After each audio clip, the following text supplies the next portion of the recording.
My god. I just realized I was muted the entire time. I swear to god I clicked on the unmute button. It didn't register. I was talking for like 3 minutes. And I was muted the entire time. Hello, Geen.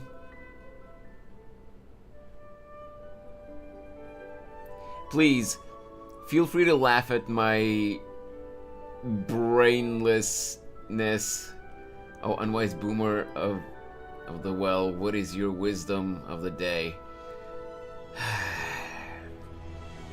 There's no wisdom here, Shango, because I was just talking for 3 minutes without realizing that I was muted. Just came here for the beginning because of spoilers. Fair enough, Geen. As always, we're gonna start off by doing the dailies, then we're gonna do the polls, and after that, we're gonna do the Archon quest. So, if you don't want to get spoiled, I guess you could leave after the polls. As I did that so often when I streamed. Yeah. Still kind of sucks though, because it makes me feel even stupider than I already know I am. But hey, it is what it is. Anyway, how's your day been going so far, guys? As I was saying while I was muted, I am really excited. Because from what we saw in the dev stream last week, the new Archon Quest chapter is going to be insane. So I got Farina, but sadly got Baiju Donut. Oh, you mean on the weapon banner? Yeah, I'm not pulling on the weapon banner, no way.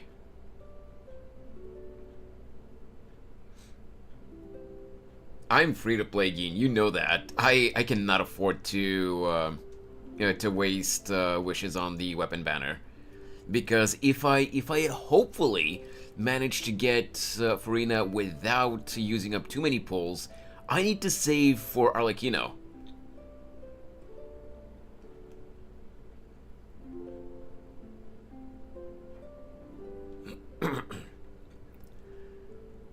Anyway, I guess there's no point in delaying any further.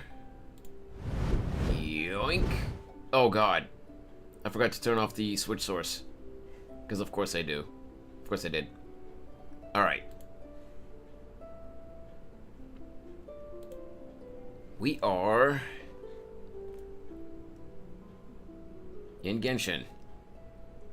Genshin? Are you gonna show up? There you go.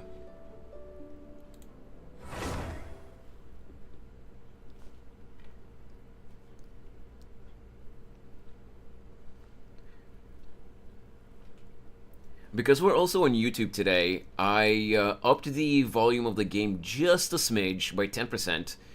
Usually I have it on 35% so that it's not too loud.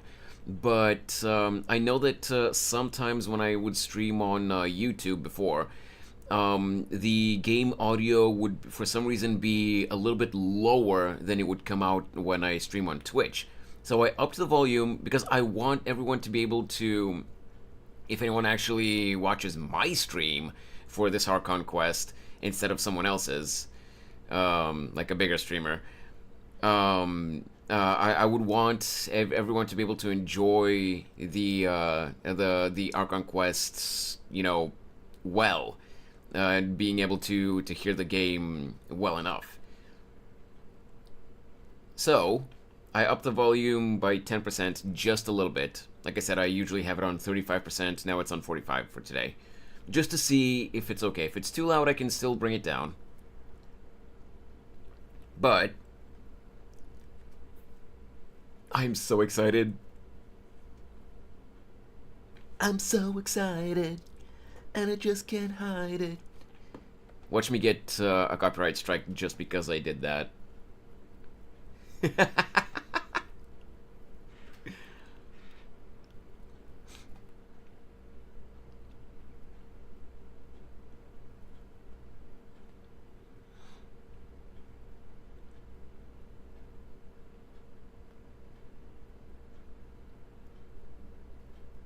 Almost there.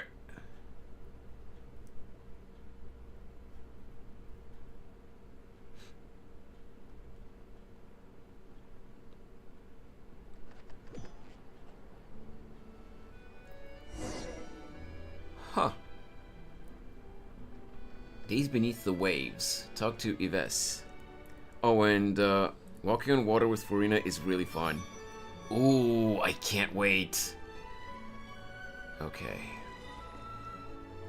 Right. So let's just get these out of the way, because you guys know that I can't stand having those notifications.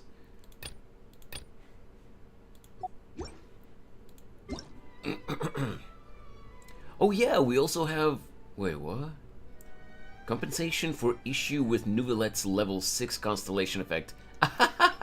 Yeah, thanks for the Apollo gems, but I don't have C6 Nuvelet. Surely enough to convince anyone to become a wanderer. Okay. What do we have today?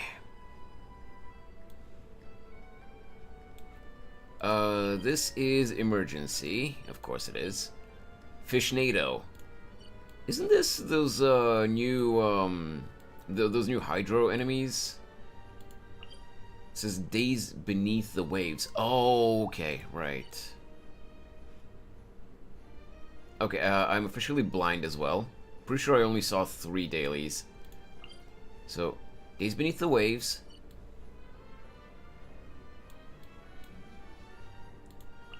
Fishnado. And emergency. Where's the 4th one?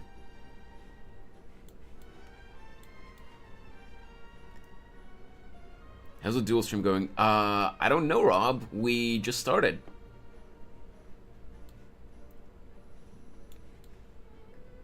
Oh, there it is. Wait, 2 emergencies? Okay, I've never had that before. Alright, well, let's start with this one. 2 emergency daily quests, 2 emergency daily quests in the same day. Huh. That's new.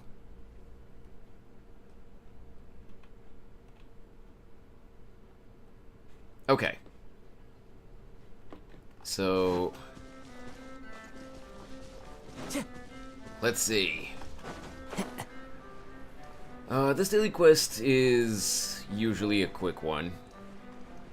This diver just wants us to get something from the water because his diving suit is busted again. Can you zoom all the way out? If so, can you do it? Haven't seen the map since Purple Place. Sure, Shango. That's the most I can zoom out, though. You can't really zoom out to see the entire map. But there's the Sumeru Desert. There's the Sumeru Rainforest. Then there's Liwe. Up here we have Mondstadt. And of course, we have Inazuma. No, that's not what I meant to do.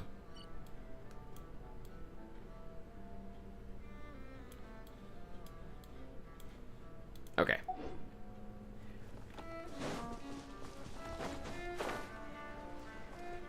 Let's go.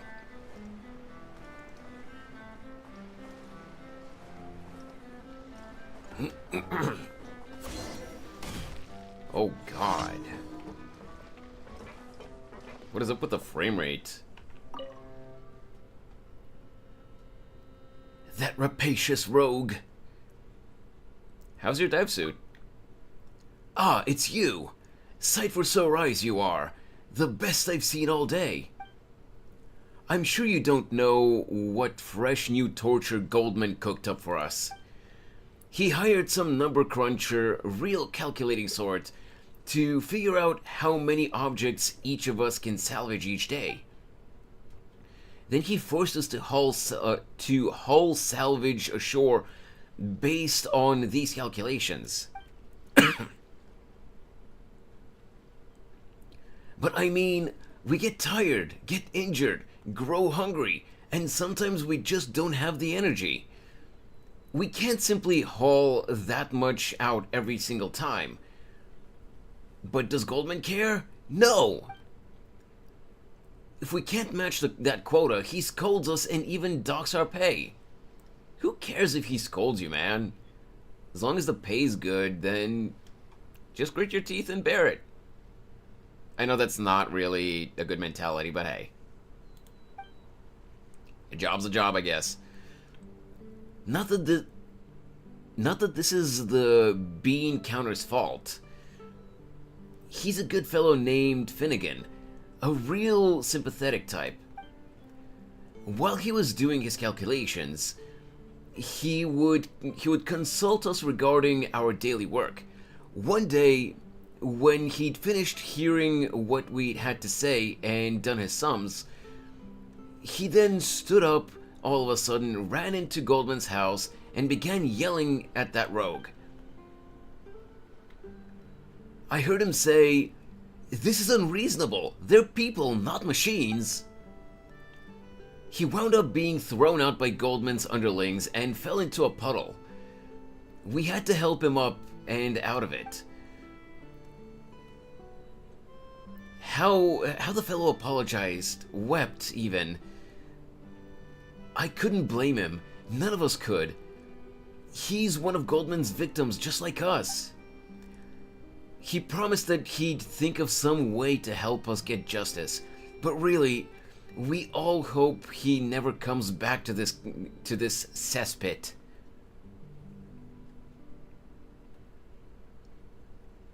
How long more do you still have to work today?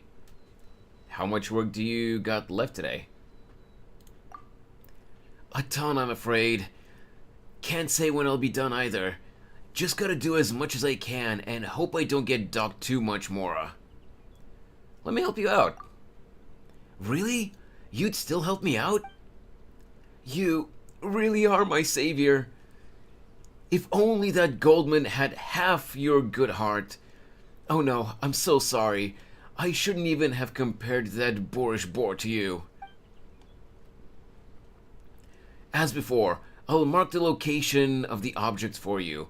Then we'll split up the search. We'll split up and search.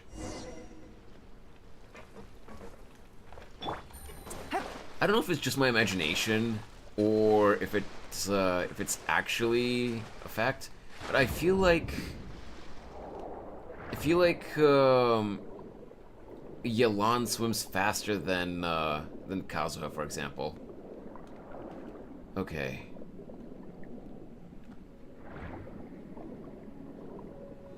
Where is it? There it is. There.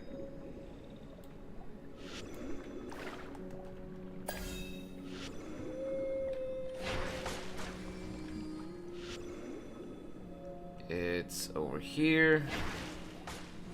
And... okay, no, I can't get that. Angle's too low. Pop. Up we go.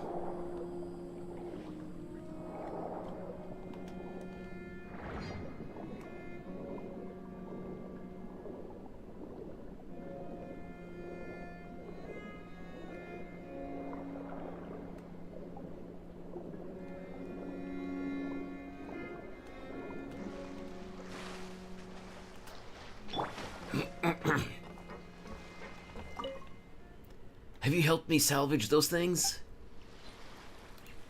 Here they are, man. That's right. This is what we go trawling for every day. It's just junk, and more junk. Maybe that stingy rogue Goldman eats the stuff. Thanks for your help. This is the pay I got as an advance from Goldman. Please take it. I can't take this from you. But you must. It's your wages for your work. It no longer belongs to me. And if you won't take it, I'm just going to consign this coin pouch to the waters. Alright. That's the way. If you need anything salvaged in the future, come look for me.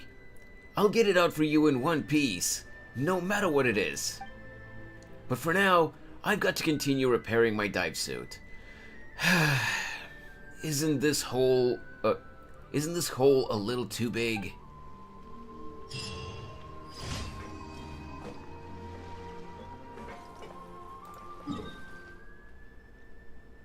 One piece, he says.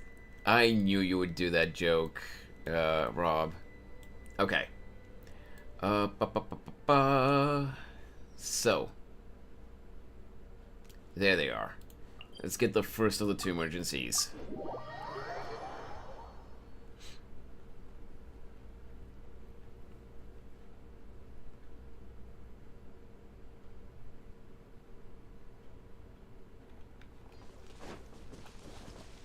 Also, don't judge me. I'm just too lazy to switch up the teams.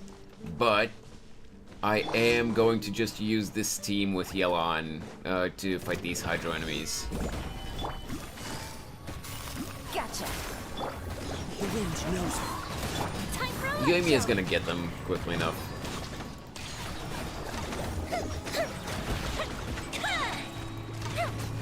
There we go, one of them's down. Oh god. One with nature. Fuse is lit.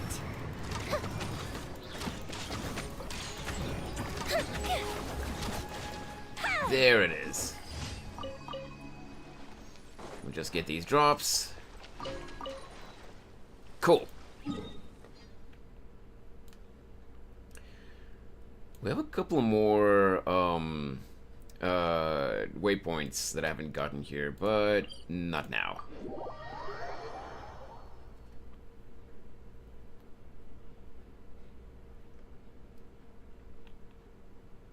For right now, what we need to do is to Follow the wind. finish the dailies so that we can get our queen. Oh, Fishnado is with the giant crabs. Yoink. Solidify. Busted. The wind knows. You know what? Fun's over. Hydro arrows. Because these are fire crabs. And done.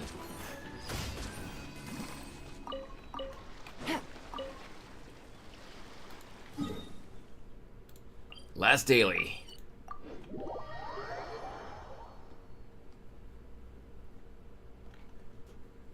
One sec. There we go. Oh, and now it's the Gardamex. If you have better luck than me, it took me 23k to get her. Jesus, 23k? So that would be almost 100 and... what was it, 140, 150 pulls? No, not 150, like 140-ish, something like that. Because 12,000 primos is 75 pulls exactly. So if it took you 23k, that means that's like 140, 140 something pulls.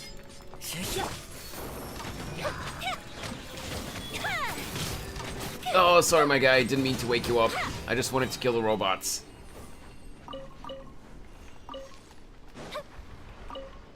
Okay. Dailies are done. Let's just go claim our rewards from Catherine.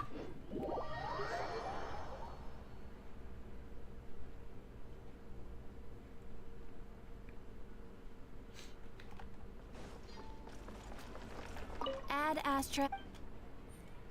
Thank you for By the way, no Twitch. I am not advocating for people to go switch to the YouTube stream, but can anyone just hop over to check how the quality of the YouTube stream is? Like if there's any really big delay or any lag? Like if it's smooth, if there's a lot of buffering? Been saving since 3.6, and now I have like 1200 left. Yikes! Yeah, I really hope I have better luck than that. Okay. Looks smooth to me. Great! I'm happy about that. Oh! I just realized that I missed out on 40 primos. I kept putting it off, and at the end of the day, I completely forgot to do Risley's and Venti's trials. Oh well. Yeah, L indeed, Daliant.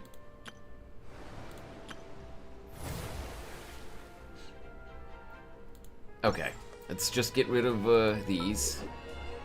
Once. Shut up, Venti. Glorious. We've heard that that whole spiel for 3 years.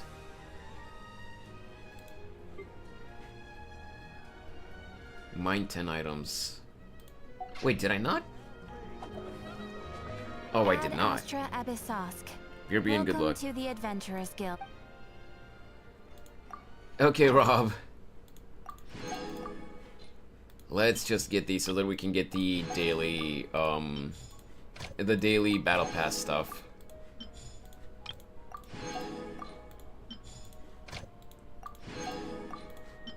Cool.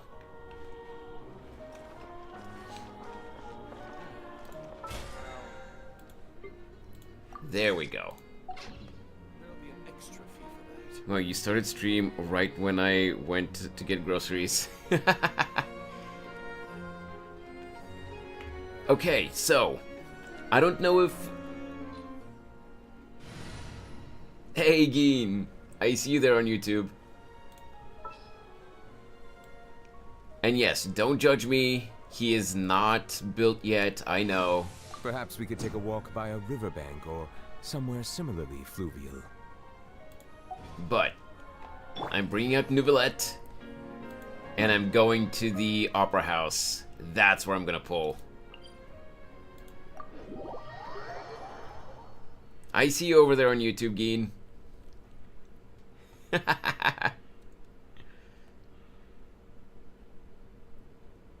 What's not level 90 yet? I don't really have any level 90 characters aside from Kazuha and Dea, I think. I don't remember if I have any other level 90 characters. Most of the characters that I've even tried building are at the level 80. Not 90. I barely gotten any characters to level 90. From level 80 to level 90, it just takes way too many resources, man.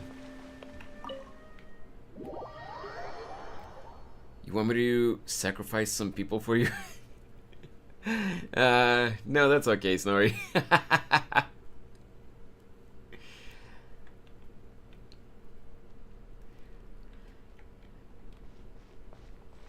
Wait. Yeah, okay, from here. We don't have to go up.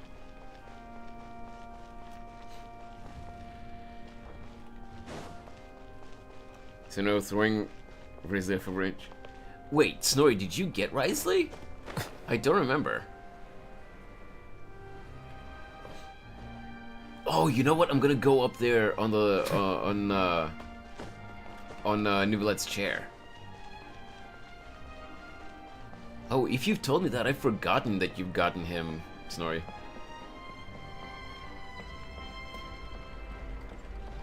I even sent a screenshot. Okay, so I guess I've really? I guess I've just forgotten. Okay, can I climb here? Please tell me that I can climb. I cannot climb. Aw, man. Okay, well, Farina is the star of the stage. She doesn't need to be over there on that chair. So, well, let me center a little bit. It's not completely centered, but okay, now it is.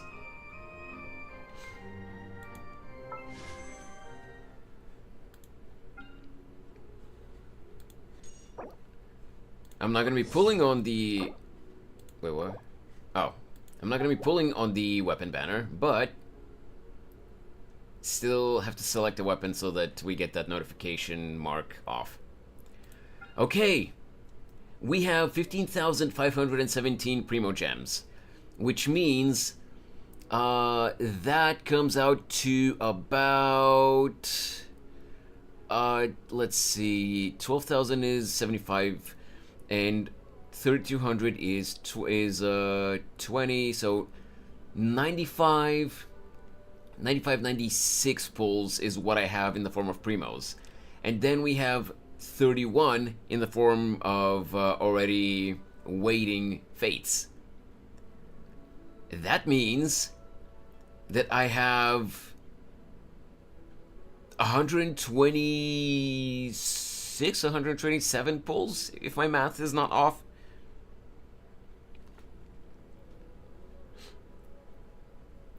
Now,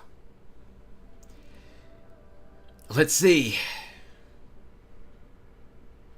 Oh, and by the way, just so that you guys know what my situation is, my last pull was Nouvellette, which means I'm at 0 pity and I do not have guarantee.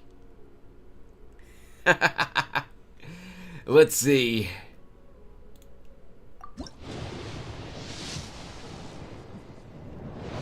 Dude, I was going to scream if it was on the first 10 pull.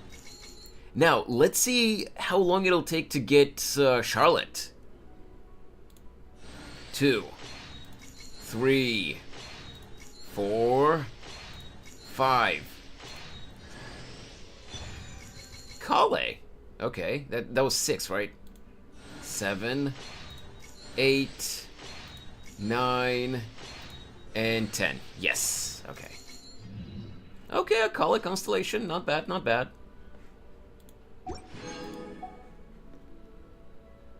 10 pull number 2.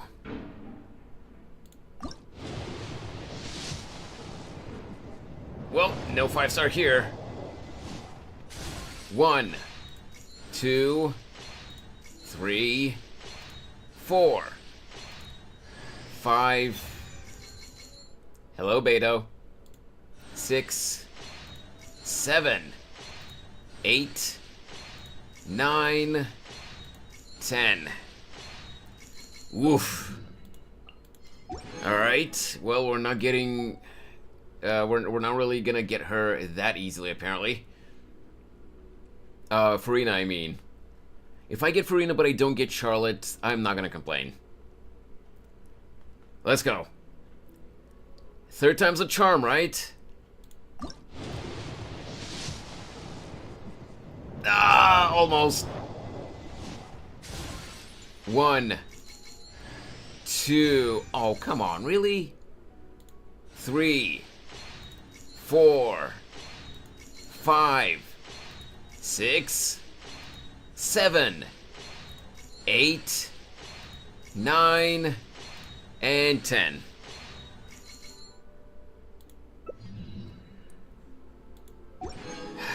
Okay. 10 pull number 4.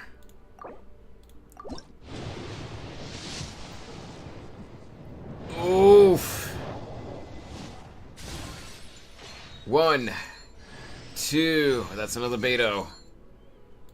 3, 4, 5, 6, 7, 8, 9, 10. Come on, at least give me Charlotte.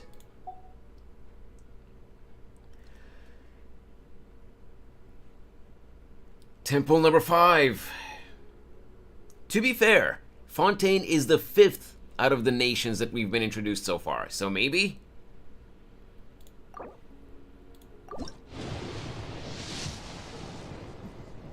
Oh, come on! 1, 2, another sacrificial fragments. 3, 4, 5, 6, 7, 8, 9, and 10. That was 50. Okay. Ooh, I was really hoping I wouldn't go this far. It's gonna take me to soft pity at the very least. Hopefully at least not hard pity. Okay. Tentpole number 6. Come on! Darn it!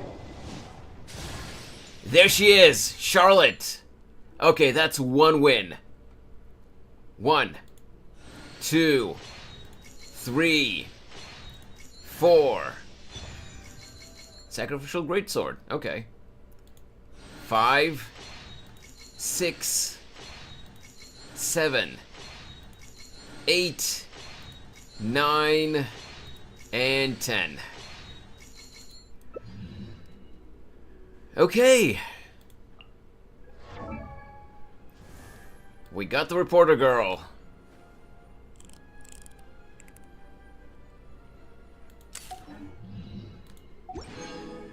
Let's go. Now, this is where it gets scary. Because the next 10 pull will bring us to 70. Which means that within the next 15 to 20 pulls, we are getting in soft pity territory. Now, 7 has always been my favorite / lucky number. So let's see, maybe on the 7th 10 pull. Please, Genshin. Please.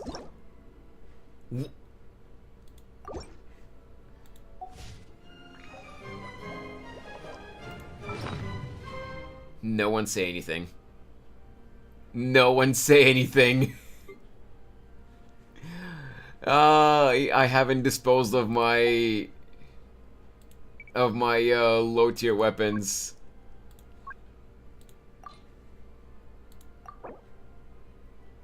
The build up to this, I know, right?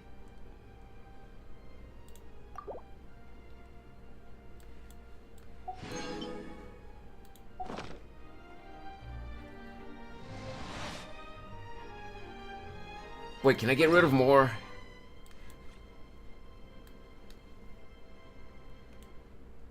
No, it doesn't seem like I can. Whatever. Do we need to say anything? No, don't say anything, please. Okay, tentpole number 7. Come on, Farina, please! She is not coming yet. 1, 2, 3, another Beto. 4, 5, 6, 7, 8, 9, and 10. Oof! Okay, so we are at 70. We have 6 more pulls from the Star Glitter. With these 6 pulls, we are getting into soft pity. We're doing single pulls from here on.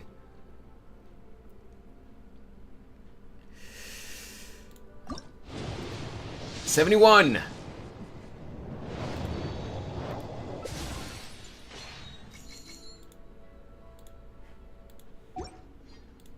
$72. Nope. 73. Oh, another Charlotte at least. Beto. 74. Okay. Soft pity sometimes starts at 75, other times at 76. This could be it. 75. Let's go. Gold. Give me gold. Let's go. Please, Farina. Please, Farina. Please, Farina. Please, Farina.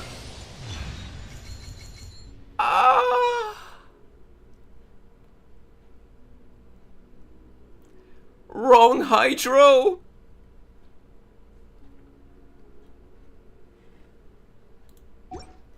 That one hurt. That one hurt.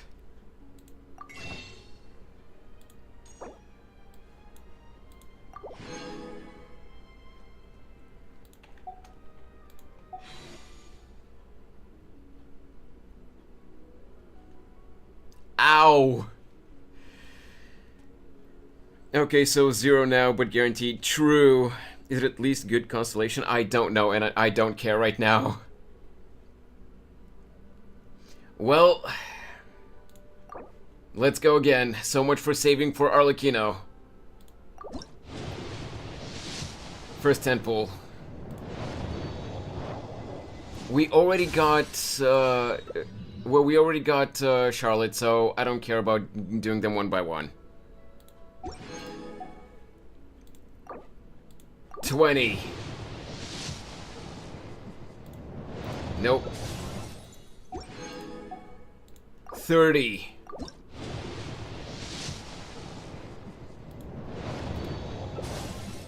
That's another Charlotte. 40. Oh god, again? Melusines are beautiful creatures. They are the pride of Fontaine.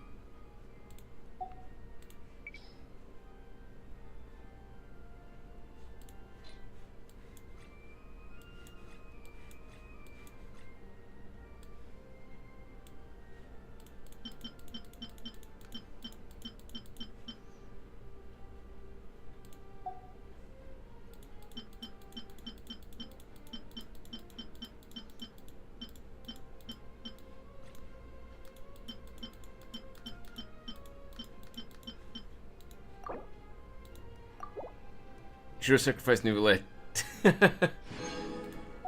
I'm not sacrificing anyone. What the heck? Oh.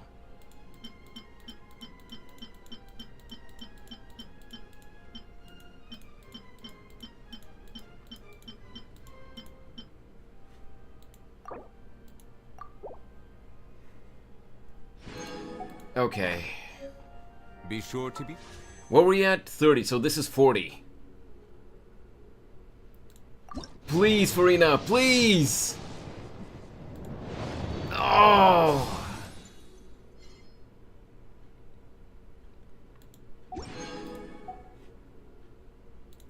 That's 50. Still nothing. And... you know what? We got 3 more here.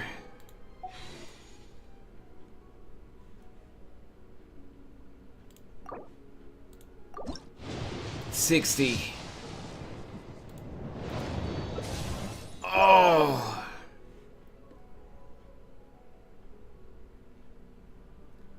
I'm 3 Primo Gems away from having enough for 5 pulls. Wait, actually no. I have... there we go. Now we have 5 pulls more.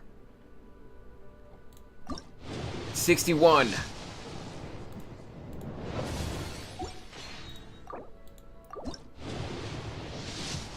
$62. 63.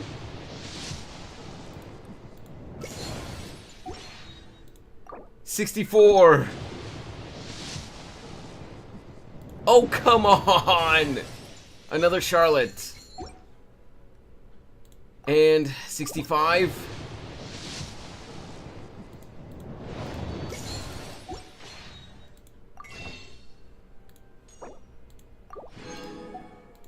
$66. Nope. Well, no Farina for me, I guess. and cause them no harm. You spent the starter stuff? Yes, I get the I get the monthly reset pulls from the shop every every time on the 1st of the month. So I've already gotten those. Man. Why did I have to... Why did I have to lose to Mona? C2 Mona. Maybe you have single pulls. Wait, when we have singles for pulls. What? The Fontaine of the tree. Oh, sigils. I've already redeemed those, Snorri. Unfortunately, I've already redeemed those. Well, we're at 66, which means that by the time... many flavors to the discerning palate. Mondstadt's one. Shut up, Nivelette. We're at 66, which means that by the time Farina's banner expires, I will get her now that I have guarantee. It just hurts that I used up literally everything I had. And I still did not get her. Stupid Mona. Well, Deluge of Wrathful Waters. It is now time for the Archon quest. Next day, 12 to noon. 12 to noon, 8 to noon. I hate her too. I love her as a character, but when I lose the 50-50 to her, it's just pure pain. Return to the dormitories. Oh! I have to go back to... I have to go back to the prison?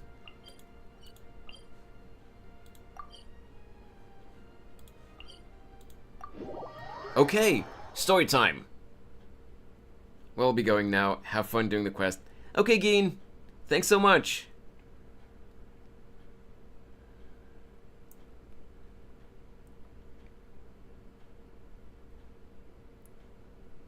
I'm so salty. Okay, Rob. No problem. Thanks for dropping by. Time to go.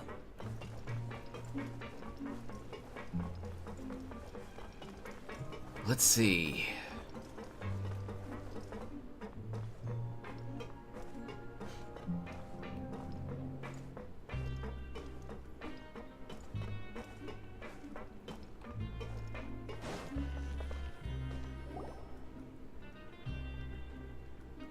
Some time has passed since the incident in Fontaine, in the Fortress of Merpede, and your sentence... Now for I can a read little that. rest after breakfast. This is the life. Wait a sec. Isn't something important supposed to happen today? Oh, today's our big day! We're supposed to leave the Fortress of Merpede!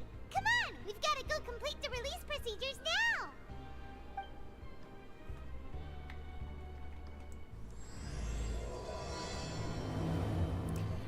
Shango, you do realize that YouTube YouTube viewers can still see that when you say that on Twitch, right?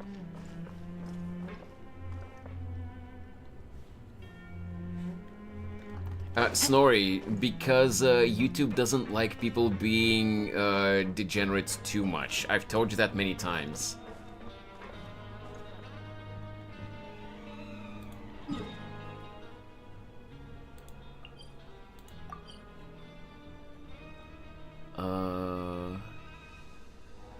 Wait, I can't...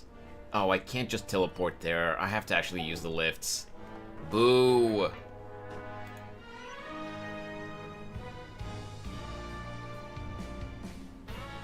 Hey Lil, yes, I used literally everything I had and I did not get her. Oh, I didn't need to teleport. She's right here. I lost the 50-50 to Mona. Wrong, Hydro Queen. Please, sign here. This document will be effective immediately upon signing, and you two may exit the Fortress of Merpede via the regular channels. It's been so long since we've been to the surface. Let's hurry up and... Huh? Oh, that can only be good. What's happening? Are you okay? I'm fine, thanks. But I wonder what that tremor was just now. Let's go ask the Duke.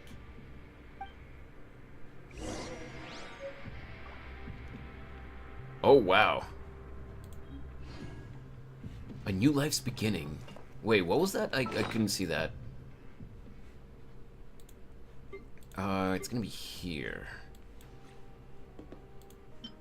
A new life's beginning. An exit card issued by the Fortress of Meropide. It's just a piece of paper, but it has been given a name most heartening. I kind of want to play this game again for the characters, Gamba and Combat, but I remember the quest and how they're so boring and slow with 6 tons of dialogue makes me...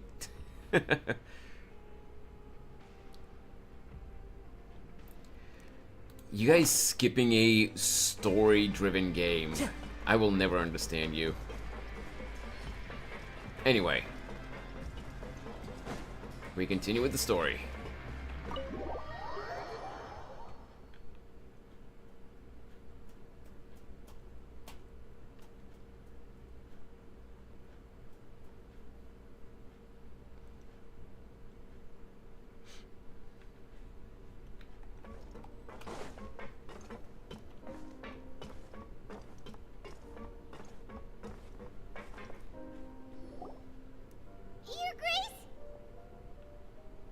Good to see you two. Is there something you wish to see me about? Yeah, what was with that earthquake just now? Ah, that. The tremor didn't originate from the seafloor. In fact, it seems it came from the surface. No, sorry, it's not that it's too much dialogue, it's just that people like you and Shango just want to go unga bunga and don't care for the story. Over the years of serving as the warden here, I have developed a sense for distinguishing between what occurs on the surface and what occurs underwater. Besides, the seal that Monsieur Neuvillette set in place won't fail so easily. So the fortress is okay?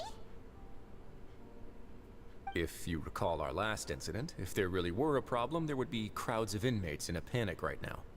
Huh, you've got a point. Okay, seems we need to get back up to the surface and ask about what happened. By the way, do you know what day it is today? I believe today is this month's pipe cleaning day. Wait, seriously? Actually, today's the day we say goodbye to the fortress. Ah, yes. Have you completed your release papers? That we have. Yep. It's you two. Are you leaving now? Mm-hmm. That's right! Today is our last day in prison! But now that Paimon says that, it doesn't feel like we were confined here. It's actually been pretty nice! A lot of people have helped us a lot. Have helped us out. Oh yeah, Paimon feels fond of this place now! Then be sure to come back and visit. I'll miss you. If you've signed the release papers, then you're free to go. The guards will escort you out. You're not going to see us off? I knew you'd ask. All right, sure. Let's go. Oh, he's so nice. Well, you actually agreed. No worries, you must be busy. Paimon was just joking. Ah, so you do have a polite side, I see. After being down here for so long, I imagine you must feel like you're lacking companionship. Shall I come along too? No, that's alright. It's not like we'll never visit again. Yeah, don't worry, we'll come back to see you. Paimon really likes the cafeteria here. The chefs sure do know how to make good grub. Except for that I purple hope meat. you won't be here as convicts the next time I see you. We'll do our best to stay out of trouble. Well, it seems our work in the Fortress of Meropide is finished. That's the end of another chapter in our journey. And since Neuvillette was the one who asked us to come here, we should probably go report to him now. Next up, the Palais Mermonia. You're going to see Monsieur Neuvillette? Please pass on our kind regards. I'm sure just your regards will do, no? I believe it would be the polite thing to do. You're right. I've heard the Palais has been terribly busy these days. Tell him that I hope he hasn't been overwhelmed by the recent string of troubles.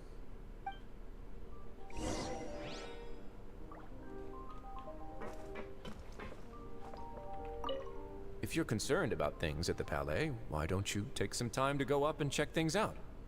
I believe you should still have some vacation time to spend. Thank you for being so understanding. It means a lot. It's been some time since I've gone to the surface. I must say that I've started to miss it a little. I don't understand what people complain about so much. Dialogue like this, unless it's really, really long unvoiced quests like the Aranara quest line, which the story was good, but it was such a pain to go through that quest with so much to read. Dialogue like this is just world building and character fleshing out.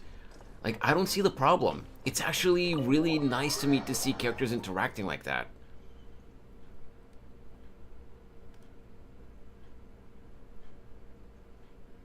Not every line has to be directly connected to the main plot. Like I said, it just fleshes out the personalities of the characters, and it's world building. Like the story of the one of the more recent events in 4.1, it was about it basically the poetry event. It wasn't so much about the poetry. The story was about the spring fairy legend of Springvale in Mondstadt. It's a world quest plot thread that they had put aside for a really long time. Yeah, but hearing them interact while you have control of the character still makes the game better.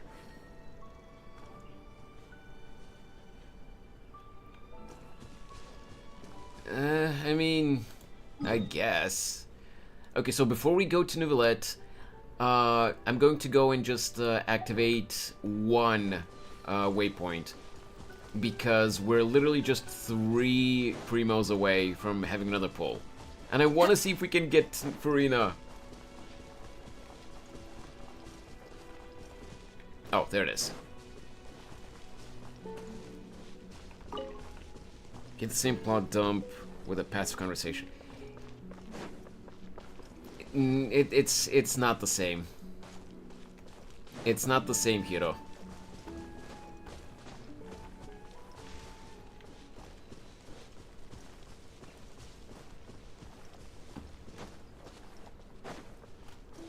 No, it really isn't the same, because when it's done like it actually is in the game, then it's like you're watching a movie when you're watching the dialogue scenes or the cutscenes, which is what you're supposed to do. You're supposed to actually, since this is a story-driven game, you're supposed to pay attention to the story, to the exposition, and all that stuff. Otherwise, if they just give you free control while the dialogue is going on, 90% of players, people like you, will just go away from the character so that they don't listen to it. That's not how story-driven games work. Yeah, but you have no influence on the story with your responses, so it's pointless. Yeah, that's true. That's true, you don't have any influence, but the point is not for you to control where the story goes. The point is for you to watch the story unfold.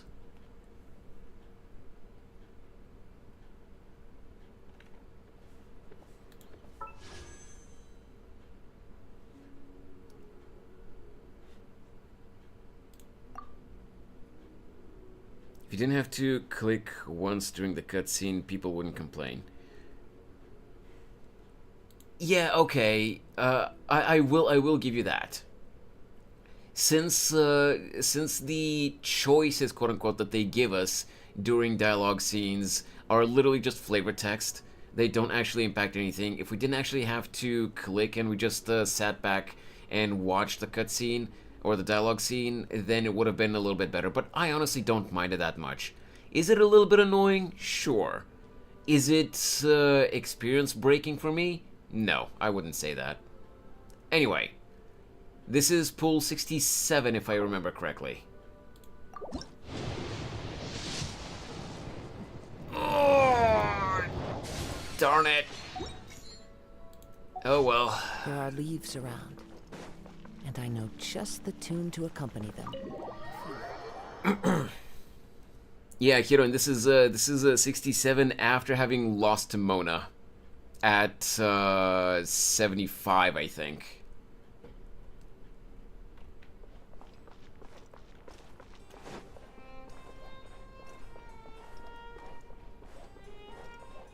I'm getting taken to soft pity twice. The Palais Mermonia sure is buzzing with activity today. Whoa, what happened to the audio? Halt! Huh? Oh, it's you two. Apologies. Monsieur Neuvillette did say you'd be welcome at any time. Excuse me. Would you mind helping me take a look at this report? I'll be right there. Sorry, I've got my hands full here, but you can see yourselves in. Okay, you cannot tell me that this Melusine's voice actress is not Yaemiko's VA. That's Ratna. Everyone's so busy. Seems a lot has been happening. The Melusines are part dragon, Shango. They don't really look like dragons, they look like mouse people, but yeah. Hello. You've come at the right time, but you'll have to wait for just a moment, as there are some urgent matters I must tend to first. Kinda, I guess. In the meantime, please, have a seat. If you'd like to have something to drink, let the Melusine outside know. That's all right. We just ate. Very well, then. Let's take a break over there while we wait for him to finish his work.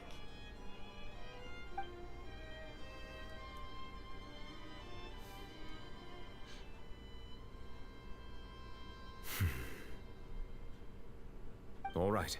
That should wrap things up for now. Are you done with your work?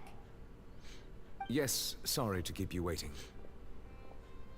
Today should be the day you were released from the Fortress of Meripede, and it appears that you've managed to complete all the release paperwork. That's right, and we came here to see you right away. You and Paimon tell Neuvillette everything that happened since the Primordial Sea incident. A massive whale. Do you have any idea what that might be? Judging from your description, that cannot have occurred in any ordinary waters, but rather something like the Primordial Sea. A whale of that size and shape cannot usually be found in the waters of Tevat. Therefore, we can only assume that Child is presently immersed in primordial seawater. Immersed in primordial seawater? But how? Is he okay? He's not from Fontaine, so he won't dissolve. Most people wouldn't be capable of entering in the first place. I'm not completely sure how he could have gotten there myself. See ya, Hiro. There's something we'd like to ask you about. Yes? What is it? What was the tremor we felt earlier? Ah, right! Paimon felt it too! We asked the Duke and he said it wasn't from underwater, so we figured you might know something about it. It turns out that I have just received a report about this particular matter. In fact, that's exactly what I was busy with a moment ago. The source of the tremor was here on the surface near Poisson. After the shaking stopped, the water levels in the Poisson area rose at an alarming rate. The water levels rose? Oh no! What about all the people there? Fortunately, the water levels only rose for a short period of time, and have already returned to normal now. However, I still have a bad feeling about the whole phenomenon. If the change in water levels is connected with the leaking primordial seawater, then the situation in Poisson may be much worse than it appears. Oh no, Navia. Navia should be in Poisson, right? We need to go check on her! Yes, Spina di Rusula's headquarters is there. I would also like to go there as soon as possible, but I'm afraid I can't leave just yet. We must immediately formulate disaster prevention plans for the surrounding coastal areas to avoid potential catastrophes. I'll have to ask you two to go to Poisson first. I'll meet you there to check on the situation once I finish things here. Sounds like a plan. There's no time to lose! Let's get going! Please be careful.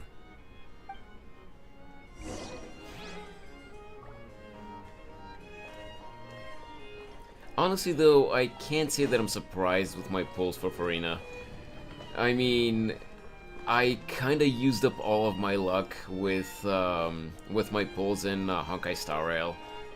I was at 0 pity with no guarantee, and I got both Gwenai Fen and Topaz within 14 pulls. There was no way I was gonna have good luck in the Farina banner now as well. I would have loved it if it happened, but... Yeah, I know, Shango. Genshin has never fixed their lip sync issue. Okay, so there's no... Wait.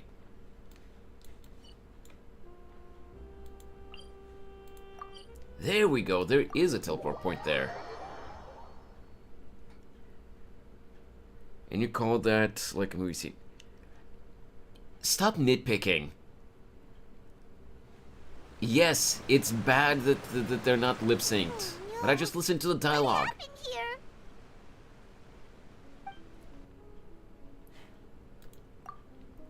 All the buildings here seem to be in pretty rough shape now. There's nobody around. Were they all dissolved? No, let's not assume the worst yet. Navia should be around here, right? We need to make sure she's still... Jaime means we need to check on her.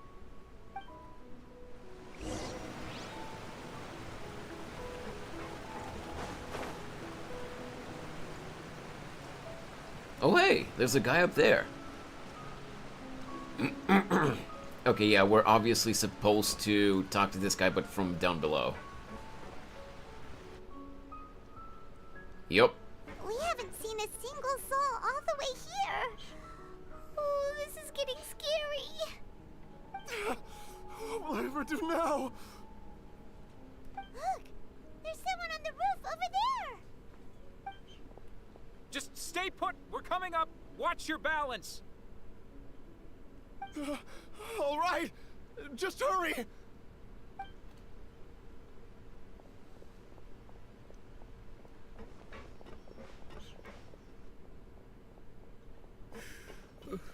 I'm not young anymore. How will I survive on my own? My Desiree! Oh, he looks pretty sad. My leg! My leg! How could this have happened? It hurts! Just hang in there. Help is on the way. You can hold my hand if it makes you feel better.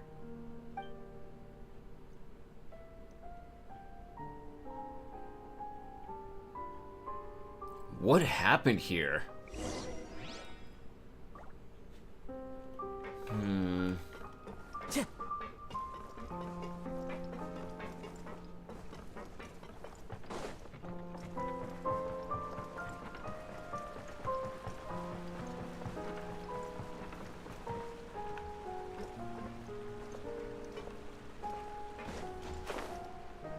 I feel like it's going to be... No, it's not. It's down. Figured it was going to be on the boat, but okay. Oh, it's Navia. She's over there. Hey, Navia, are you okay?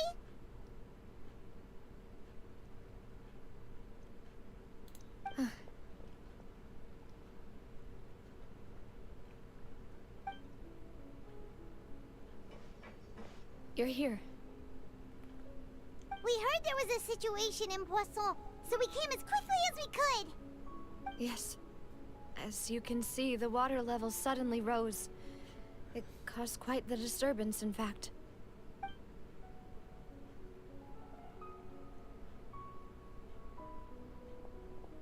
Demoiselle! There was a wounded resident next to a building southeast of here. We've already transported him to safety, but we've run out of medical supplies. He's wounded? How badly? He fell, so it's probably a broken leg. He's pretty shaken up, When the water level rose, he desperately climbed up to the roof. Once the water receded and he saw the ground, he became terrified and eventually... Oh, it's that guy. He jumped down then. Find the leader of Squad 1 and tell him to take the wounded resident to see a doctor. He should know where to go. Understood. I'll take over his search and rescue mission in the meantime. All right. You'll be in charge.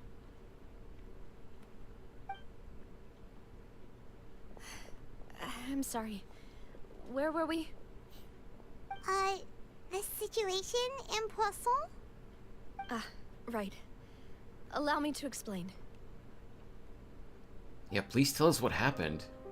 A little earlier, we suddenly heard a loud noise. At first, everyone thought that something might have exploded in the waterways. What happened to the audio? Before we knew it, water started pouring out from everywhere. The rushing water seemed a little odd, almost like the unique color of primordial seawater. Okay, it's back now. Some people didn't realize the danger and thought it was just ordinary water, leaking from somewhere. Everyone on the street who happened to be close to the water didn't have a chance to escape. As the water levels rose, they suddenly disappeared. They were all dissolved. Those who realized what was happening started to flee in a panic, desperately trying to get to higher ground. Many were injured in the stampede, and some people fell from significant heights.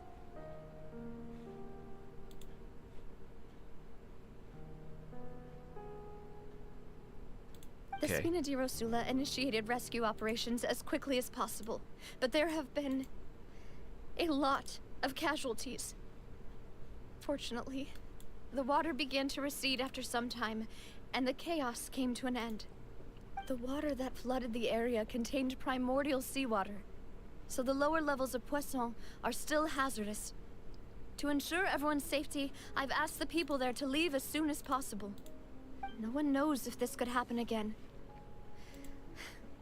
All we can do for now is try our best to help evacuate the residents. We still haven't completed the head count, but we'll have some numbers soon. How awful. And all of this just came out of nowhere. It was quite frightening indeed. I only wish that everything that just happened was a bad dream. Is there any way we can help, Navia? Yeah, we're here to help. You can put us to work.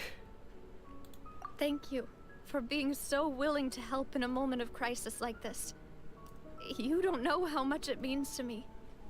I really can't express how grateful I am.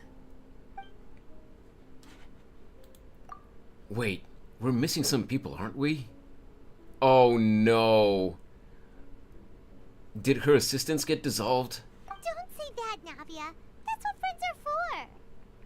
By the way, where are Melus and Silver? Oh boy.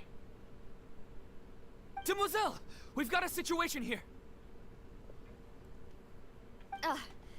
I'll be right there. Sorry, I need to go for now. They got dissolved. And out she goes. Seems it might be a while before she can take a break.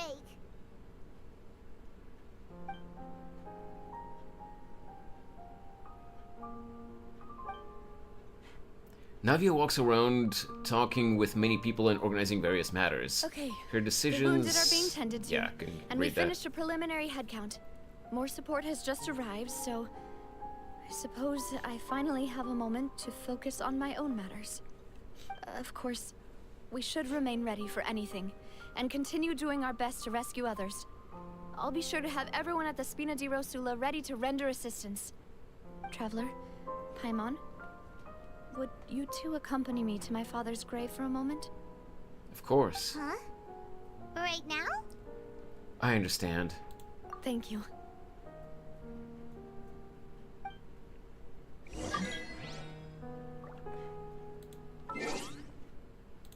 We got an achievement. Yeah, I saw that it's up there. I just wanted to see if there was anything else. The gulls once wept. Witness the Poisson disaster. And also, the Twitch drops. Wherever in this world I roam, I carry memories of my home.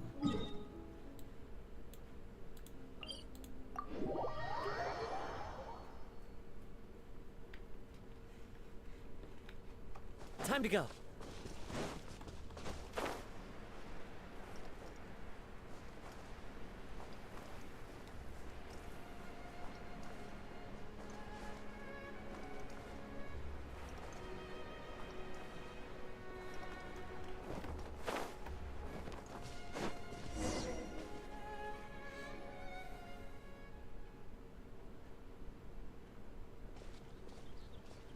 Not a lot of people here, huh? Well, given the time of day and the whole situation in Poisson, Paimon doesn't think there'd be a ton of people here visiting graves. That's fair. That's how things are now. The living are so exhausted that they've no strength to spare any words for the dead. Navia? There's no need to push yourself so hard.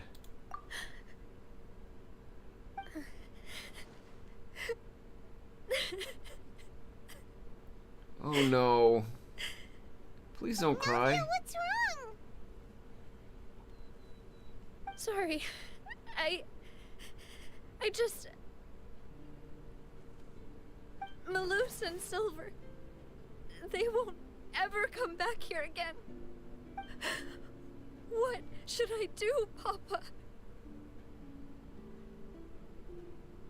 Huh? What happened to them?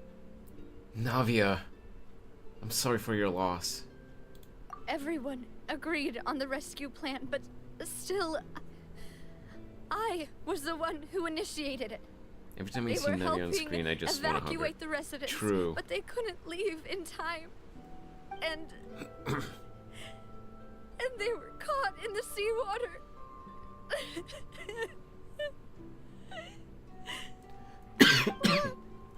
What should we do?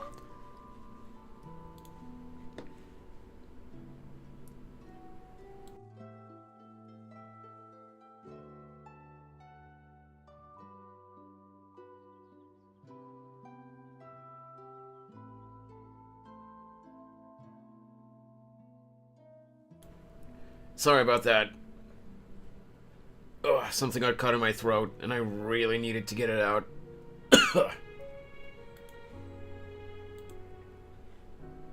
I've known them for so long. And I know they weren't afraid. But I could at least hold a funeral for my father. And I know where he rests. But as for Malus and Silver, they're just gone. I just can't.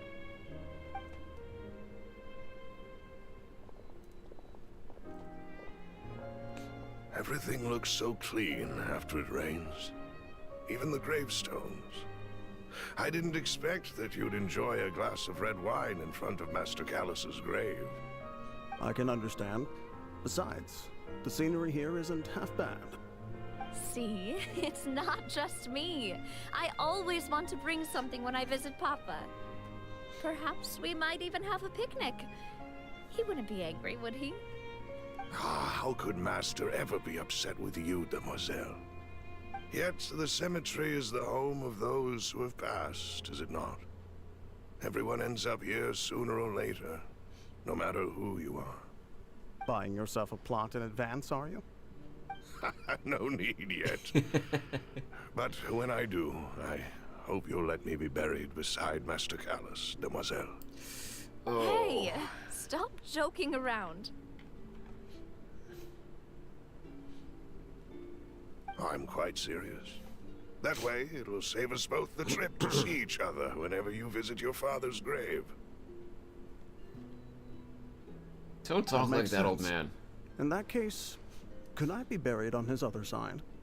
After all, besides you, Demoiselle, The two of us could certainly be considered Master's closest companions, no?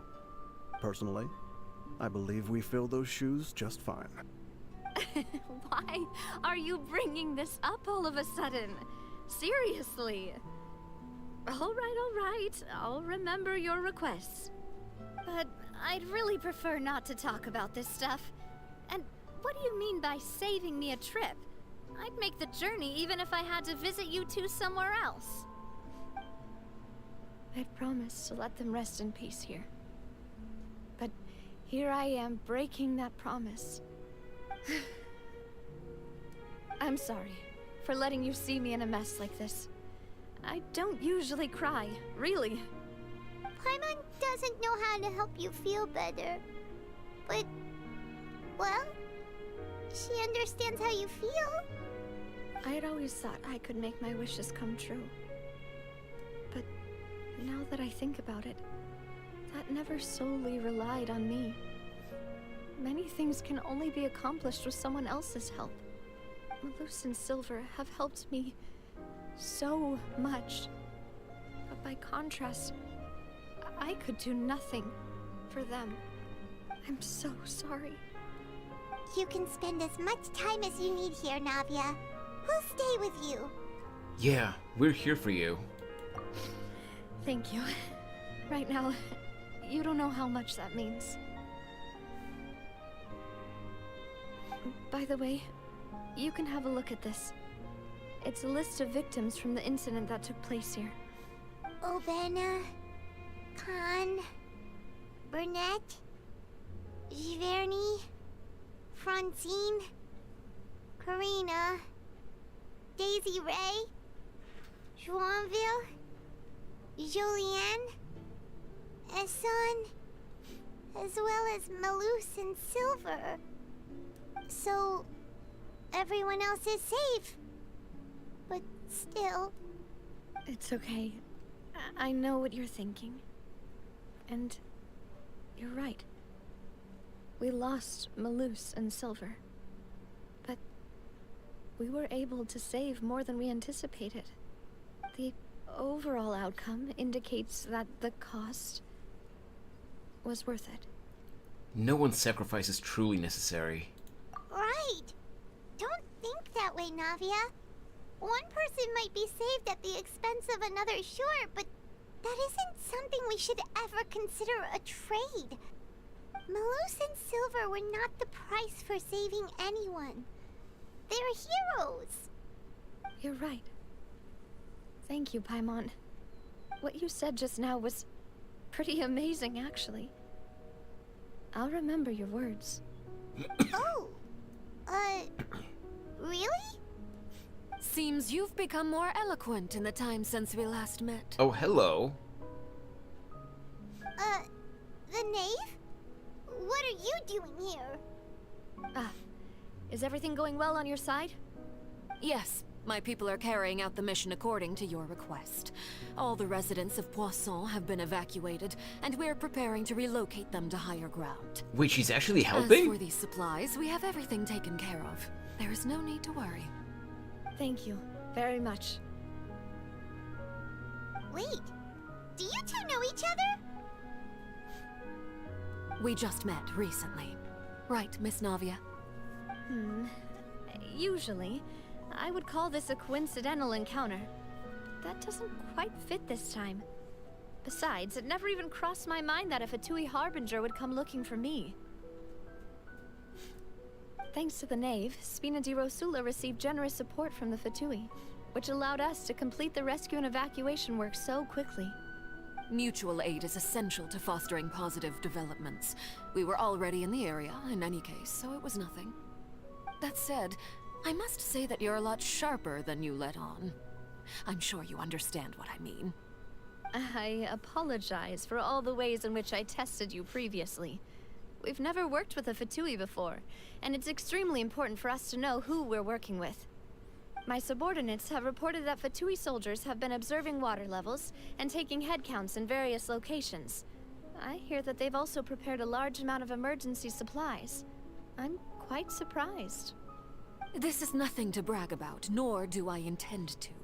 It is simply the way of powerful organizations to act forcefully, whether they are doing good or ill. You've witnessed that firsthand, in any case. As I've told this traveler before, I know of the prophecy, and I intend to prevent the impending disaster.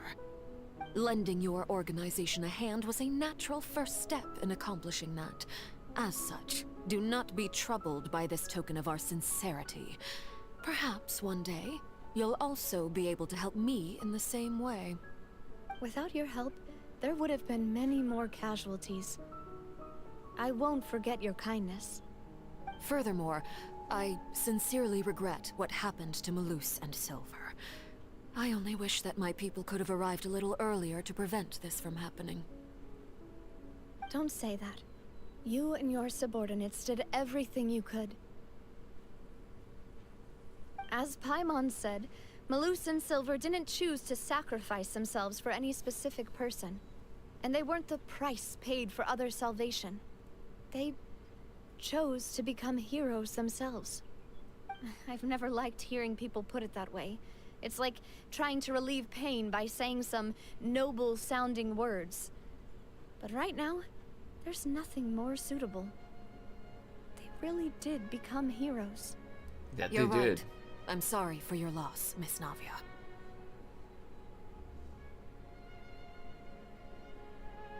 Water is life to Fontaine's people, and it also spells disaster. It's no wonder that people always say that prophecies represent fate. Fortunately, I've never been one for such opinions. So, you're one who will try to change fate then? Of course. That is why I'm going to Hotel Bouffe de Thé.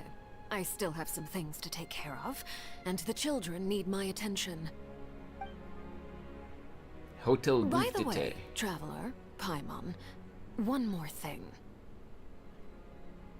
Alright, then we'll just... Huh? This isn't right. Paimon thought you would ask us to walk with you for a moment so you could tell us something in private. That is a clever and useful conversation technique, which I do like to use when necessary. But there's no need today. It would not hurt to have Miss Navia listening in. Oh. Traveler, I'm sure you remember that I said we could work together when we had the chance. You and I both know that there may be issues with the Primordial Sea. Previously, it was the Fortress of Maripede's sluice gate, and this time it was the water levels in Poisson. These are both signals. So the time for jolly cooperation has come? Indeed. Allow me to share the latest intel I've received from the House of the Hearth's intelligence network with you. During some recent investigations, a child claimed to have discovered some ruins near Poisson. The ruins date back to ancient times, and Really? seem to be worth investigating in many ways. Judging by the dating of the ruins, they may be related to the prophecy and the coming crisis. The situation is becoming more urgent, so any pertinent information will prove extremely precious. My people initially came to prepare for ruin exploration. Unexpectedly, this disaster struck, and at present, we're all busy prioritizing the rescue effort. So, that's why the Fatui were already in Poisson.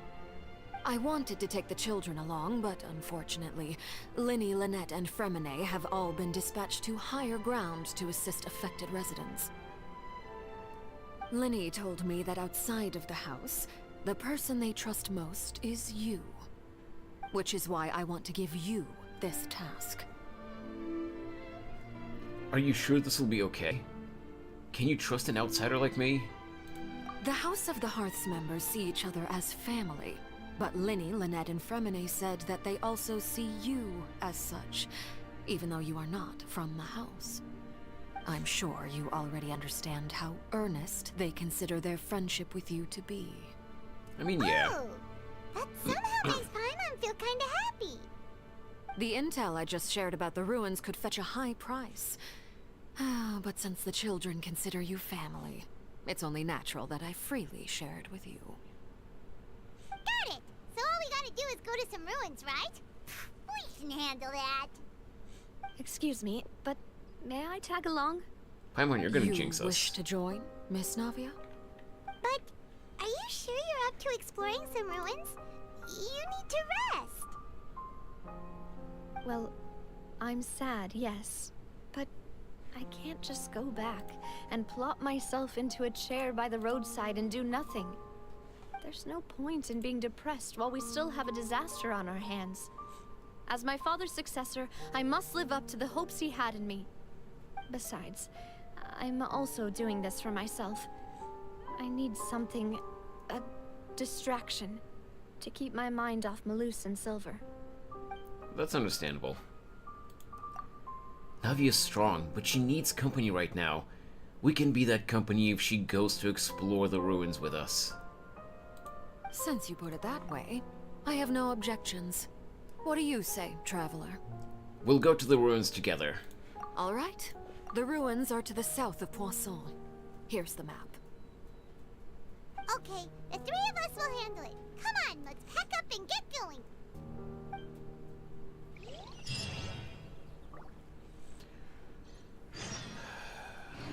Okay. So where are these ruins? Down there, huh? Alright. I mean, I could teleport here. And then just walk east.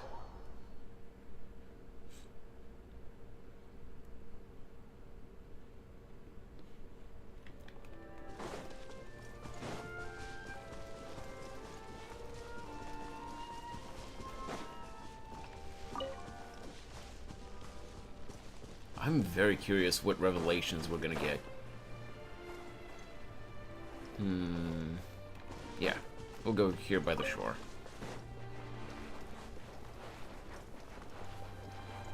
Swimming through the water will just slow us down, so...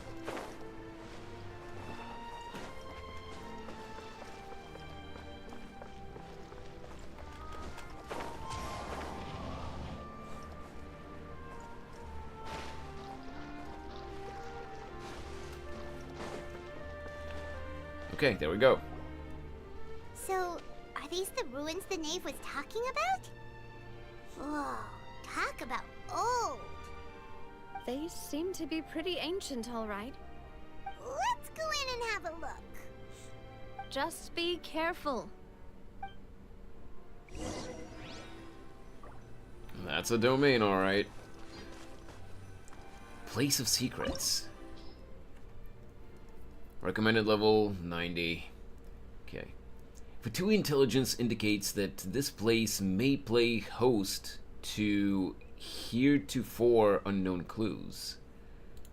Let's go. We don't know what elements are recommended for this place, so I'm just gonna go with my normal team.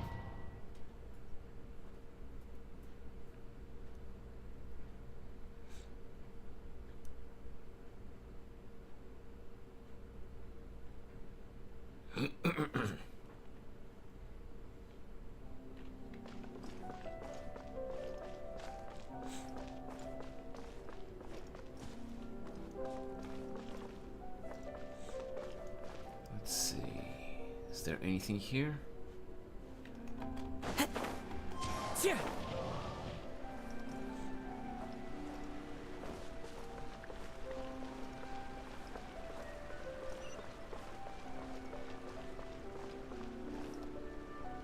Oh, that's a hilichurl. What was it called? It's a normal hilichurl and a whatever this evolved hilichurl. Oh, there are two of them. No, three even. Hey guys. I know you were just minding your business, but it's kind of my job to get rid of you. Gotcha.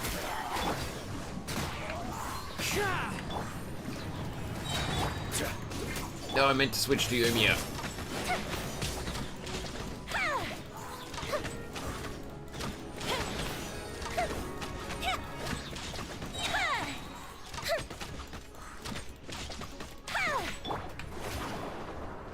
The wind knows me. Quietly now. There we go.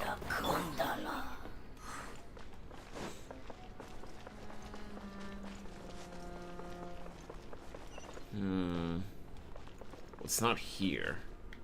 I have to go... Wait, is it here? Yep.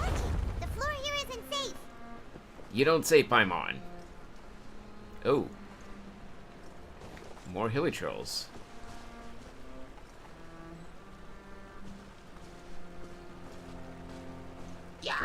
Oh, I wanted to hit them before they noticed me.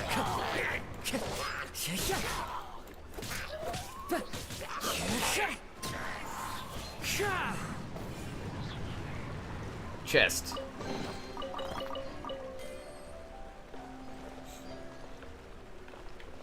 Okay. We continue onward. There doesn't seem to be anything there.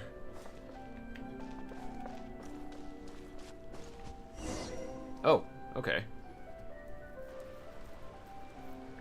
This place has also been contaminated by primordial seawater. Yeah. And a lot of it, too. A Fontainian would most likely dissolve the moment they fell in. Oh, whoops. You should go back to safety, Navia. Right! You can't go down if there's primordial seawater. It's too dangerous, and it won't be any help for you to just stay here. Don't get Paimon wrong. We're not saying you're useless. It's just that... No, you're right. I can't do anything in this situation.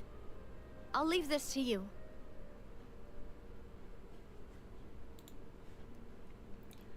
From the looks of things here, maybe there's no way back.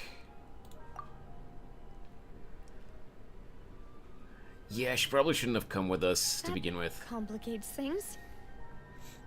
Maybe the only way left is forward. In that case, do you want to wait for us here? The water levels here are unstable, and there's a chance the water will rise. So staying here wouldn't be safe either. I'll go together with you. Perhaps we'll find the exit just up ahead. It seems like there isn't any other option. All right. Come with us for now then, but please be careful.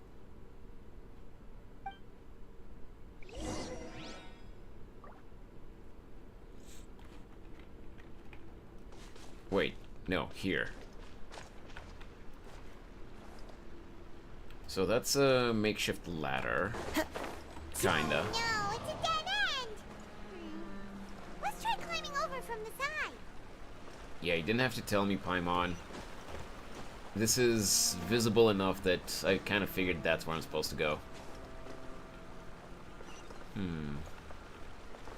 Over there, huh? Oh.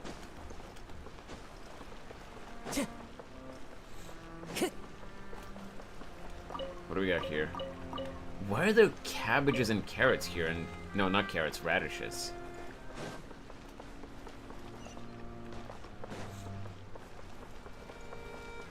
Open sesame.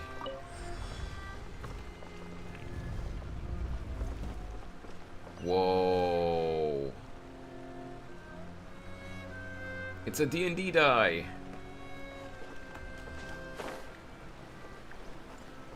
Time to go. So what are we going to... So no physical checkpoint, like in some dungeons, but we just got a checkpoint. Wait, there's something wrong with this bridge. Run! Uh-oh.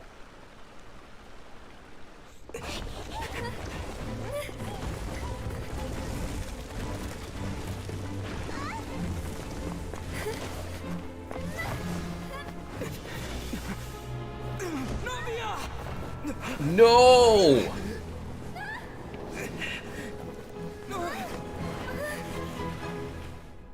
Oh. Oh no. Oh, that's bad. Please no.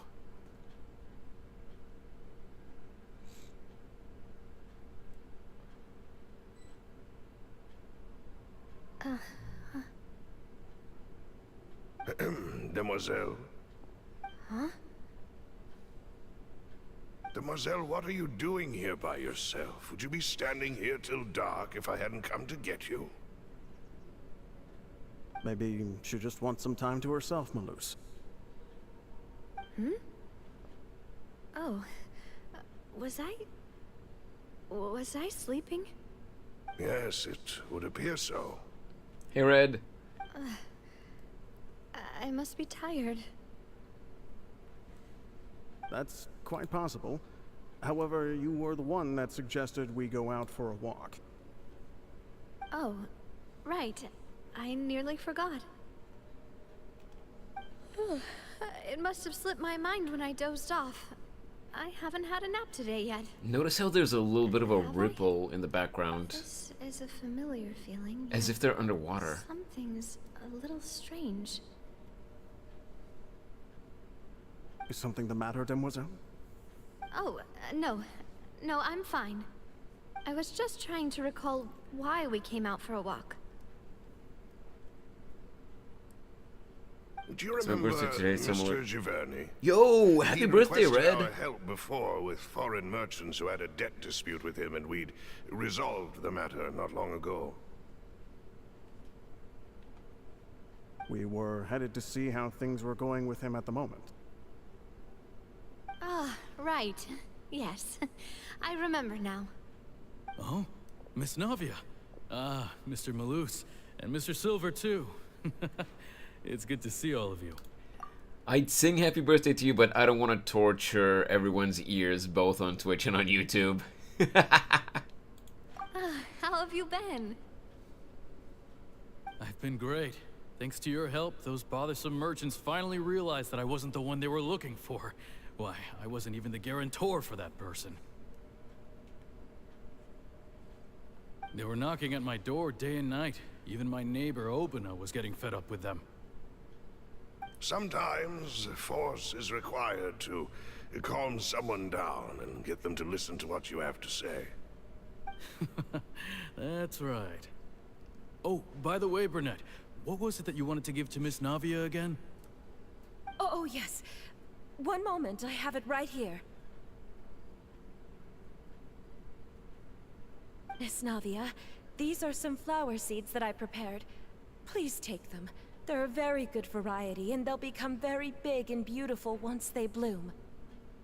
I don't know what we would have done without your help, so this is a little token of our appreciation. I hope you won't refuse. Ah, did you cultivate them yourself? Thank you so much. I'll certainly take them. Malus, we do still have some empty flower pots at home, right? Why, we can have as many pots as you'd like, Demoiselle. Perfect. In that case, we'll swap out some of the decorative plants for some of Mrs. Burnett's flowers. Very well. Wait. Something seems to be off here. She hesitated over there. Excuse me, madam. If I'm not mistaken... That's right. Is something wrong? No, it's nothing. This is the first time we've ever met, but your name seemed familiar to me. I must have heard it when I was discussing things with your husband previously. I've heard this name before. Sometime recently, I'm sure of it. And why are there so few people around here? Where did everyone go? We must mind the time, Demoiselle. We still have important things to attend to today. Huh? We do? Like what? Well, now, did you forget? Miss Navia, here you are. I've been looking for you. Please, come to the Opera House. Your trial is about to begin. My trial? Wait, why would I need to go to the Opera House? Yes, she's right, Demoiselle. It's just about time now, so we should get going. Oh? All right then.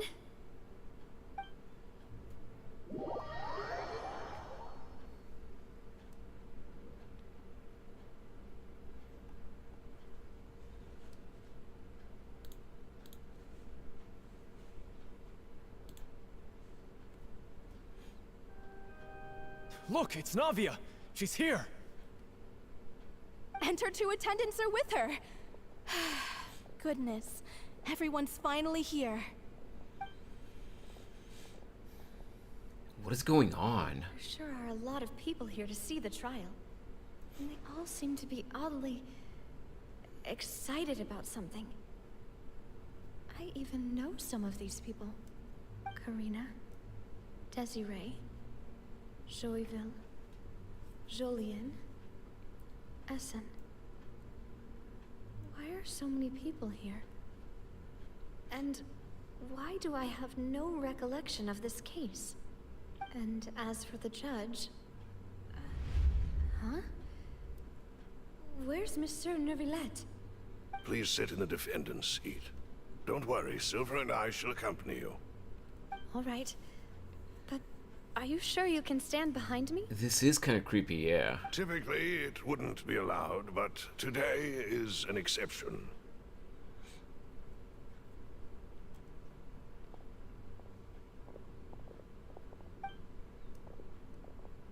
Hey, what kind of place do they think this is? Come on. Do they have any idea what they're doing? Seriously.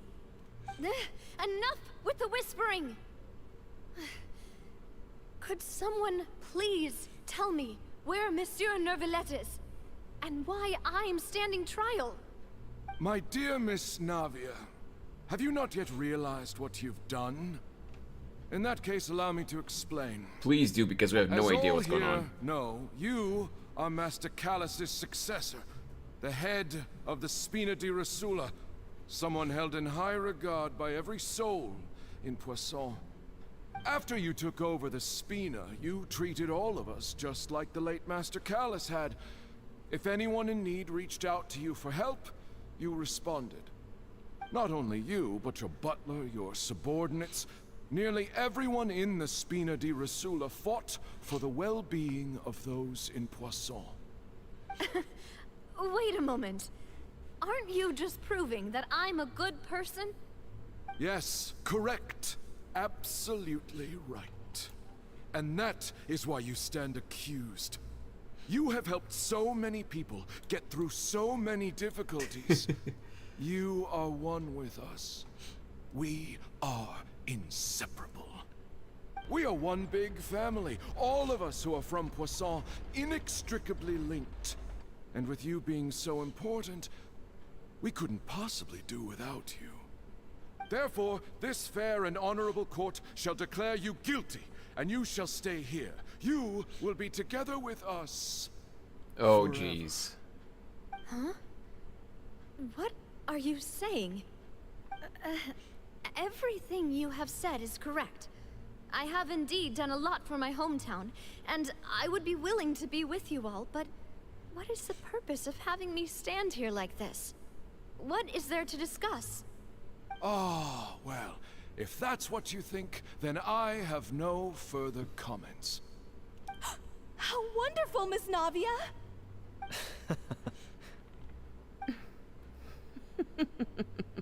These are not the real people. I know all these people. Why are they laughing? I seem to remember now. Yes, I get it. This trial is... Wait just a moment. This isn't right! Malus? What was that, Mr. Malus? Our conclusion is very clear and unanimous. Let the court judge her now. She's guilty! Stay here, Navia! You're one of us! Demoiselle, don't admit guilt. This trial means to keep you here forever. I wish to exercise my right to defend Our Lady. Mr. Joinville, you only know of Navia's goodness, but nothing of her utterly independent mind. She was born a free and independent spirit. She has never been tied down by anything. Indeed, even the death of Master Callus couldn't stop her. Her actions cannot serve as proof that she identifies herself as part of any group. She merely acted as an individual, extending her hand to help others. Please do not mistake her actions as being otherwise. Really? As an individual, you say? Don't forget, we are all Fontainians here. This is the nation of justice, the nation of Hydro. Even if Miss Navia only voluntarily rendered her assistance, that doesn't change the fact that her beautiful soul must return to everyone. Water accepts all, blends with all. It will surely accept her kindness. Become part of the Everything hive is mind. measured here in the nation of Hydro, and in the end, everyone shall meld together. Thus, when a unanimous opinion emerges, that opinion represents justice. Now, I speak for everyone. Our opinion is consistent. Navia should stay. We and Navia are one. And you would call this justice?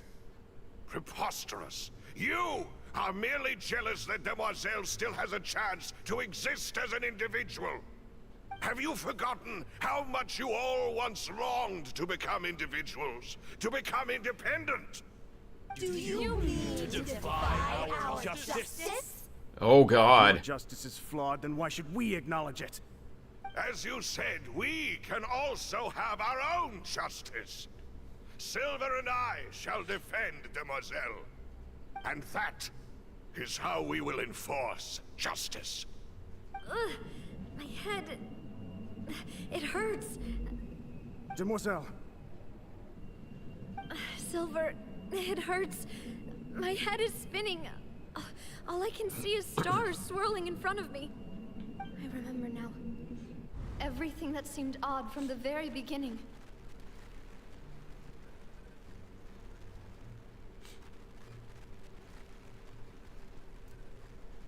Karina, Desiree, Joyville, Jolien, Essen, and Mr. Giverny and Mrs. Burnett, who we met earlier. Even Malus and Silver. I don't want to admit it, but they're all dead. Don't be afraid, and don't admit guilt. We will protect you to the very end. Absurd! Who are you to say that she cannot be judged? We are the majority, and in the nation of trials, the majority is absolute justice. We are the will of all. Don't let them escape! We shall keep Navia here with us!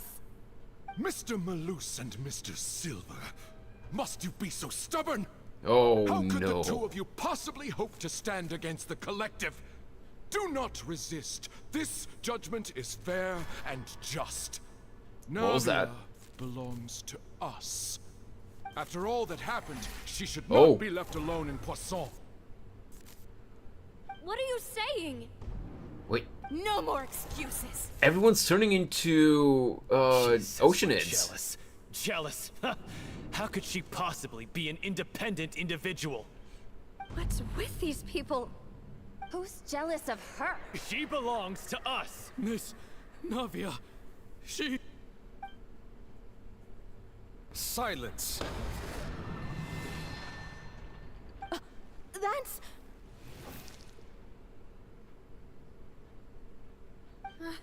Monsieur Neuvillette!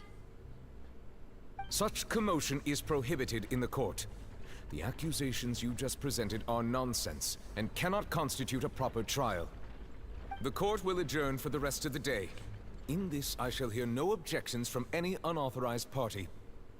Our thanks, Monsieur Neuvillette. Please leave with me, Miss Navia, while there is still time.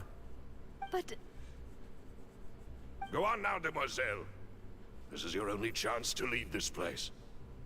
What, can't bear to leave us behind or something? Malus. My apologies. I couldn't resist making one little joke once I realized that this shall be our last goodbye. Malus, no! Malus... Silver... Don't say that. Quickly, you must come now. Goodbye, Demoiselle. Farewell.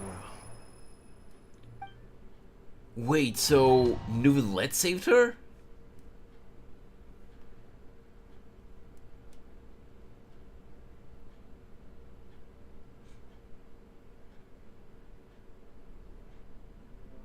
No, wait! Just a second! Hey, Navia? No, we did, apparently. You're awake? Good. Nope, it was Neuvillette indeed. I must have been dreaming. Malus and Silver were still alive, and they were defending me at some insane trial. It looks like you're all right. Did all the sad feelings cause you to have a nightmare? Paimon could give you a hug. The ruins you were exploring suffered a cave-in. When I arrived, I found you falling toward the water. You were just about to be dissolved within, but I...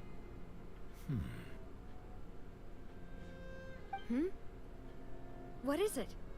I think I saw 2 Oceanids protecting you. It was only for a moment, perhaps even a fraction of a second, but they gave me the chance to retrieve you. Were it not for their intervention, I would not have been able to rescue you before your consciousness dissipated. That was Malus and Silver. Did you say Oceanids? You mean like what happened with Vache?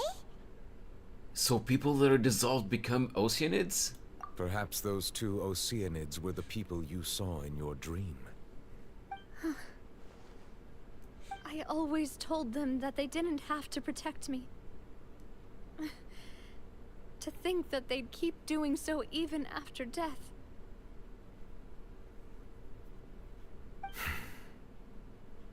Please come with me.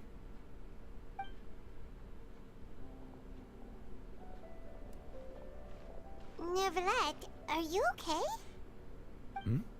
Oh, I am quite all right. Perhaps there's something we could chat about? Why do you look so stiff all of a sudden? Oh, Paimon knows. You're the type who feels awkward when there's nothing to talk about, right? Yeah, I'm bad at small talk as well. I merely thought that we should give Navia some time to herself. Huh? Why didn't you just say so then? Don't you think it's even more awkward to call us over like this and then have nothing to talk about? I suppose so. By the way, Siegwin sends her regards. Ah, Siegwin. I hope all is well with her these days. Her work in the Fortress of Meropide has not been too much for her, has it? No way, don't worry. She's doing fine down there. She's an amazing head nurse. I see. Well, that is good. I have always worried that Siegwin would need a lot of time to understand the world of humanity, just as I have. No, you're definitely doing worse than her. And the Duke also says hi. Even though Siegwin made him do that. He hopes that you haven't been overwhelmed by all that's happened lately. Thank you. I have indeed been busy lately, and I also hope that everything is going well in the Fortress of Meropide. He still doesn't know what to talk about. Let's chat about something else then. You're the expert here, Paimon. What should we talk about? So, Neuvillette, you're probably quite the swimmer, huh? Good one, Paimon. Yes, of course. This isn't going anywhere. Let's try something else. How did you find these ruins? Did the knave tell you? Yes, in fact. I had arranged to meet you in Poisson, but when I arrived, I discovered that the Fatui were helping the residents evacuate. They had even transported a large quantity of supplies to the area. Amid my astonishment, I ran into the knave, and we had a chat. She informed me that she had asked you to investigate the ancient ruins here. Yeah, we originally planned to meet up with you, but we thought you might still be busy with all those official documents. We didn't think exploring the ruins would take very long, and who would have thought you'd wrap things up so quickly? I hope Navia can get back on her feet. Love is destructive. I'm sorry to have kept you all waiting like that. I'm feeling much better now.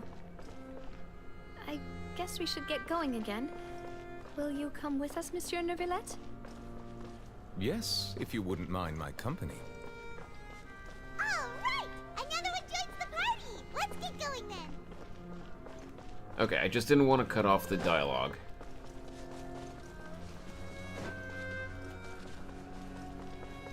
Let me see. I would love to explore around this, but let's keep going with the quest. Open sesame. Oh. Okay. By the way, Twitch, again, no, I am not advocating for people to leave Twitch and go, and go to YouTube to watch there, but I guess I am gonna shield for myself a little bit. If you guys are having fun here, if I'm not boring you too much, if there's anyone who's not subbed on YouTube, can we get some subs and maybe some likes on the stream? No pressure, of course. You don't have to if you don't want to. Just a question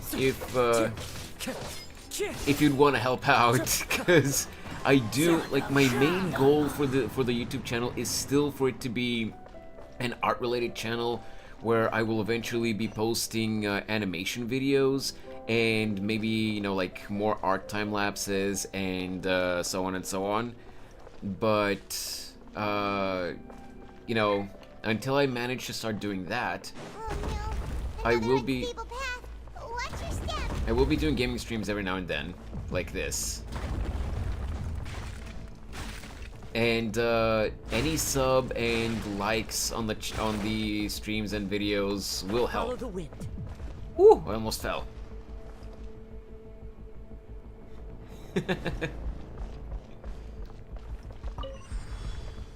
Yeah, you laugh, Lil, but ow. Okay. You laugh, but even though Twitch lifted their ban on multi-streaming, they're still being very particular about what you're allowed to do. They don't want they don't want streamers to advocate for viewers to go to the other platforms that you're multi-streaming to. Ow! Okay.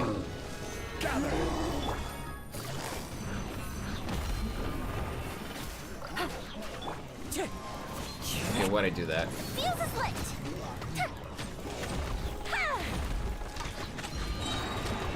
Down you go.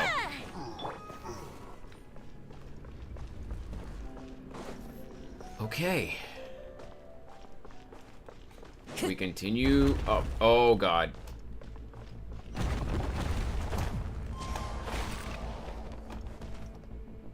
What?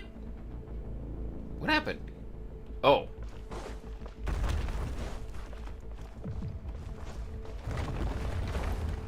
No, seriously?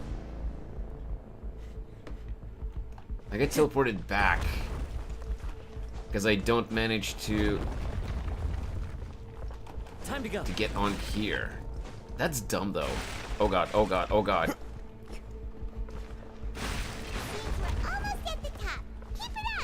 Shut it, Paimon. Woo! Shaky stairs and planks really scares me.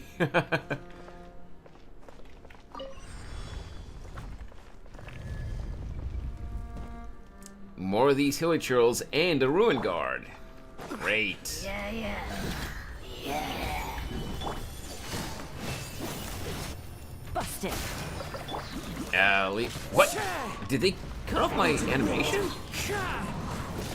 As one with wind and cloud. Things are about to get dicey. Okay, let's power up Yoimiya. Now go.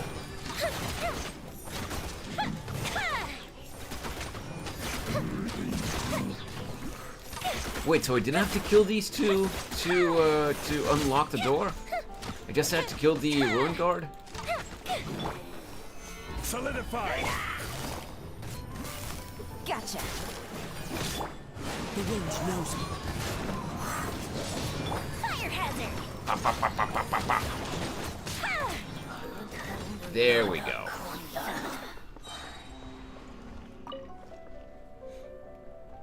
What is this? That's a lift. I thought that... Oh wait, that's not even a door. Why did that look like a door to me? Huh, okay.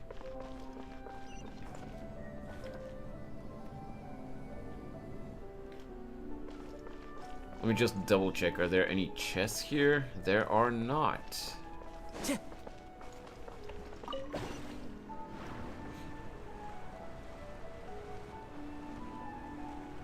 So pretty.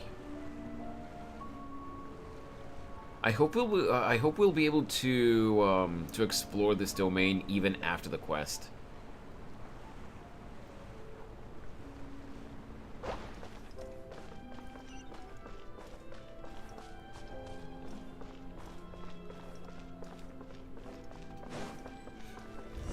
Another checkpoint, and we are locked. Wait, this place looks familiar. It looks similar to another dungeon that we were in before. Looks like we've reached the end. This is the place. There should not be any other hidden spaces in the vicinity. The path sure had some twists and turns, but it turns out that this place isn't actually that big. There seems to be something on the wall. What did we see? Oh! Stone. Wait, that's Farina. It seems like they were put here as an offering. Could we take them down and have a look? Perhaps we should just leave them be for now. Neuvillette noticed something. There are 4 locations in total, but only 3 stone slates. The slate that should be in the first empty spot is missing. The surrounding walls also show signs of damage. There's something written below. Let Paimon see. Reason dictates that this nation be destroyed. I shall record the history of its future here in its past. Say what? It feels like someone left these slates and these words here for a purpose. But does he mean that Fontaine should be destroyed? That would fit the circumstances dictated by the prophecy, yes. Indeed, the slate's contents correspond to it. Take the second slate, for example. There's a person kneeling here. She seems so dedicated. And there's a whole bunch of other people behind her doing the same. She's facing this... what is this? Some kind of island in the sky? Celestia? And is that Lady Farina in the third image? Did the Hydro Archon fall into the water?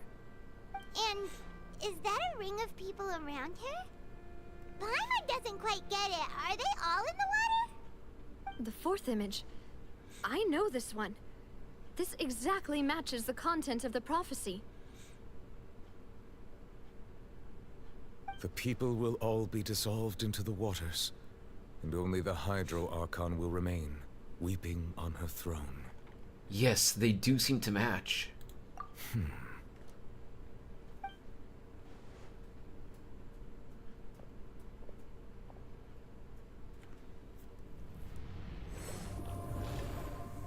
What are you doing, Neuvillette? More information should be hidden in these slates, but I fear I cannot easily uncover it, most likely due to us missing the first slate.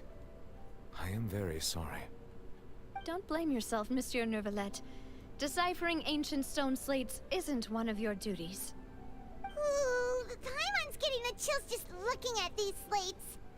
This says that it's the history of the future, right? That means the prophecy's sure to come true. I really hope it doesn't mean that. Still, Paimon feels like these images are kind of weird when you look at them together.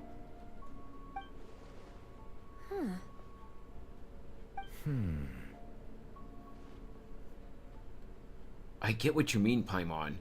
The issue is the order of the third and fourth images, right? That's right!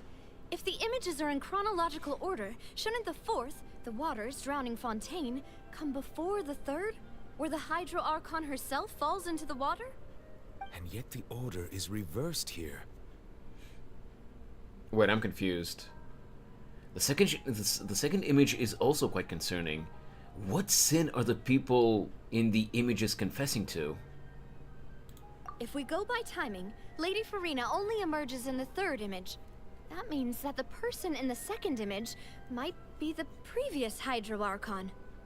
Egeria, then. I had never met her, but her appearance here does match the records. The previous Archon kneeling before the floating island in the skies, as if confessing a sin. Did she herself commit that sin? And if not, why would she be in such a posture? Also, I'm still wondering why these ancient stone slates are here at all. Judging from their contents, could this place be the origin of the prophecy? Does that mean that someone, or some people, once saw these slates? But who would have created these slates and left these words here?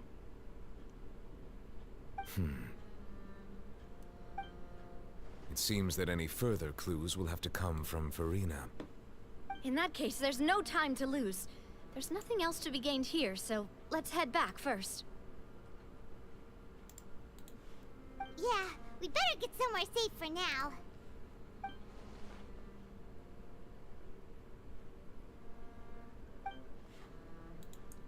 Honestly, who created the slate? Wait. Huh? Oh, honestly, who created the slates doesn't matter now. The real question is whether things will truly play out as the prophecy foretells or not. Challenge complete. I had a thought, by the way. Like, because this is kind of like a mural, not really. I was gonna say caricature, but more so mural. It doesn't like have a very detailed image, but we all saw the dev stream last week. What if Skirk is actually the previous Hydro Archon? What if Egeria is not actually dead, but is actually Skirk, Child's master?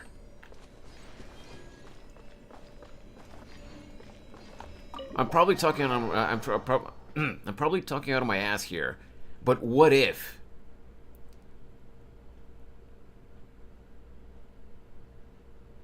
Because until now, as far as I'm aware, we have not even heard of Skirk outside of Child's voice lines. You know how it is. There's some things you just need to be there for yourself. You still have energy for that, Navia? Paimon's already beat.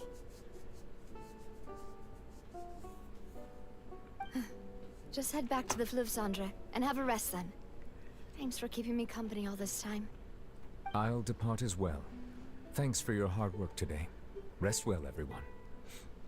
Traveler, I will go talk to Farina tomorrow morning to ask about the stone slates. I'm sure that you're concerned about this matter as well. If you have time, drop by my office. I will share the results of our discussion with you. Alright, see you tomorrow. Are you really gonna talk to her about this directly? Will that be a problem? Paimon's getting a little scared now that it's come to this. She has long been harboring secrets, and will not give them up easily. Which makes it all the more my duty to ensure that she understands the present situation. Alright, we'll leave it in your hands then. You're probably the best person to talk to her anyway. I will be carefully considering my words tonight. Traveler, Paimon, our safe house at the Fleuve Cendre is always open to you as ever, so please don't think you're an imposition. All right, I'll be on my way then.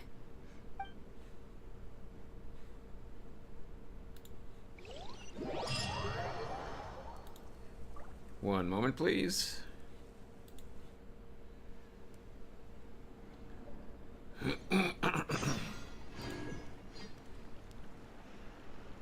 Okie doke. We're finally back! Welcome back. We've got a special menu prepared for you two tonight. Yay!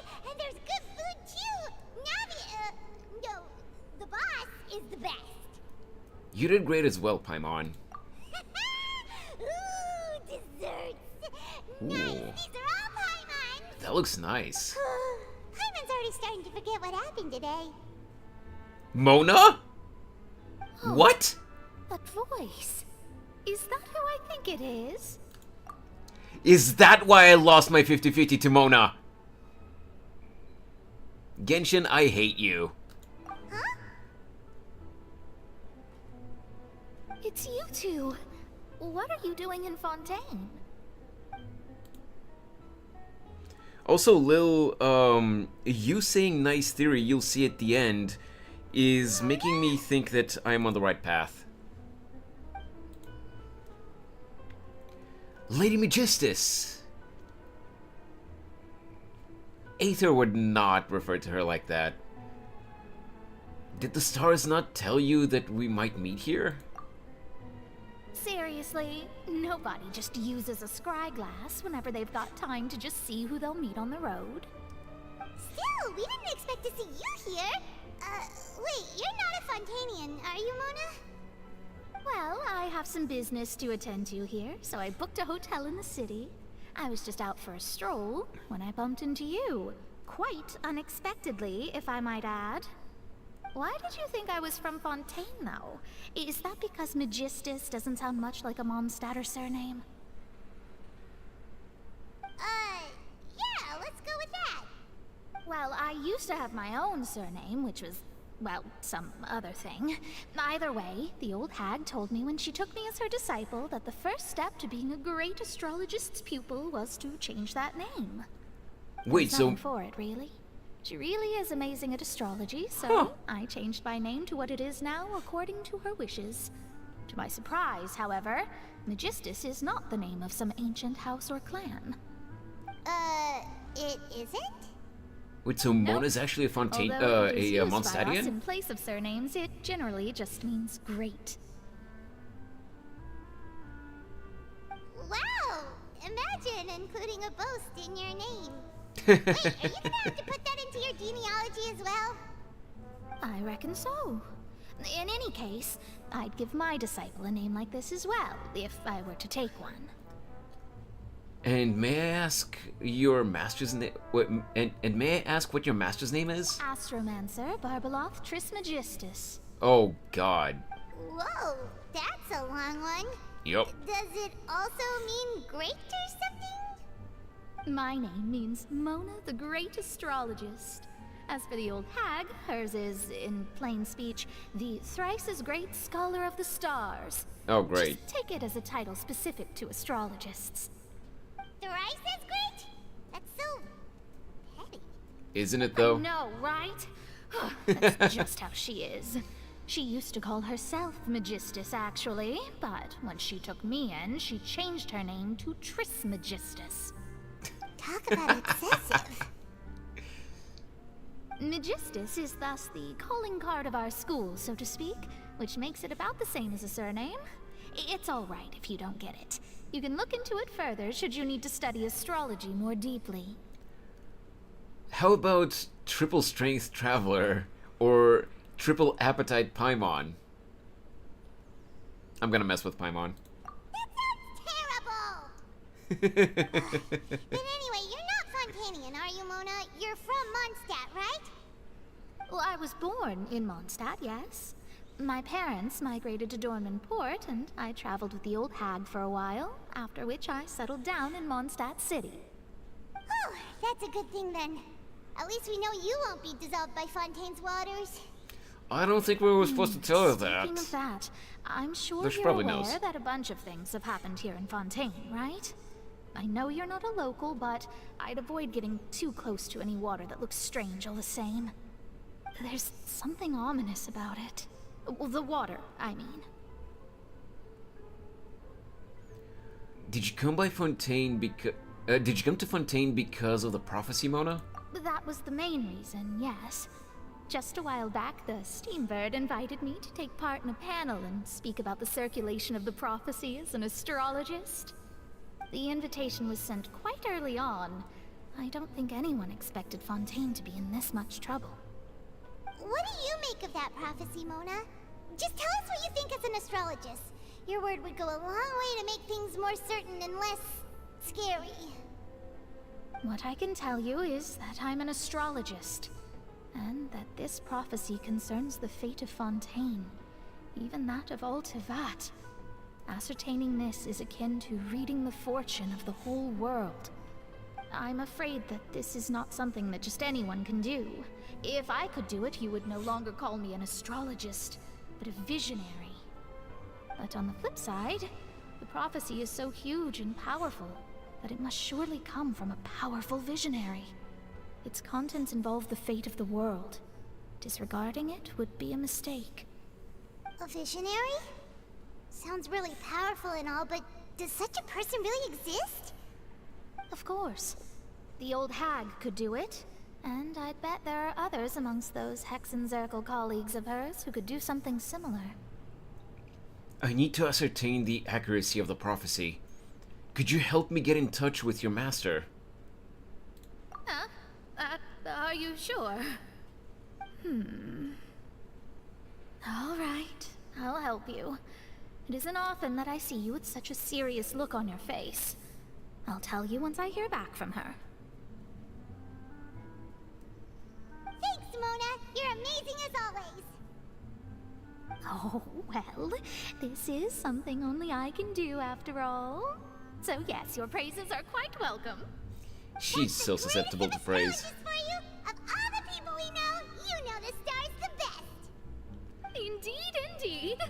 That's the spirit. Oh, sorry. I came to see what all the commotion was about. If there's anything you need, do not hesitate to inform the Spina di Rosula. Oh, whoops. Guess we were getting a little too carried away there. Well, I'll go tend to my own business now. If I receive any news, I'll be sure to come find you two again. Stroke Mona's ego a little bit Quick and... as rushing water. Wait. And here we are with the Spina guy giving us suspicious looks. Well, we were making a ruckus. Try to keep it down next time, Paimon. If Paimon hadn't spoken for you, it'd be you getting all the weird looks. The things Paimon does for you. Alright. Thanks, Paimon. That's more like it. After the conversation, you decide to get a good night's sleep and replenish your energy. Good morning. To be honest, Paimon's still feeling kind of sleepy. But it's time to get up, traveler. We agreed to go see Neuvillette, so let's pack it up and get going.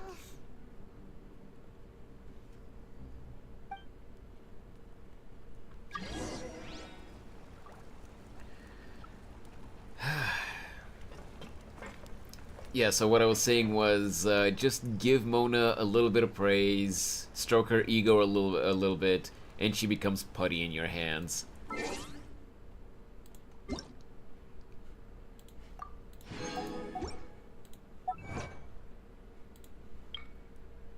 Love is destructive. Navia survives the encounter with the primordial seawater. How are we doing on primos?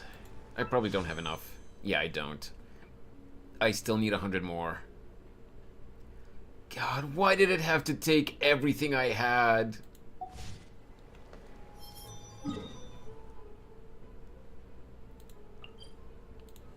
Literally every last primo. Well, I had 2 left.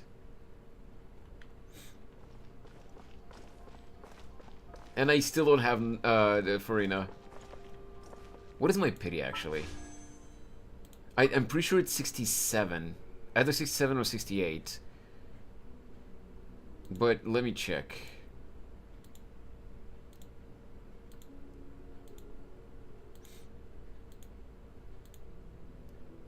So that's 50.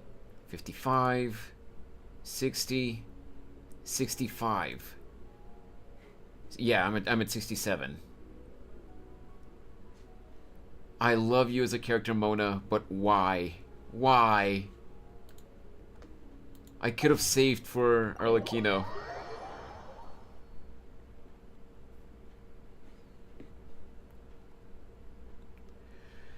$67, so that means I'm 8 pulls away from getting into soft pity territory again. 8 pulls.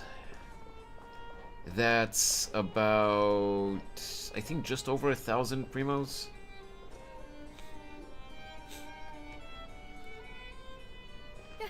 You're here, finally. Wait, what happened? Is something wrong? Monsieur Nurvelet and Lady Farina, they seem to have gotten into a dispute. Please go see for yourself. Oh, God. Oh, Lil, that's interesting. Like I said, I've already explained everything. And yet the problem has not been properly solved. There is little space for excuses between us. It is not my intention to offend you, but please, tell me where you stand.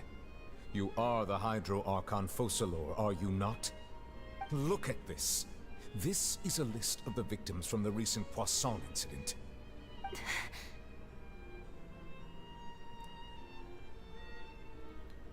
Socially awkward grandpa are having an argument. You mean they're all... Yes, they are, Farina. We did not arrive in time to avert this disaster, and I will not have it happen again. I will say this once more. You must tell me everything you know. Yesterday, I found 3 stone slates in some ancient ruins near Poisson. Do you know anything about those? There's no way she doesn't. Seriously? You're questioning me like this is a court case now. I don't know anything about that. But you found them in some ancient ruins, you say? That's correct, which is why I came to ask you some questions. There should have been 4 slates, but one of them was missing. The other 3 feature different images that seem to correlate to the prophecy. The prophecy? She knows something. She absolutely knows The second something. of these slates depicts the previous Hydro Archon Egeria kneeling before a floating island in the sky, as if confessing something. Do you know nothing of this either? I don't. I've never seen such slates. I'll ask you again. Do you really have no information regarding the previous Archon? My deciphering of the slates indicates that the Hydro Archon Egeria once had to confess to, or apologize for, a certain sin. If anyone would know about it, it should be you. All gods don't have the same secrets, you know. She was herself and I'm me. Is it really so strange that I know nothing? I understand your concerns, but I'm sorry. I just don't have anything to tell you. She's being awfully defensive about it, though. Forgive me for saying this now, Lady Farina, but I have long known of your various secret investigations into certain matters. There are several indications that you have been investigating the prophecy on the sly. This is not strange in itself, considering that you are the Hydro Archon. But it is strange that you should also claim to not know any of Egeria's secrets, as well as do nothing following your inquiries. You have never been as superficial as you have presented yourself to be, nor are you a fool. And yet, your behavior is very inconsistent.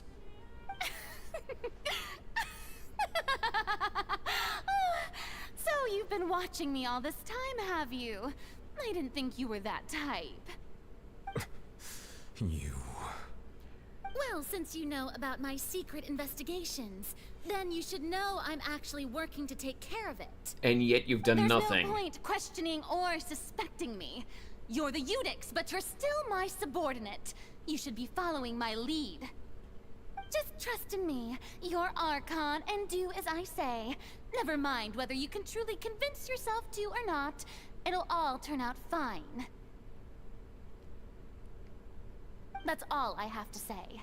We do not discuss this matter again. God. Oh, the opera's about to start. Toodles! I love you as a character, Farina, but you're really pissing me off right now.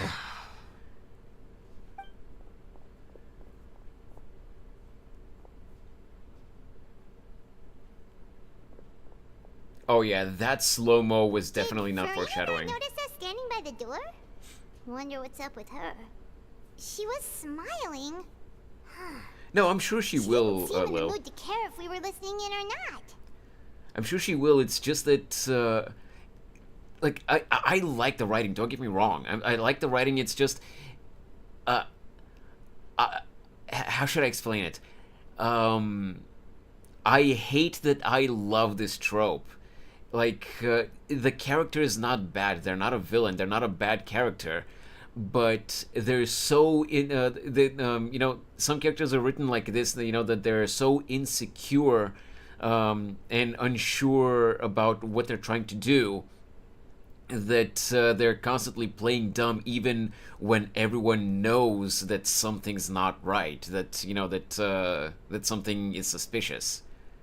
They just keep playing dumb and pretending that everything's okay. I don't like, even if it's a good character, even if I absolutely love the the character as a whole otherwise, that trait in someone's personality really pisses me off. Especially because I actually know people in real life that are like this as well. Hey, Storm. I just always feel bad for Farina. Yeah, me too. But, like, why can't she just trust other people and let them help? Oh, I'm the god, so just trust me. She seems deeply troubled. She seems to be deliberately hiding something. Yes, exactly. She seems to be hiding something. I assume you've been outside for a while now? Oh, you noticed. Seems Farina didn't even realize we were here. She was in a great panic, though I cannot discern the reason. Our discussion reached impasses time and again, a state of affairs that we cannot allow to continue. Still, I do not understand. Dialogue is the basis for understanding, so why did she keep refusing to engage? I'm afraid questions alone might not suffice. We need to make her understand how dire the situation actually is. Everyone in her inner circle has noticed that she is hiding some secret. The issue is her attitude. Exactly. I fear that she will not reveal anything unless absolutely forced to. Yes, that's my point. We have to create a situation in which she will have no choice but to speak. Oh? Like what? Normally, people will only reveal the truth when standing trial. Perhaps we must have the Hydro Archon experience just such a scenario. But Farina's seen so many trials, and she's really good at dodging questions.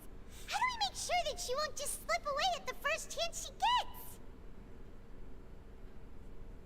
We will need to consider this thoroughly, join forces with various parties, and then do what we can.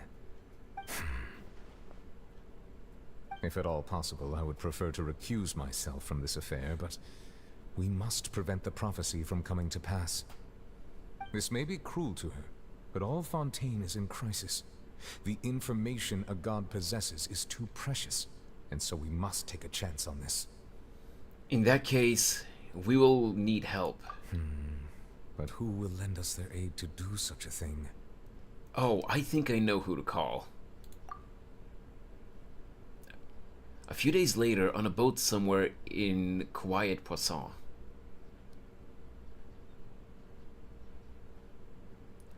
Are we talking about Mona's master?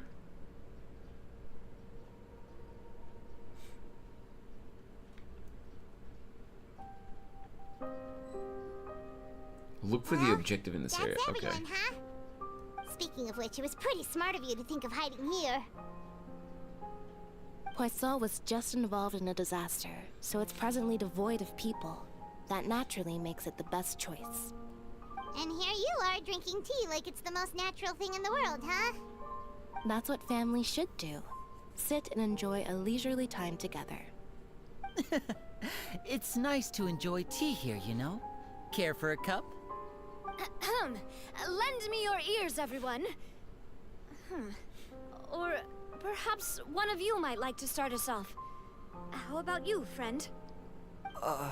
Me? No, I don't think I can. Then, how about you, good sir? I fear that I will cause the mood on this boat to become as somber as it is in court. Well then, I guess we're lucky we've got a local like me to organize things. Wonderful, the spotlight at last. I guess I'll be facilitating things from here. That was a little long-winded, don't you think? Oh, you might be right. Anyway, to cut to the chase, our friend here, the Traveler, has brought us together to discuss something. As for what that is, well, let's start by saying that we'll be pooling our efforts together to create a series of traps.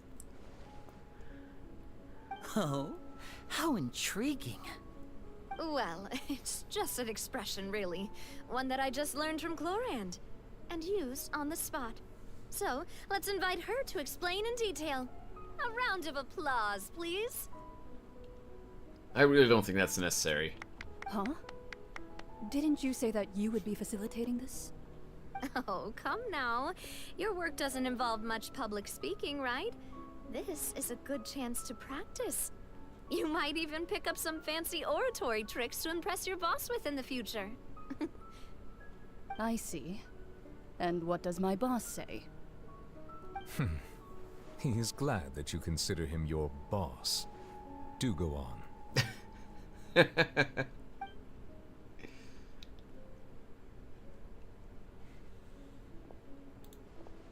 In that case, do any of you have experience hunting? Not that I recall. Fremine and I once used a wooden stick in a basket to catch wild rabbits when we were younger. As for Lynette, oh, right. You were sick that day, weren't you? I've also gone diving to catch some fish before. Does that count? I'm afraid not. You may or may not have heard, but Fontaine once played host to a group known as the Marechaussee Hunters. Though that was their name, they did not hunt animals, but rather various monsters left behind by the ancient dynasty of King Remus. Today, Fontaine's monster population has already thinned greatly, so the hunters have blended back into society, taking up arms in other lines of work. They even left a unique methodology of hunting in their wake. A trap comprises of the following components: bait, a trigger, and a containment device. Sometimes a lethal implement will also be necessary to deal with the prey. So, if we were to build a trap together, right now, what would you choose to build it with? For me, I would prefer something basket-shaped. Pigeons and rabbits will see the bait and naturally enter the snare. Our line of work requires a deft hand, and we're some of the best in the industry, so you can count on our techniques. You used some of those techniques while moving the people of Poisson, didn't you? My subordinates mentioned that you even performed some magic for the bawling children. Yes, and I even managed to gather some intelligence in the meantime. I'm quite the multitasker if I do say so myself. Okay, stop patting yourself on the back. I can't claim that as my strong suit. I prefer more stable methods, like placing bait in the water and waiting for the fish to come within reach. That's the kind of method I would count on. Calm and steady. Exactly the kind of person who would catch loads of fish. And I can be their assistant. With discretion, I'm sure. I'd probably use some sort of mechanical animal. Papa once bought me some small clockwork squirrels, mice, and such. When placed in the forest, they can attract others of their kind. I remember that you liked those too, didn't you? I did. And that would be a good way to go about it. If they're realistic enough, animals of the same kind will follow them all the way to the trap. What about you, Monsieur Neuvillette? I fear I do not have any related experience. That makes sense. You usually solve problems directly, without the use of any such tricks. But I do have one more question for you, Monsieur. If we were to create a trap now, how would you design it? I would like for it to be effective, but bring no harm to the prey. A more gentle trap would be ideal. Kind, as always. However, our intention doesn't necessarily change the containment device and the type of implement we need. If we wanted to kill the prey in one strike, we would need a powerful implement, However, that also goes for prey that must be captured and safely contained. Wait, why's that? Only a hunter who's a true expert at subduing their prey can snare it without harming it. The line that divides life and death is often exceedingly thin. True. So, are we going hunting together? Huh. We hadn't thought of seeing ourselves as hunters. It kinda works, but maybe it's still not the best metaphor. We're hunting a If our god. means of capturing and dealing with our prey is to put them on trial, then the hunting metaphor is actually quite accurate.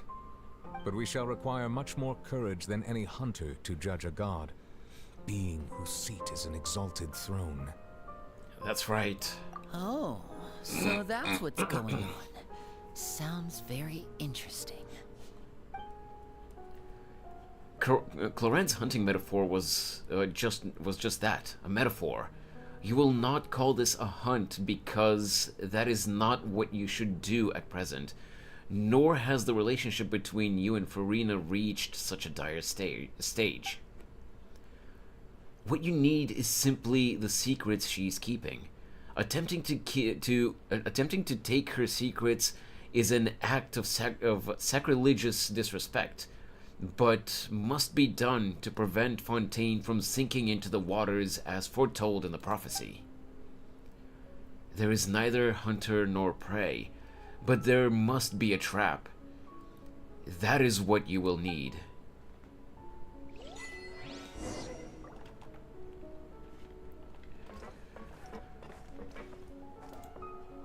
Okay.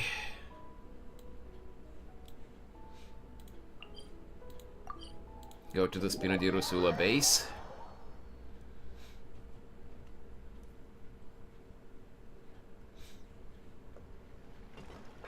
Got an achievement earlier.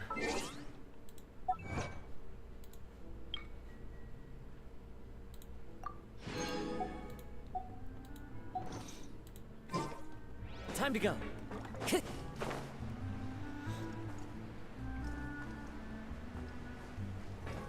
Okay.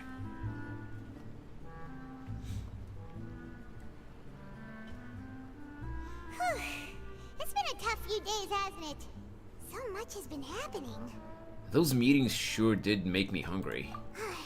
Hyman didn't think the meetings would go on for so long, but everyone seemed pretty fired up, huh?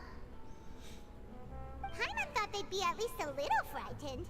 Well, Fremine was, now that Paimon thinks about it, but everyone else just looked a little surprised. Do you feel more confident after the meetings, Paimon? Well... It's hard to say. Paimon doesn't have any experience with this sort of thing. But with you around, Paimon sure will do great.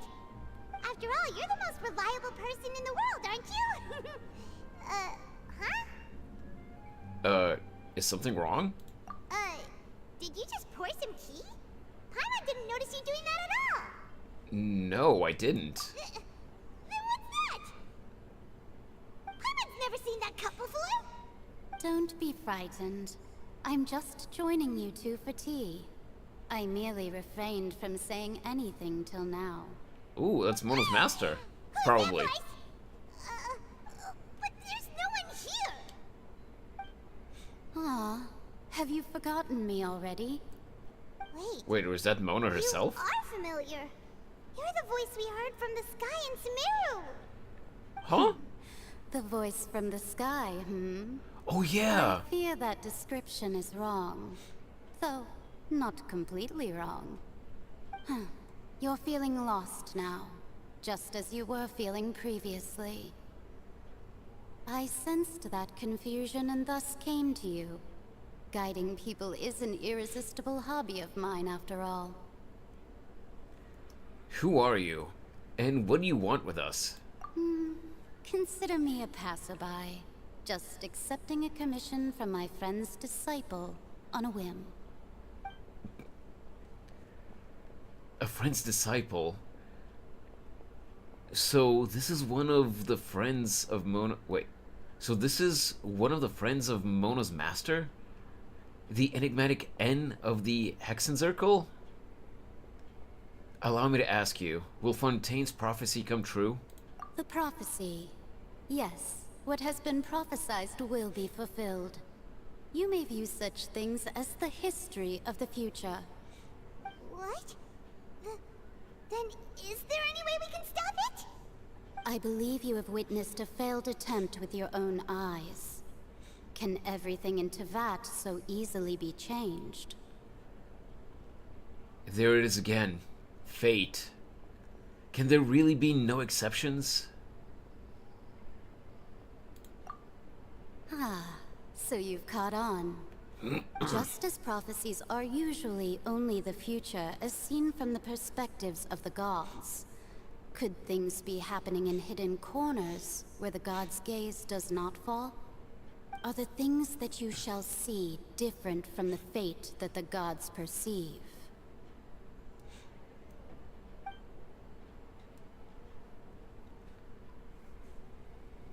What is she talking about? It all sounds really impressive and important and stuff, but it also sounds kind of scary.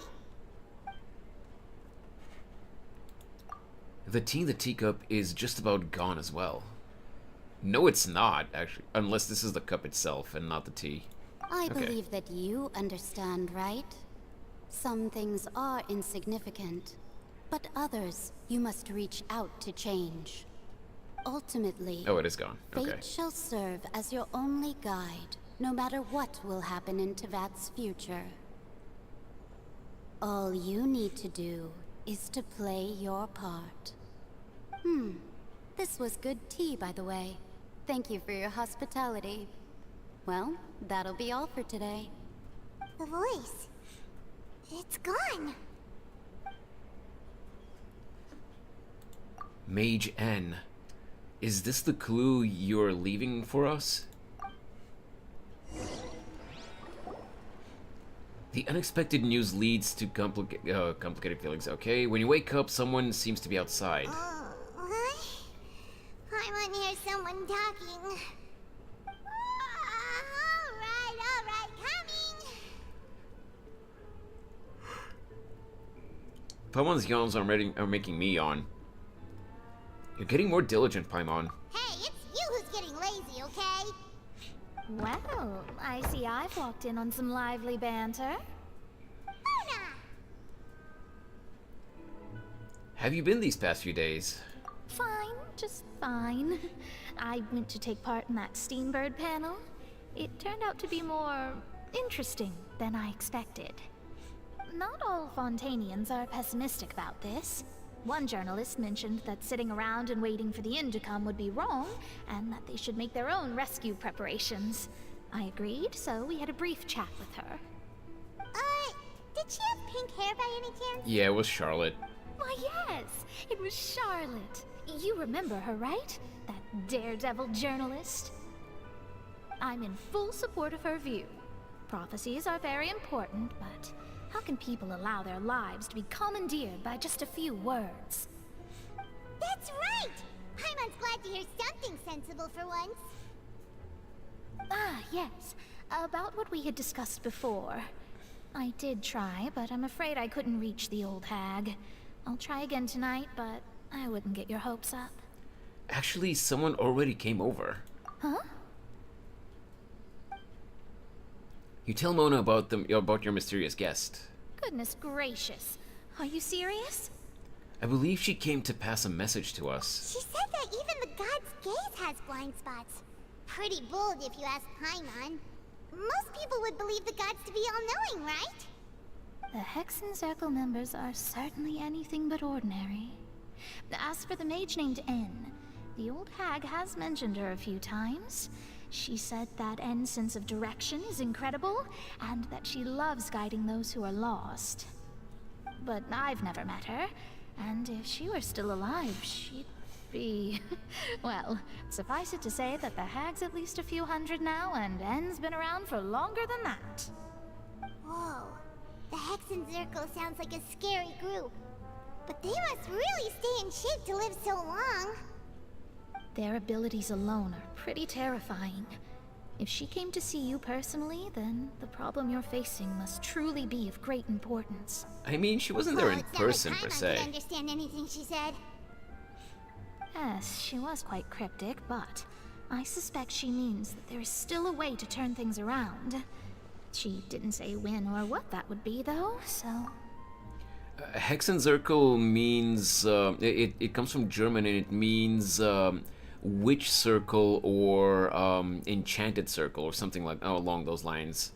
My German is really rusty, so I can't exactly remember how it translates, 100%, but it's something along those lines. Perhaps it is something that you cannot know right now. True. Her words were meant as a helpful hint, but when will we realize their value and meaning? Was that the best answer that my question could have gotten? Traveler, Paimon, are you two alright? Oh, we're fine. We're just a little down right now. It kind of feels like the end is coming, you know? I see. I feel that same sense of desperation, too. I guess you could consider me someone who has often witnessed fate. So far as I have seen, it cannot be swayed. But even so, I still hope for, and believe in, miracles. Astrology is eternal and rational, but fate may not be. It is cruel, but it can also be beautiful. Perhaps that's what En was trying to tell you. Not to lose heart, and to believe that what you are seeing playing out before you is not yet set in stone. I did originally think of steering clear of all this, but I couldn't. Even if this is all futile, I still wish to help everyone. If we don't struggle to the last, then how can we face the end when it comes? Huh. You do have a point. There I go, talking about astrological principles again. Sorry about that. The moment I start talking about work-related stuff... I need to get going. Don't worry about it, Mona. And thank you. It was worth trying to comfort you, even if only a little. I believe that you'll help those who are struggling in the same way I did. I suppose that might be why we always seem to meet by coincidence. It's no coincidence. It's fate. Paimon feels kind of moved by what Mona said, but also kind of sad too. Hey, Traveler, Paimon suddenly feels like going outside for a walk. Let's go. Let's walk around the city, shall we? There's a few spots we always like to walk by. Okay. I don't think that's the time for doing this, but I guess.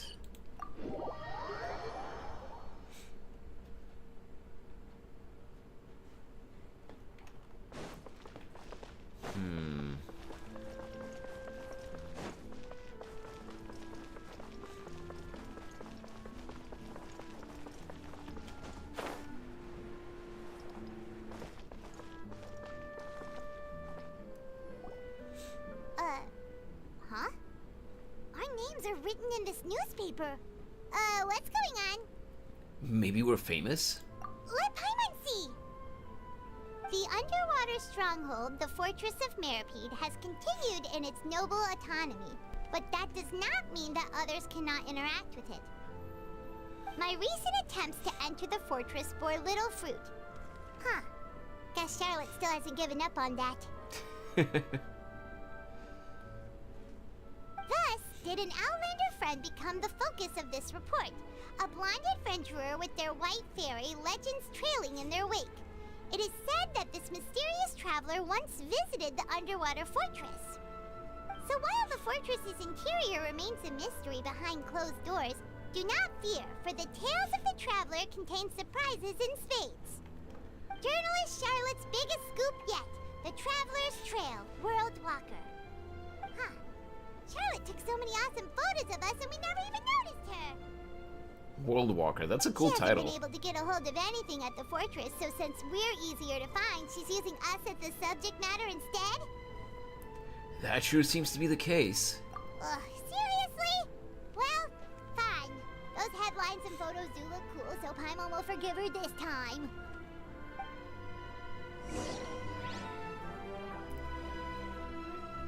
Continue moving forward. Where do we go? It's over here.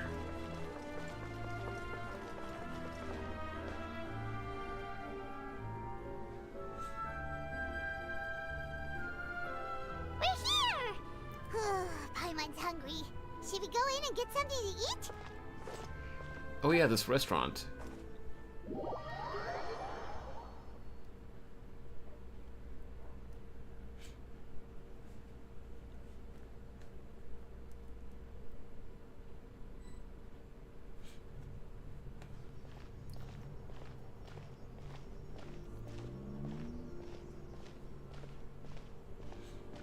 Hey, quick! Look! That's the limited edition, only 16 slices a day cake! It hasn't already sold out for the day? It was so delicious the last time we tried it. Despite the tense situation we were in, let's give it another go. Paimon's sure it'll be great. We can't let anyone get ahead of us. 1 slice of cake, please. Someone showed up after all. Oh, wait, you're the one from the Palais Mermonia. Oh, are you here to buy cake too? It seems Monsieur Neuvillette was right. You really can eat. Wait, did he really say something like that? That's right. Even he has his own preferences when it comes to food. As for me, I love the cake and coffee here. Do you come here often? Usually every day. Every day? It's part of my daily schedule, apart from work. I shall have my cake and coffee. Then what if someone told you one day that this place would be closing soon, and you wouldn't get to eat cake here anymore? What would you think? But why would it close? Well, Paimon doesn't know either, but maybe the waters will rise tomorrow. You know, like in the prophecy. Oh, the prophecy. To be honest, I haven't paid much attention to that. No, still, even if there'd be no more cake tomorrow, that wouldn't keep me from having some today. No, it's the same for eating in general. You might not be able to eat tomorrow, but if you can do so today, then you should carry on. That's what people call living, you know. I mean, you're not wrong, but that's still kind of dark. Don't be sad. Excuse me, could I have 2 more slices of cake to go? These 2 slices are for you. Sijuin said that this kind of expression you're making is what humans call being sad. Oh, you know Sijuin? I sure do. She was born before me, and she sometimes comes to the surface to teach us things about humans. She said that humans are creatures that are saddened easily, yes, and you can only lift their spirits by feeding them delicious food. So please try the cakes here. I've got something else to do, so I'll be going now. You two try to stay in a good mood after eating, all right? Oh, she's so pure. I love it. And there she goes. All right, let's dig in. I'm unsure this cake will be delicious. You share a glance with Paimon and snarf down the cake. It's more delicious than last time. And the flavor gets even better with the sip of tea. It sure would be nice if we could come again tomorrow. Sure would be nice if we could always eat delicious food here.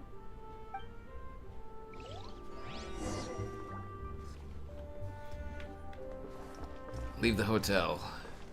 Oh,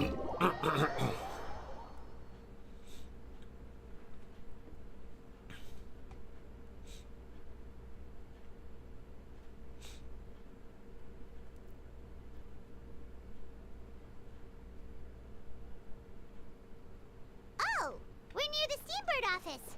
Let's go look for Charlotte and have a chat. Yeah, let's give her an earful for making an article about us without our permission. How dare she? The nerve. Wow! If it isn't the Traveler and Paimon! Oh, have you seen the article I wrote about you? We sure did. Ha! You've got some nerve! You just used us to make some quick mora! Can we negotiate a profit split? don't worry about that. I heard that you were in Poisson some time back, so I sent you a letter to discuss just that. It appears you didn't receive it, though. It's all right, though. I've set aside the amount intended for you. I've even set the table with some food. Really? Oh, you're the best! You're almost a little too easy to win over, Paimon. If I were a journalist with ulterior motives, you'd be in trouble now, you know. Oh, Paimon knows you're not like that. Still, what brings you here all of a sudden? Were you looking for me? When Mona mentioned you, we thought of coming to see you at work. I see! It seems you've already bumped into Mona here in Fontaine. So, she mentioned me? What did she say? She said that you're a real daredevil of a journalist. Nice. In which case, can this daredevil journalist dare to request an exclusive interview with the legendary traveler and Paimon? Huh? So your article in the paper today doesn't count? Oh, of course it doesn't. That was more like live photography. What I'd like to do is dive deeper and ask you to talk about the things you've seen and experienced. You seriously want to interview me? Yeah, are we even qualified enough? Why not? If I say you're worth an interview, then you're worth it. But not right now, of course. I'll need a few days to prepare. Oh, in that case, we'll just chat when you have the time then? Oh, so that's a yes? Ooh, splendid! I'll tell the editor-in-chief immediately. I'll have to apply for lighting, a venue, some props, and... Whew, so much to get done now. Talk to you later. Wait, Charlotte, Paimon's still got a question for you. And what's that? If, just for example, Fontaine were to be flooded tomorrow, what would you do today? Huh. That's the prophecy you're talking about, isn't it? It is. I mean, I do hear about it often, but I've never once thought that the day could be tomorrow.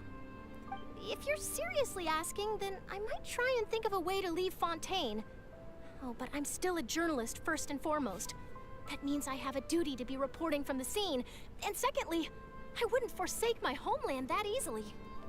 From what I've seen, most people don't know what they'd do should the worst come to pass. In truth, it might be better just to behave like normal rather than worry over such an end. So in all likelihood, I'd probably still be prepping at the office for that interview of ours. I know what you're thinking. That sounds a bit sad, but I've always believed that it's best to do what you enjoy. Just think about it. If this nation really were to be suddenly destroyed tomorrow, but I still successfully finish an exclusive interview with a truly unique person, then the story I would wind up writing would truly be timeless. And then do you know what I'd do? Well, I'd write that story, send it for printing, and use messenger pigeons to get copies out to the various nations as soon as possible. I'm not a dreamer, nor am I a workaholic, but I do love my job. You kind of are a workaholic, I'd be proud though. of leaving such an article behind. I guess you could say that I was born to be a journalist. But anyway, that's my answer. And on that note, I'll get back to my preparations. That's so nice. All of a sudden, Paimon actually kinda envies her. Anyway, let's go and take a look at the sea, shall we?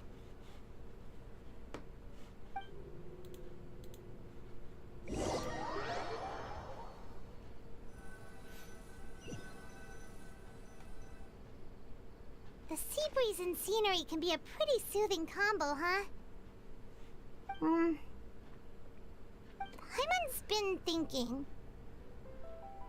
Yes? If it wasn't Fontaine, but all of Tevat that would be destroyed tomorrow, where would we go and what would we do?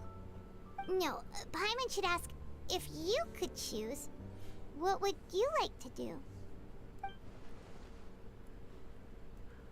If I could choose, huh? It's just like Charlotte said.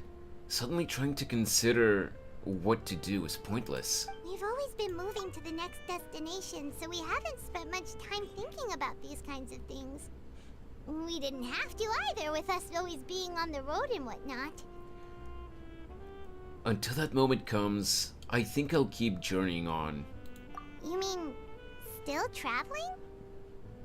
Yes, cherishing every single moment that I have to look upon this world. Huh. Wait, isn't that what we've always been doing? The banter goes back and forth between the two of you as time slips by. As night falls, you return to your accommodations and end this busy day. The next few days are just as calm. Charlotte comes to find you and conducts the interview in the Spina di Rosula safe house at the Fleuve Sandra. Jesus. Navia, having finished her business in Poisson, even drops by to take a photo with the two of you. All goes well.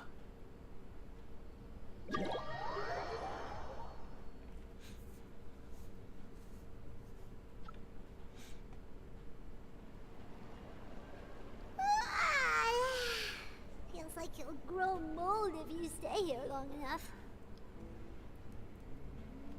But it's still better than the Fortress of Mirapede, that's for sure. It's not only damp there, but salty too. Ah, so the two of you are still here. Wonderful. Give me just one sec. Gotta turn on the light in the room. It's starting to get dark out.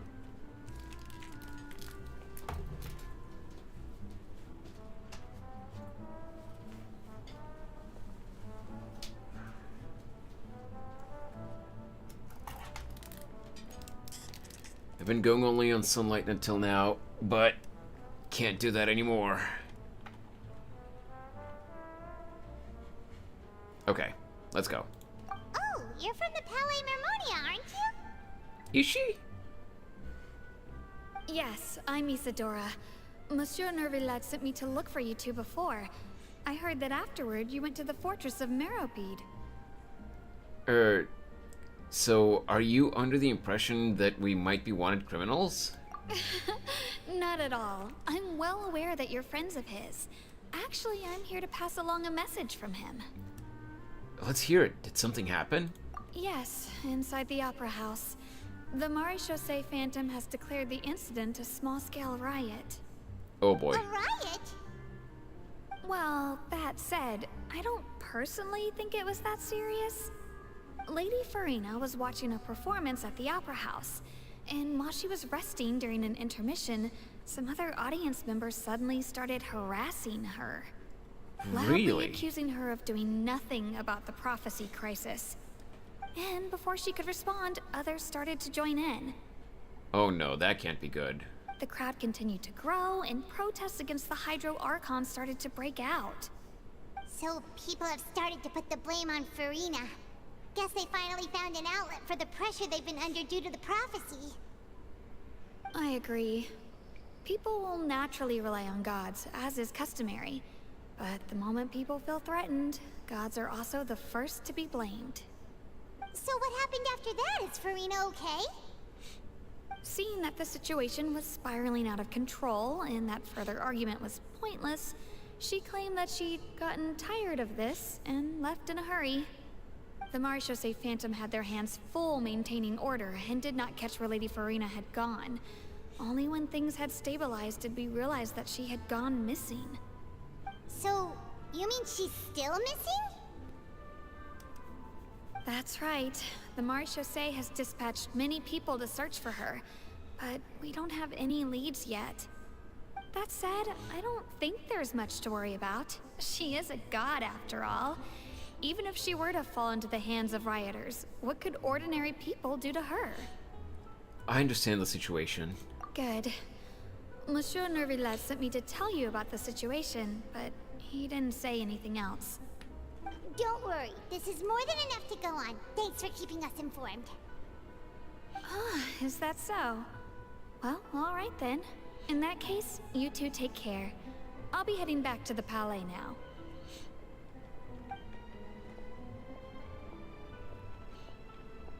Well, sounds like we should hurry over to Poisson then. You sure cut on quickly. If we know Farina, she won't try to fix things in this situation. Instead, she'll look for a place to wait out the heat. And as we also know, she may be loud and dramatic, but she doesn't have a heart of stone. When Nervalet was talking to her in the Palais Mermonia, and she heard about Poisson, she couldn't hide her sadness and remorse. It would be hard for her to ignore being accused by the public today. Paimon thinks Furina's probably taken the opportunity to slip away to Poisson and try to relieve the sense of guilt that she's feeling. Huh. Well, what do you think? Paimon knows the answer, of course, but Paimon can do the analysis to back it up, too. Cool, huh? I see becoming a detective's done you some good. Looks like those detective novels have had an effect on you. In that case, there's not a moment to lose. Poisson, here we come!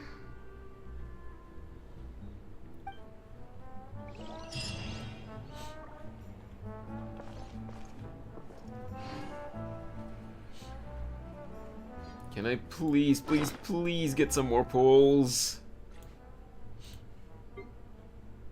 How many sigils do I have? 32.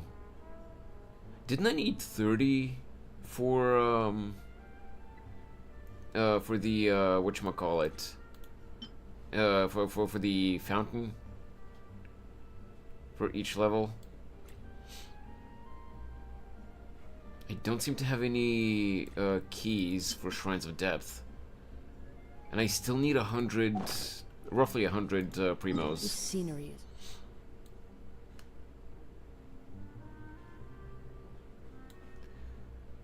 I don't really have any I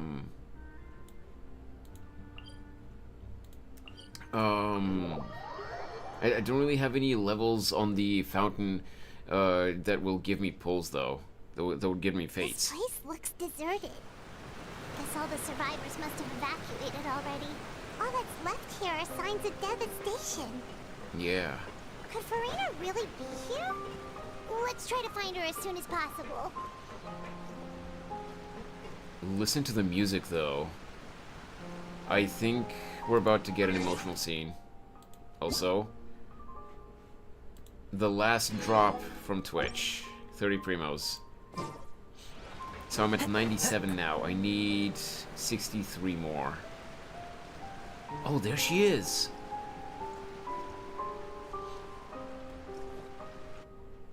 Well, Kazuha's dead.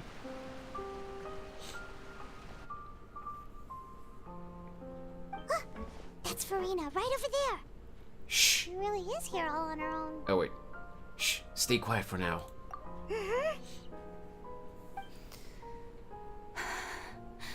Should I just give up? This is all meaningless. What was meant to happen did happen after all. Everyone's dead. I'm sorry. I am so sorry. Give up, Furina. There's no point in holding out. I'm sorry. But what can I even do other than to repeat meaningless apologies over and over? Furina. Who's that? Don't worry, Furina. It's just us.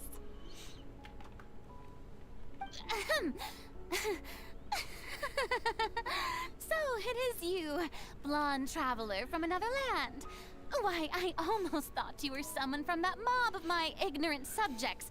Come to kneel and beg for my forgiveness. Furina, you were crying just now, weren't you? The tear stains on your face are obvious. What do you mean, tear stains? Oh, I remember. The show at the Opera House earlier this morning was so moving. I'm still trying to process it. Furina, we saw you. Who Just did that stop. uncivilized rabble think they were? Disturbing my enjoyment of the arts. They even dare to tout their archon. I must teach them a lesson. I can just imagine their twisted and frustrated faces once they realize that I'm nowhere to be found. Oh, and I'm sure Nouvellette and those people from the Maréchaussée Phantom are freaking out right next to them too. Stop trying to act tough, Farina. You're actually beyond devastated right now, aren't you? Of course not. Hey, there she is! The Hydro Archon's over there! Quick, after her!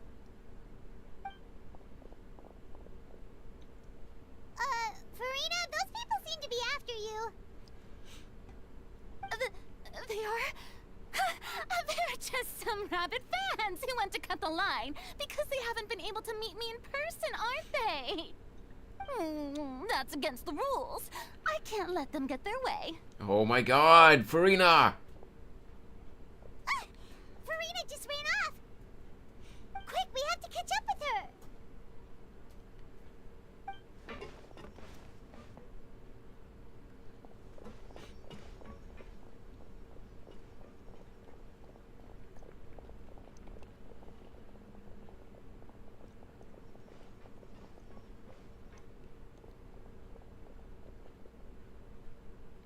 Farina, I love you, but let people help you.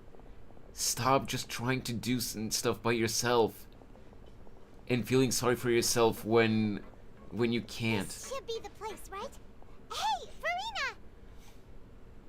There's a good hiding spot over here. Quick, come to Paimon before the rest of them catch up to you. What is this place? Hurry, they're almost here. We didn't run that far. Fine. I suppose haste is warranted. Lead the way. We didn't even run that far. What do you mean, what is this place? Oh hey, Kazuha didn't die.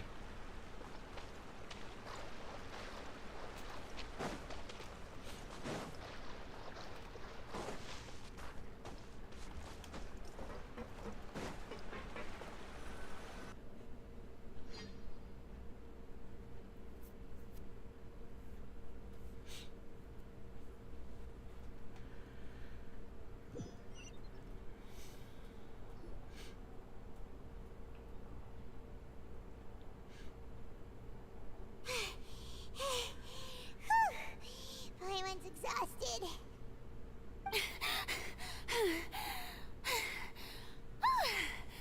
I'm so tired.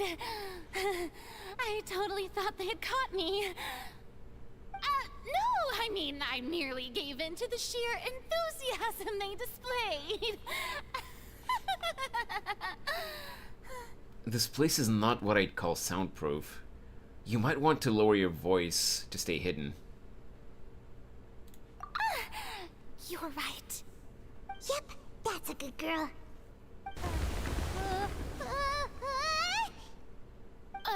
What's happening? The ground's shaking. Is it an earthquake? Another disaster just struck, I suspect. Yeah, a quake of this kind preceded the flooding in Poisson, didn't it? It can't be. It's happening again. Well, there's no need to worry too much about that.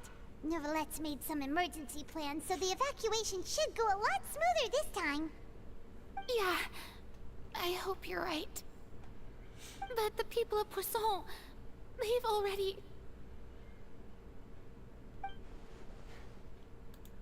Has Farina finally reached her limit? Now that she's talking about her actual feelings, she's starting to look far less stiff. You begin to talk amongst yourselves as Farina slowly calms down. It's true. I've been investigating the prophecy for hundreds of years. I once had informants all over Tevat, searching for clues and feeding information back to me. I've tried all kinds of ways too to hold back the sea. Anything to keep the coastline from advancing. But all my efforts proved to be futile in the end. Really, the truth has been clear to me for a very long time. We cannot make an enemy of the divine. No matter what we do, the will of the heavenly principles will have its way, and the prophecy shall be fulfilled. But even then, you still haven't given up, right? Give up. I do love the sound of that phrase. It would mean finally coming to terms with fate, but also for me to finally be free. But that would also mean that all hope would disappear. Indeed. I've thought about giving up so many times, especially after we almost lost Poisson. Fate is really unreasonable, isn't it? It has no heart and obeys no rules. The prophecy has only just started to come true, and so many people have already lost their lives. But just now, it all became clear to me. I still don't have the right to come to terms with fate on behalf of everyone else. As long as the final moment hasn't come, it's still not too late. Don't worry. I will keep hope alive for everyone until the very end. Yes. Well, that's enough for now. I got the impulse to play the stricken maiden, but honestly, considering my rank and station, that wasn't a good fit at all. Oh my god, Farina. Don't take any of what I just said seriously. How could I possibly let Fontaine fall to the whims of trivial prophecy? Come on! Paimon could have sworn you were actually being honest just now. We're running out of time. We can't just go back to square one like this. I have to get more information out of her. Farina, you might not have to shoulder this burden alone. Although I don't know what you might be keeping from everyone, your people are more than willing to share your burden with you. Share my burden. That's impossible. It was fated right from the start that this would be my duty alone. But even if your burden doesn't need to be shared, you can still choose to confide in someone. Just share it with me. I'm what you'd call a witness. A witness? Yes. I've heard that you came to Tevat from beyond the stars, yes. In other words, you never belonged here. And if Tevat is, in its entirety, a show on a stage, then you're just a spectator, aren't you? In a way, yes. If that's the case... There's no time left. Please, Farina, just spit it out.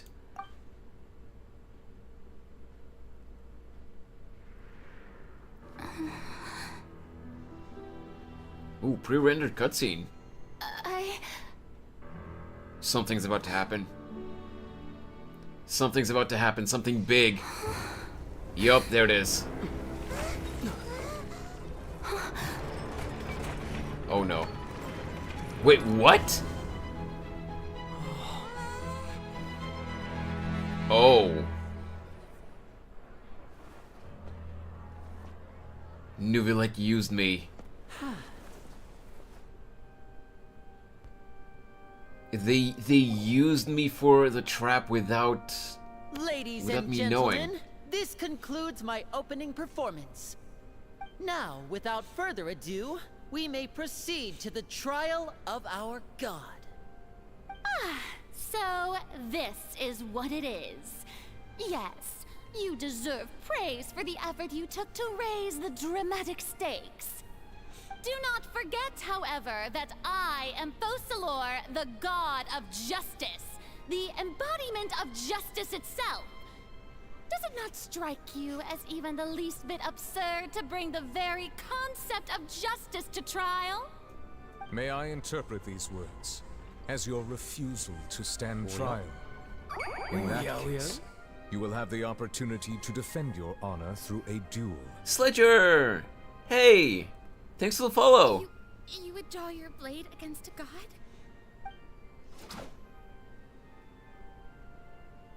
I see. It seems like you have made up your mind.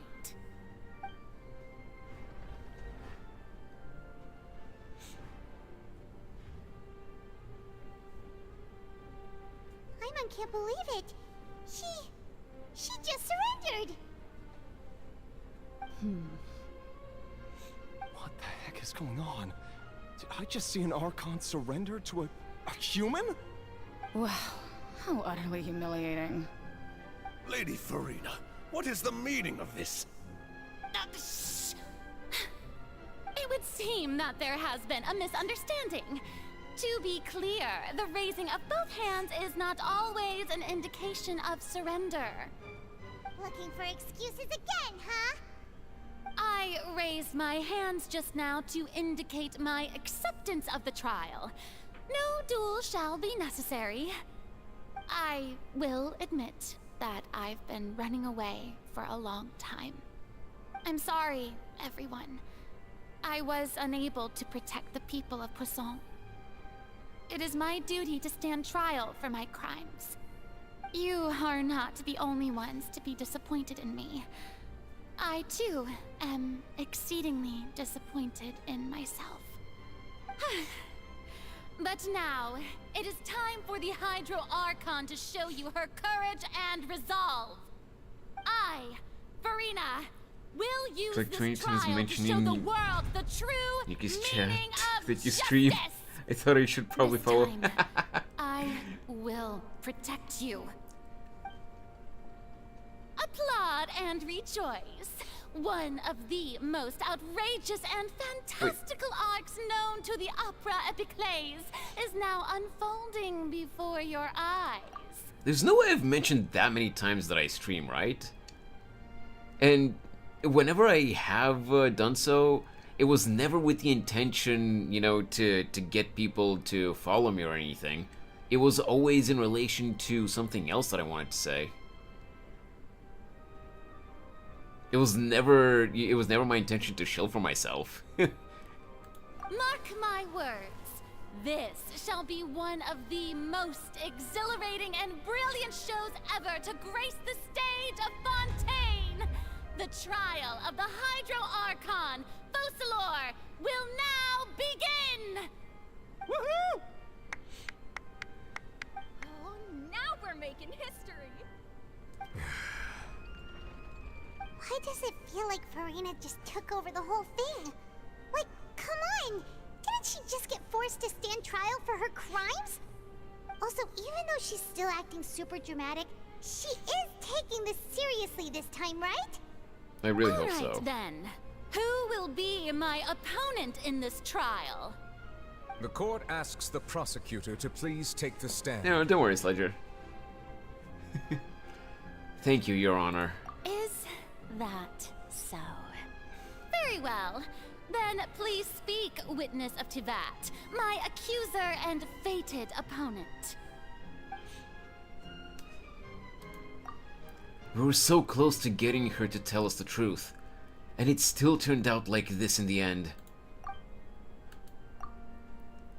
It's okay though. As long as we can defeat Farina in court, we'll still have the chance to figure everything out.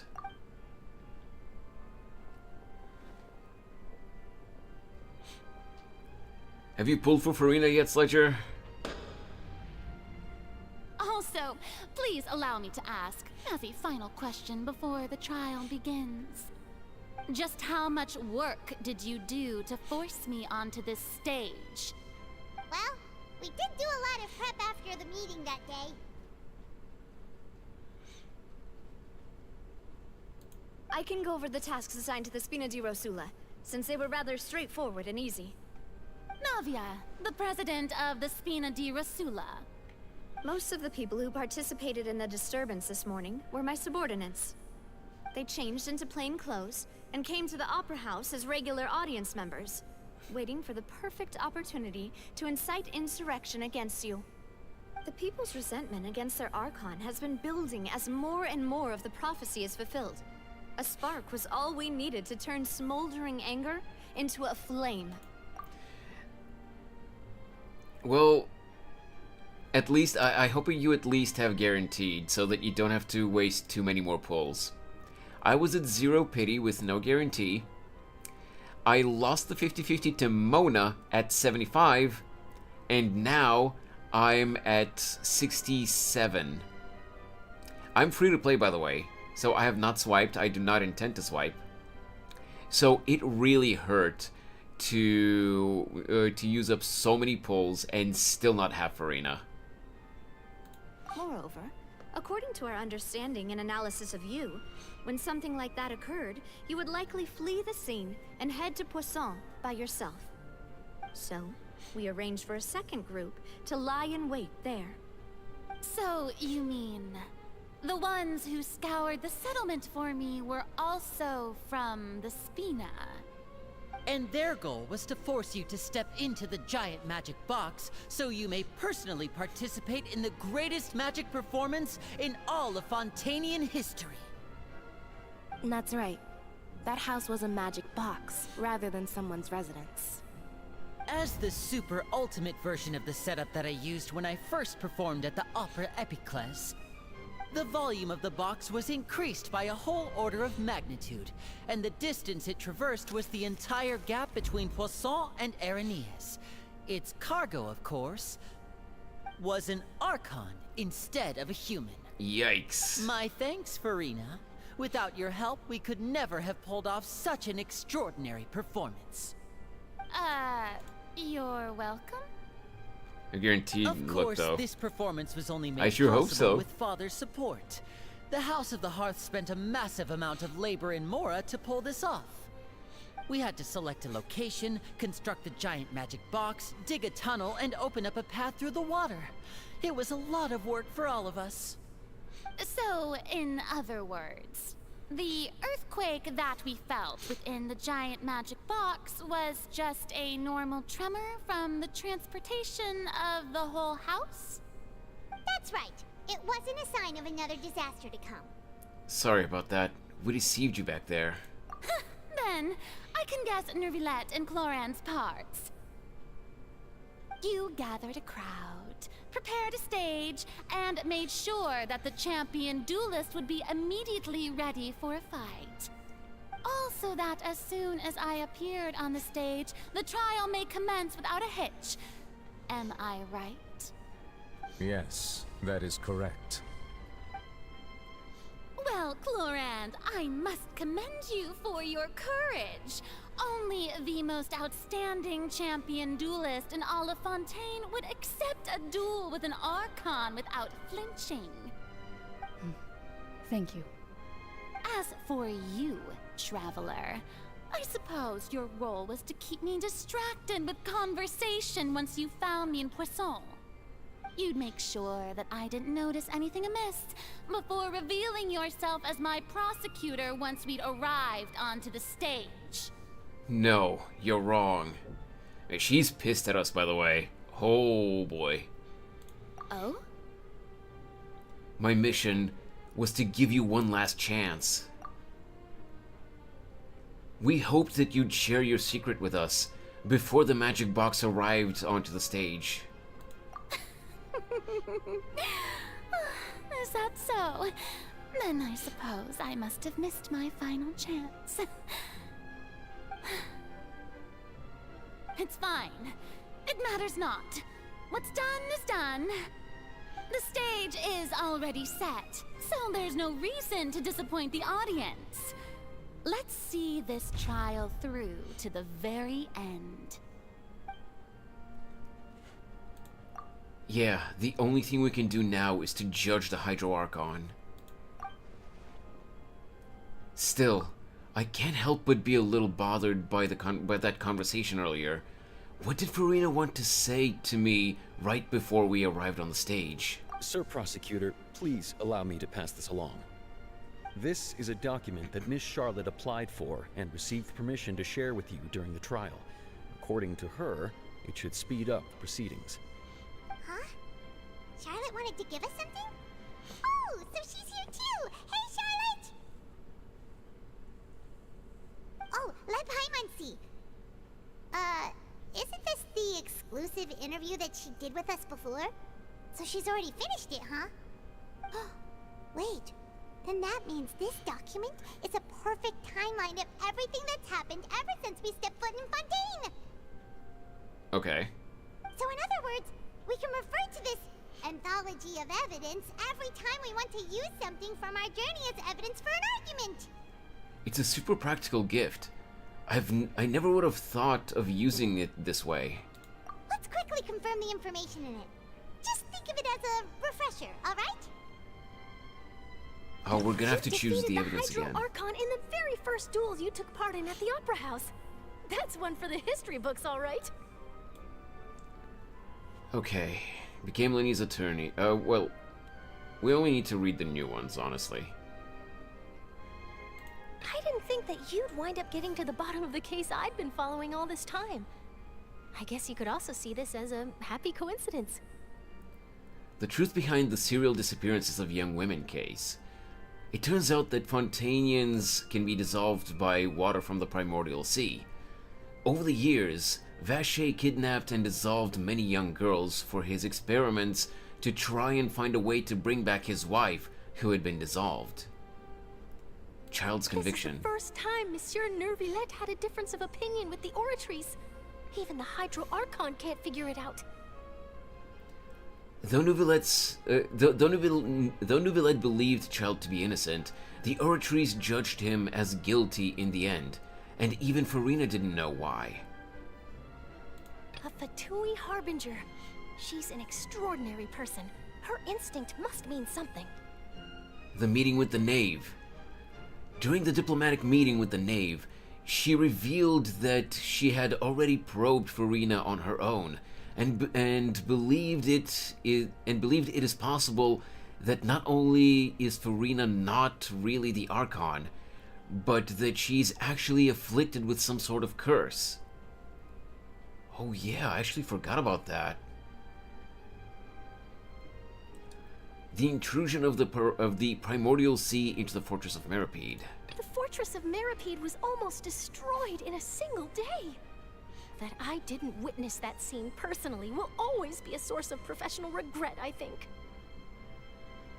The entrance of the primordial sea is sealed beneath the forbidden zone in the fortress of Meripede, and recently, the primordial sea has nearly broken out. It was only temporarily pushed back by Neuvillette's power. According to Monsieur Neuvillette, both Child and that whale should have been in the primordial sea at that time. You saw a child floating in the sea in a dream, as well as an indescribably massive whale. Navia falling into the seawater. I nearly lost my awesome friend Navia. To be honest, that still gives me shivers. While exploring the ruin near Poisson, it began to collapse and Navia fell into the water containing primordial seawater. Only the protection of the dead members of the Spina di Rosula prevented her from dissolving. The words of someone as extraordinary as a witch can probably only be truly understood when something surreal happens to you. Tea time with N. N communicated with you by connecting your consciousnesses. She believes the prophecy will certainly happen, but that you needn't give up all hope. Okay.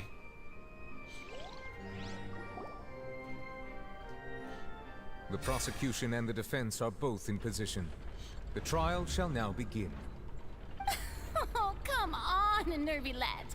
There's no need to repeat all the unimportant legalese. Just fast forward to the part where the prosecution lays out my offenses. As the defendant and the lead actress of this performance, I still haven't even been informed of my supposed guilt in all of this. Of course, it is only natural for humans to struggle to understand the actions of a god. However, you will need more than that to convict me of a crime. That's true. But my charge here is unrelated to your conduct as an Archon. Oh my god, he talks. Instead, I would like to charge you as a fraud who's never been the Archon in the first place. What? Wait, what was that? Lady Farina's a fraud? Hey, I came here thinking that we were going to try the Hydro Archon for forsaking our duty, but did I hear that right? She's not our Archon at all? Charge accepted. Lady Farina, do you plead guilty to the charge?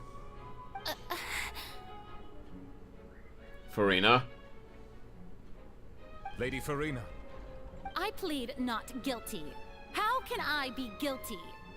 There is no way that I, Focalor, otherwise known as Farina de Fontaine, a member of the Seven and the Regina of all waters, kindreds, peoples, and laws of Fontaine, could be anything other than your true archon. Yeah. Even though Lady Farina can be rather eccentric, isn't it going too far to doubt her very identity? Yeah, I've never questioned her identity either.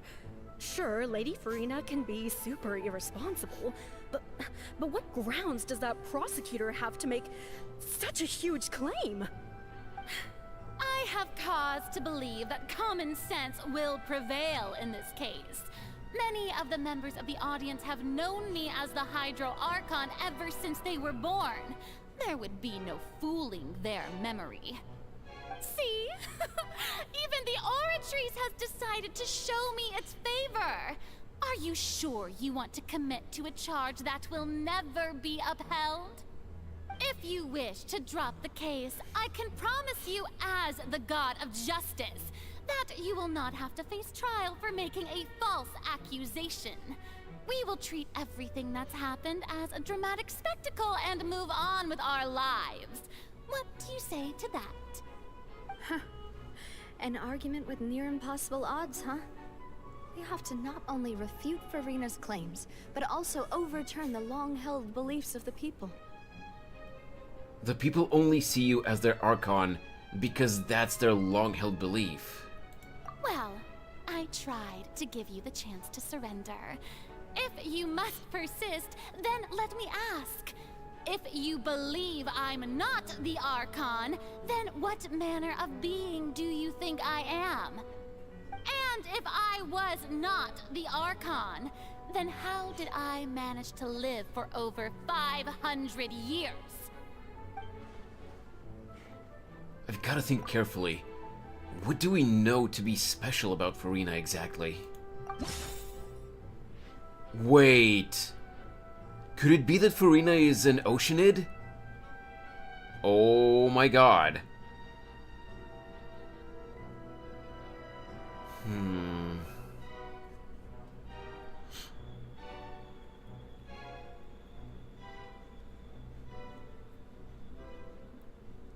Okay, so Farina didn't know why the Oratrice did not agree.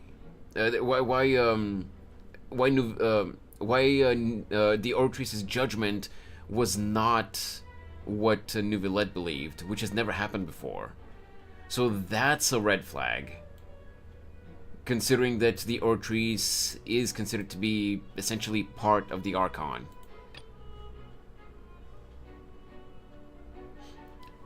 Arlecchino has been doubting that Farina is the Archon for a while. These are irrelevant, and N. I don't think it'll be this. Let's try Child's Conviction. That doesn't sound right. Paimon doesn't think this clue can be used as compelling evidence to build our case. I mean, yeah, like, it is a clue, but I don't think it's solid enough. I guess it would be Arlecchino's argument. First of all, you may be a member of another long-lived race, which would allow you to naturally possess an extended lifespan. And second of all, even if that wasn't the case, there could be other ways to extend your life. Such as a curse. Who gave you that idea? Was it the knave? You'd sink so low as to use a harbinger's words against me. It doesn't matter who gave us the information. What matters is the veracity of the claim. A curse? I once thought it possible that the aura of an Archon might naturally resemble a type of curse. But in light of this claim, perhaps what I sensed was not your divinity, but a curse after all. You sensed it too, huh, Neuvillette? So, Farina, instead of an Archon, could you just be a cursed human? Lady Farina is actually a human? Well, it is true that it's extremely difficult to tell humans and gods apart just by looking at them. It's not impossible. Wait, but if I remember correctly from the Genshin manga, what was her name again? One of the ancestors from Mondstadt. Didn't she turn into an archon? Like, Venti did say that anyone can ascend to Celestia and become an archon, right? Or am I misremembering?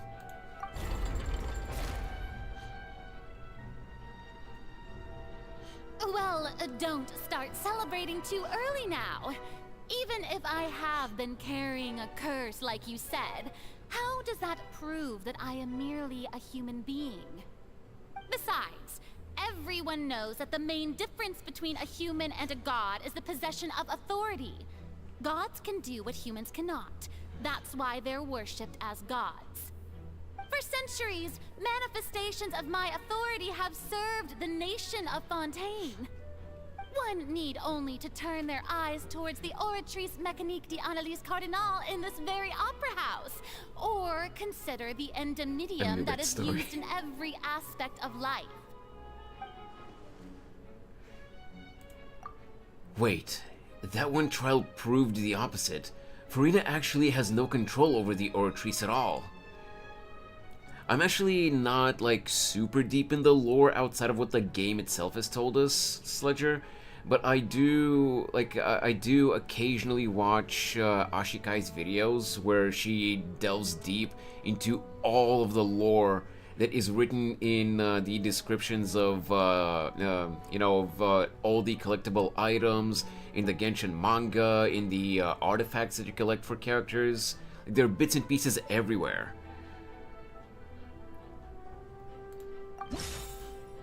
Okay. Wait, this one's active again? I'm gonna say this time it's Child's Conviction. You tried to reference the Oratrice, but weren't you as confused as all the rest of us when the Oratrice declared Child to be guilty without any proof? Otherwise, you should have come up with a good explanation for that by now. Didn't I make myself clear at the time? The decisions of the gods are naturally difficult for humans to comprehend. There is no need to provide an explanation. No, there is. Lady Farina, I believe a reminder of your current circumstances is in order. While the court is in session, the principles of justice and the law must come before all else. While you are an archon, you are also first and foremost the defendant in this trial. You will prove yourself unable to defend against the prosecution's charges if you continue to withhold vital information against the rules of the court. I never thought you'd use that kind of rhetoric against me. That was no trick of rhetoric, Lady Farina. I've merely reiterated the rules of the court. Rules that all should respect and follow. So, you neither knew why Child was declared guilty, nor did you understand the structure and operations of the Oratrice. Instead of having been created by you, the manifestations of authority you mentioned have been made by the real Hydro Archon, haven't they? The real Hydro Archon? Well, now you're really losing me. It is true that I did not know why the Oratrice gave out a guilty verdict that day. But the Oratrice handed out that verdict unilaterally, and it has been operating independently ever since it was first created. Sorry to pause for a little bit, but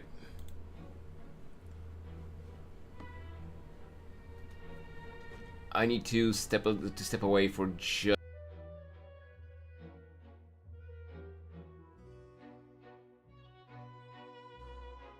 Actually, never mind. I was getting a phone call, but phone call from a number that I didn't recognize, but they hung up, so never mind. back to the story we go. You can't argue that just because a divine creation is flawed, that the god behind it must also be no god at all. She's still throwing out all kinds of excuses. Seems like she's confident that we won't be able to produce proof that she has no power over the Oratrice. Sure, we can put the Oratrice aside for now. But then, Miss Farina, could you please give us a brief demonstration of your power as an archon? My power as an archon? There are many ordinary citizens in the audience. How can I just carelessly demonstrate the formidable power of an archon? That to me sounds like you're saying you can't. I'm prepared to extend my protection to the audience. You don't need to go that far. A brief demonstration of your power over Hydro should be quite harmless. Surely an archon can at least match the capabilities of a human with a vision. Aren't you the Hydro Archon? Or is it that you can't even wield the power of Hydro, much less the authority of a god? Indemnitium! Yes! It's all because of Indemnitium! All archons derive their power from the faith of the people, and I've converted the people's faith in justice into Indemnitium! Thus did I give up all of my divine power to provide everyone with energy for their daily lives. Have you ever seen a more magnanimous god? Isn't that a huge stretch? Yeah. No matter how generous an archon can be, how could they give up all their power? Can a god with no power even still be called a god? It seems like nobody's buying Farina's excuse. Hey, come now, everyone. Please don't stare at me as if I was a liar. You kind of are lying though, Farina. I'm still the same Farina you knew, right? The one that you loved. Shouldn't you want to believe in me? Please? You've got to believe me. If what the prosecutor said is true, she really has committed a grave offense. Did she deceive all of us? And all of our parents and grandparents too? And then all of our ancestors? Ever since they were born? Enough. That's enough. Tell me then, if I'm not the real Hydro Archon, then who is? If you have no evidence of another Hydro Archon's existence, nor can you find anyone who can back up their claim to be such, then what grounds have you to say that I'm not actually the real deal? Wow, she came up with yet another argument. How can we refute her now? Seems like she really doesn't want to give up. If we can't prove that she isn't the Archon, we can try to prove that she's just a human. And if she's only human...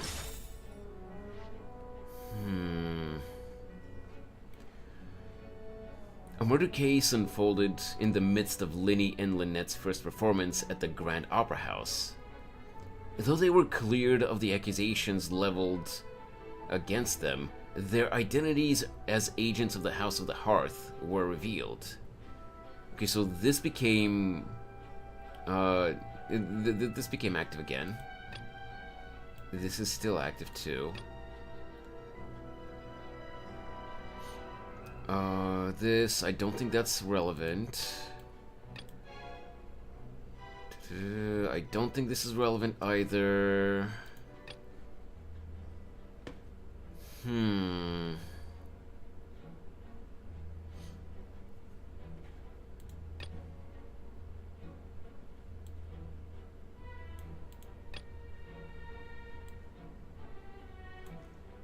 I'm going to say that maybe Neuvillette is actually the Archon.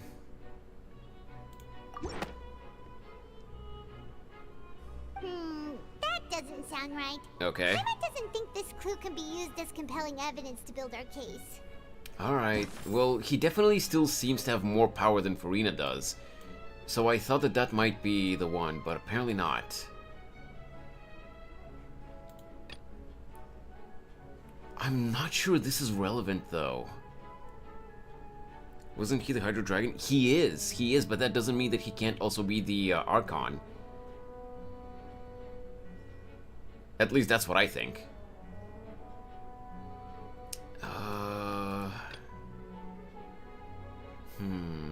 Let's try this. Okay. That doesn't sound right. Okay, it's not that either. So it's one of these two.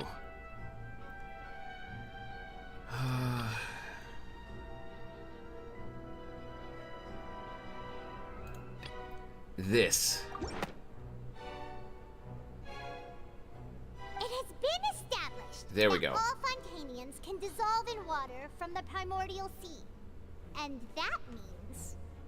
Since you insist on claiming to be a god and not a human, then there's a method that you can use right here and now to eliminate all suspicions of you being the latter. Miss Navia, please apply to serve as a temporary attorney for the prosecution before addressing the court. Though you act in partnership with the prosecutor, you must still adhere to proper procedure. Super sorry, Monsieur Chief Justice. I swear this really will be the last time that I'll speak out of turn. Now, I've brought some seawater from Poisson. As everyone knows, a massive flood struck the area not long ago, taking many lives, including those of some of my closest friends. So, Miss Farina, would you dare to touch some of this seawater? If we are to believe that you are indeed the real Hydro Archon, touching this seawater would have no effect on you. All it should do is strengthen your case. But if you don't dare to touch it, then we would have basically proved the reverse. Oh, and I must remind you that after the disaster at Poisson, nobody wants to see any more people dissolve. I do hope you'll act prudently and choose the simpler path of admitting guilt. Navia from the Spina di Rasula. The Spina has governed Poisson for many years. I guess her suggestion is valid. If Lady Farina is indeed just a human, she's probably Fontainian like all the rest of us. Would she really dare to try?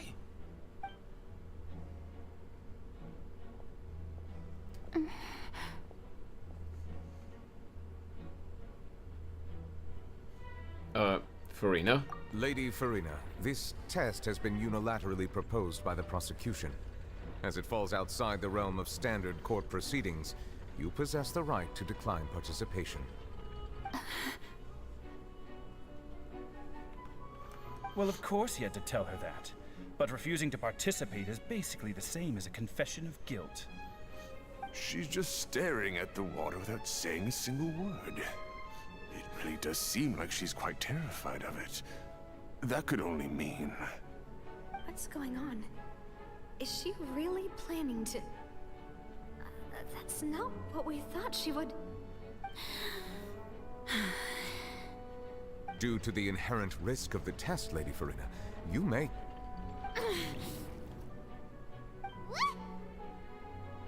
Hey! She actually...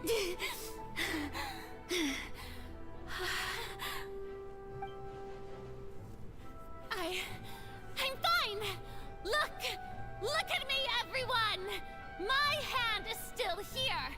I haven't been dissolved! Will you believe me now?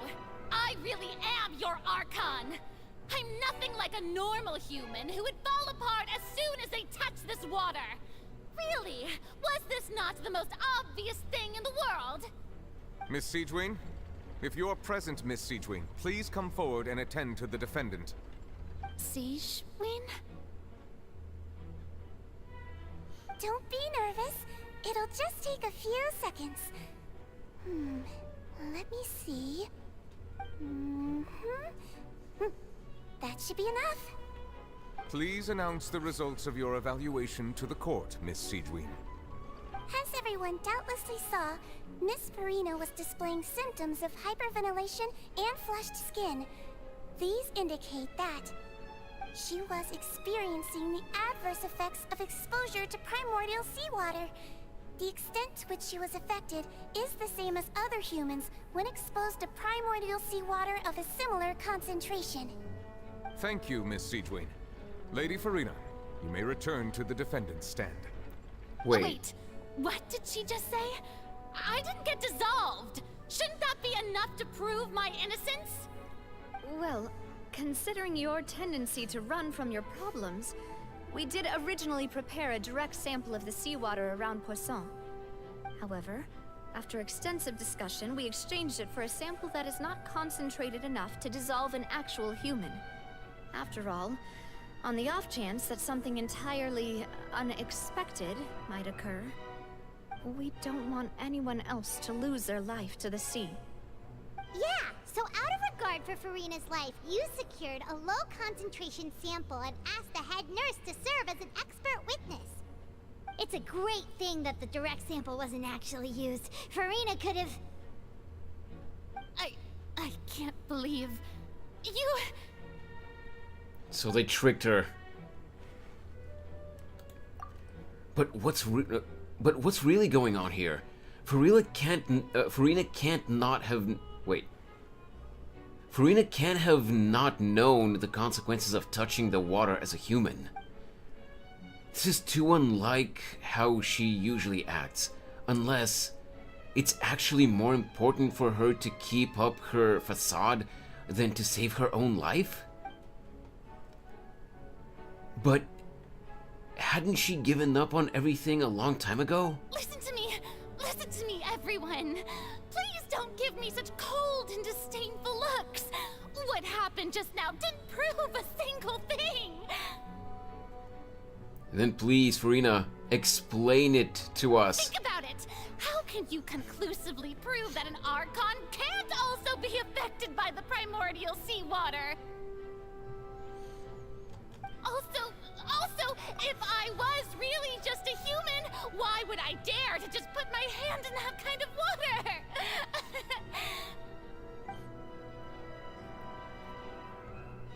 You're not fooling anyone, Farina. Please, anyone, just listen to me. I swear, I really am your archon. Just tell us the truth.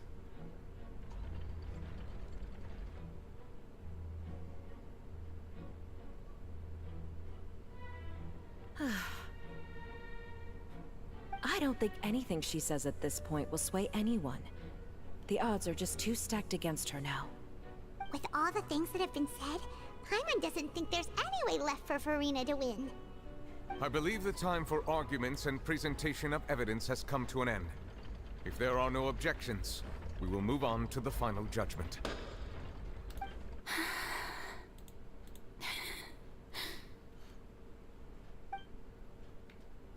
I don't think anything she says at this point will sway anyone. She's just too stacked against her now. What? Farina?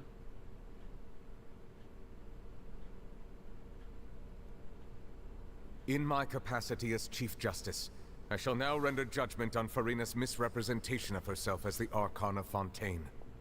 As a human who knowingly deceived her fellow citizens, Farina is... guilty.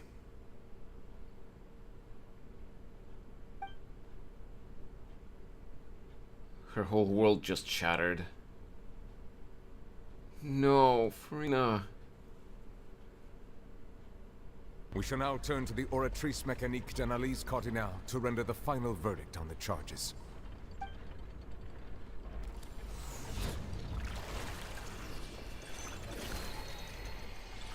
When she sat down on that chair, it was just like that image on the stone slate. According to the judgment of the Oratrice Mécanique d'Analyse Cardinale, Farina is...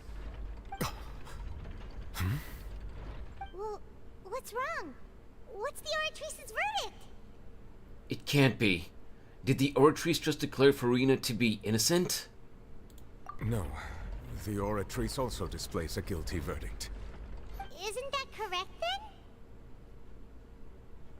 However, the exact wording of the verdict is thus. the Hydro Archon, guilty, to be punished via the death sentence. The death sentence? That's actually one of the available sentences? I've always thought that it was just a myth. The one and only time the death sentence has been handed out at the court, and it's been given to the very person we've worshipped as the god of justice? What an unexpected twist. Farina's been sentenced to death by the Oratrice? We just wanted to use the trial to show her the seriousness of things so she'd tell us the truth. How did things escalate this quickly? This outcome is indeed quite strange. According to Fontaine's current definitions of justice, as well as its recommendations for criminal sentences, is this sentence really appropriate for the crimes that have been committed?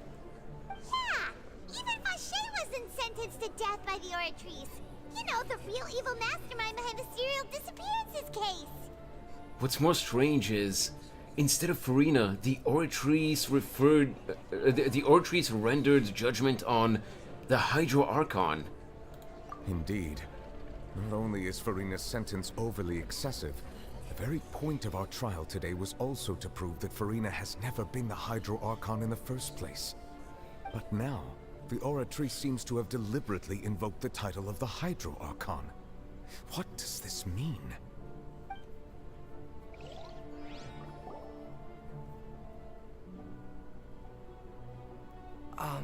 Excuse me, if I may interrupt. Is the trial still going? Fremine! You finally made it. I assume this means you've completed your mission? Mm-hmm. Any mission Father assigns to me will always be top priority. So, with some help from the other Fatui, Fremine... Okay. That the first prophecy slate? Oh! Huh. So the knave privately arranged for Fremine to try and find the missing slate. I looked everywhere and finally found it at the bottom of the sea. It took me a long time to get around some dangerous stretches of water. But has the trial already concluded? Then doesn't that mean I've come too late? Oh no. Father will be disappointed in me. Don't worry, the mystery hasn't been resolved yet. It's still not too late for you to shine. Thank you for your hard work, Mr. Fremine. Please allow me to review the record left on the slate. Traveler, I believe that you have already seen the other existing slates. Right. I'd like you to come here and confirm their contents.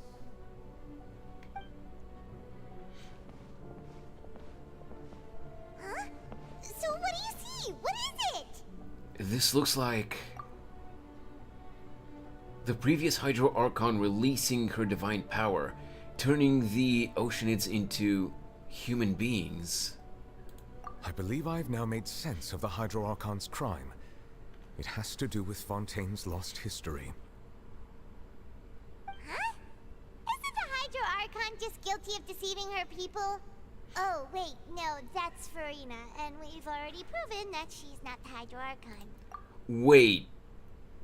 The previous Hydro Archon turning Oceanids into humans. Does that mean that Fontaine never had a human population to begin with? Or that Oceanids have been mixed in with the human population for centuries and it's only them that are getting dissolved into the primordial sea?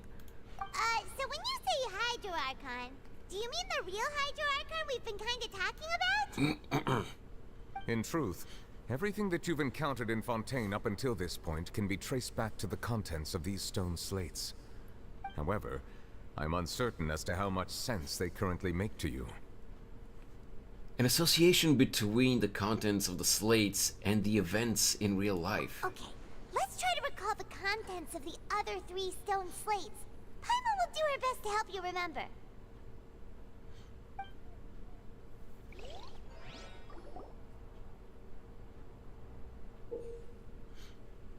Okay, I have to arrange these. Select to check the description on the stone slates to extract key information from them.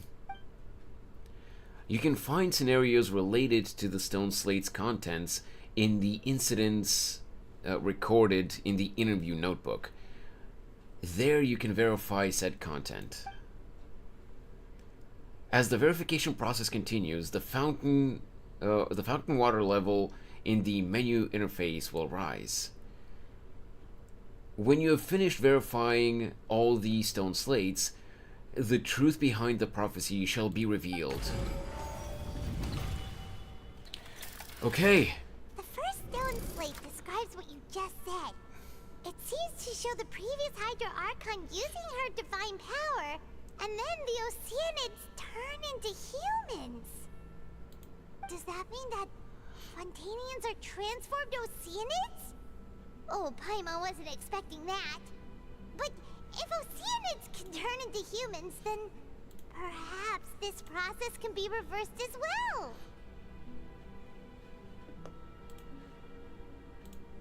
The ruin showing the prophecy describes a history of the future. The first piece that was originally missing has been found by Fremine.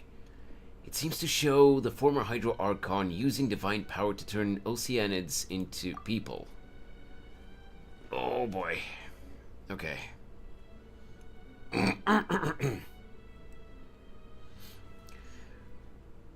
So this is Vache's thing with the disappearances. This is Child's thing. It's not that.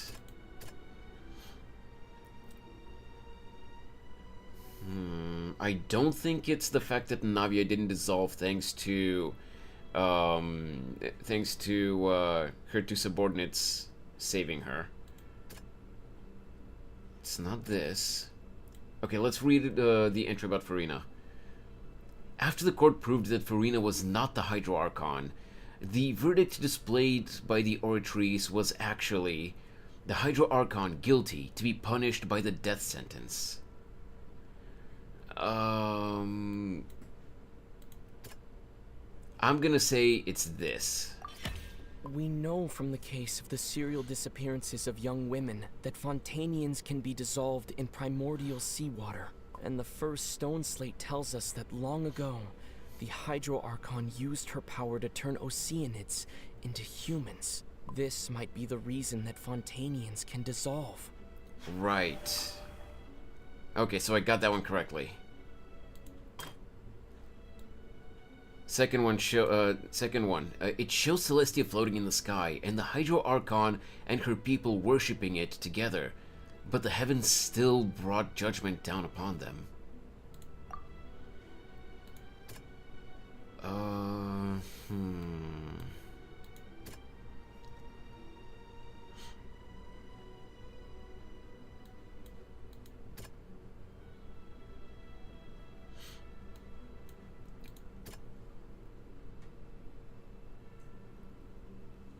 I'm going to say that it's Child's confusing conviction. That doesn't sound quite right. Okay, so it's not. Let's think about this some more. It's not that. The entrance of the primordial sea is sealed. Right. I don't think it's that one, though.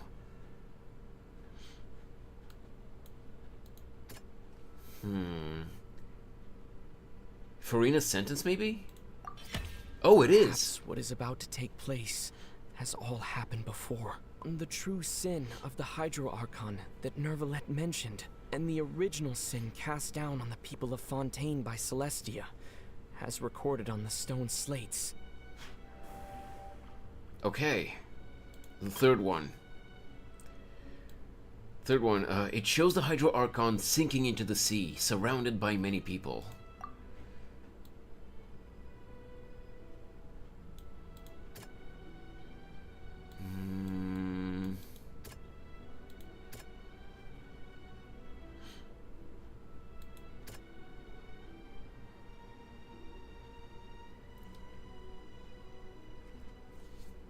And communicated with you by connecting your consciousnesses. is perhaps the dissolving of humans into the primordial sea and turning them into oceanids, or oceanids, whatever, however you want to pronounce it, to connect all of their consciousnesses. If you guys remember, in Navia's dream, all the people at the trial, they were acting like a hive mind, like they were all connected. They were saying that they are one. Maybe? That doesn't sound cool. Okay, no, okay, that was too much of a reach, I guess.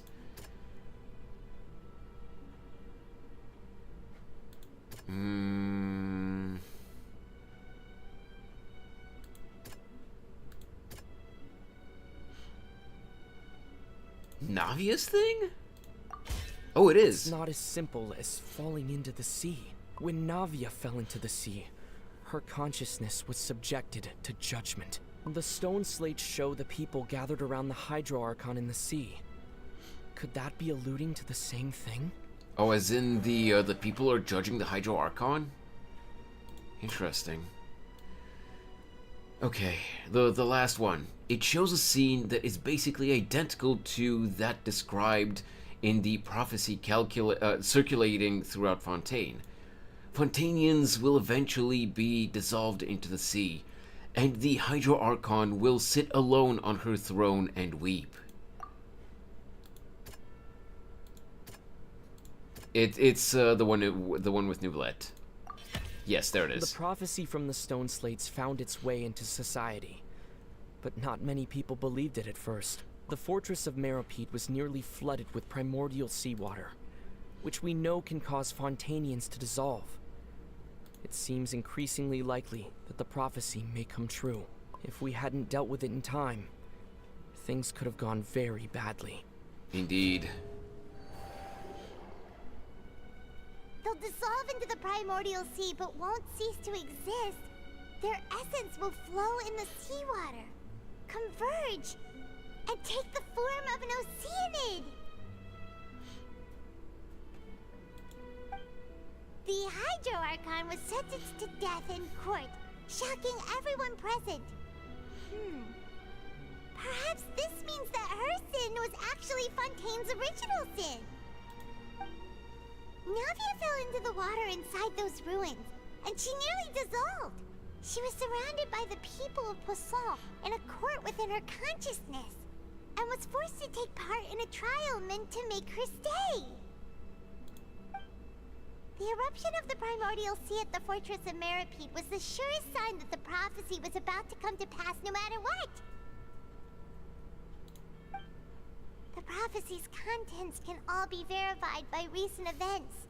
If we combine what we know together, loads of truths should come to light.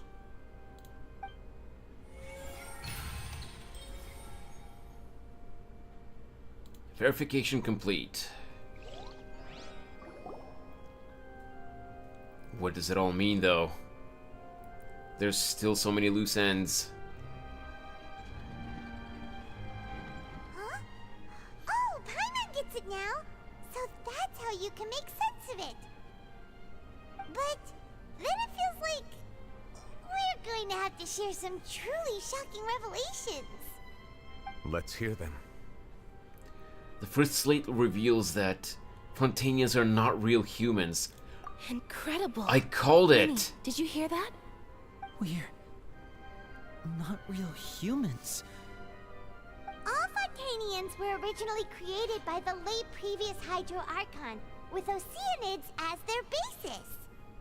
The evidence for that can be found in how only Fontainians could dissolve in primordial seawater, and how all the girls Vacher dissolved were also turned into oceanids. Oh, and according to Navia, when she was about to get dissolved, she also saw everyone gathered around for a trial. All of them in the shape of oceanids. Indeed.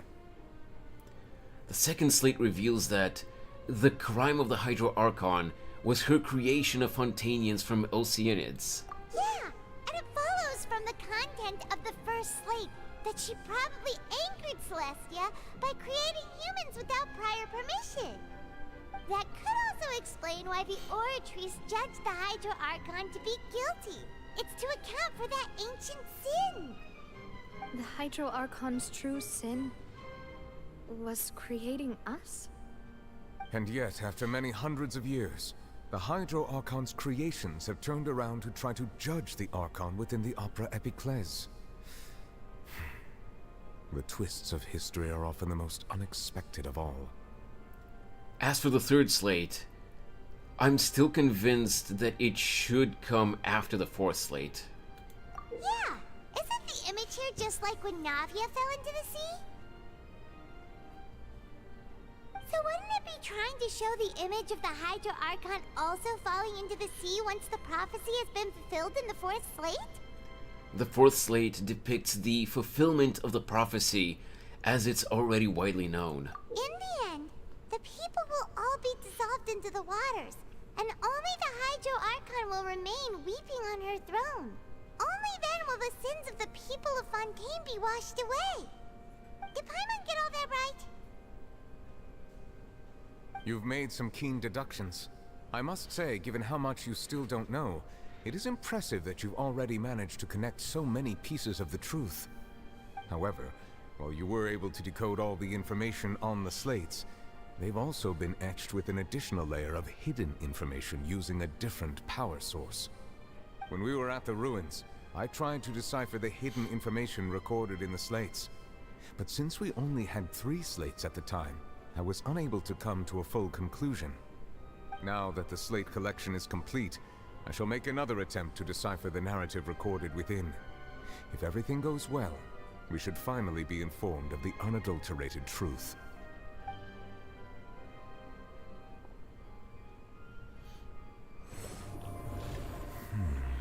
But you don't have the other ones with you. Well? Did you get it? I believe I should share this truth not only with you, but with all the people of Fontaine as well. I will try to briefly summarize it for you. I guess he remembered what he saw on the other ones, so he didn't need to have them present.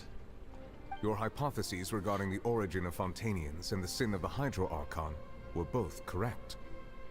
In the Fontaine of old, the previous Hydro Archon sensed the yearning of her Oceanid familiars for life on land.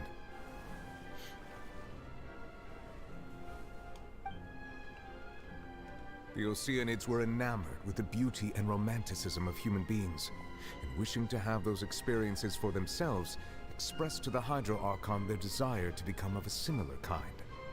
However, even though water as an element is intricately linked with the power of life, the Hydro Archon, as one of the 7, did not possess the authority to create a new form of human life. Not one to give in, she eventually found a way to create permanent humanoid bodies for her familiars by appropriating the power of this planet's primordial sea. She poured primordial seawater into the Oceanid's blood vessels, creating humanoid mimics in the process.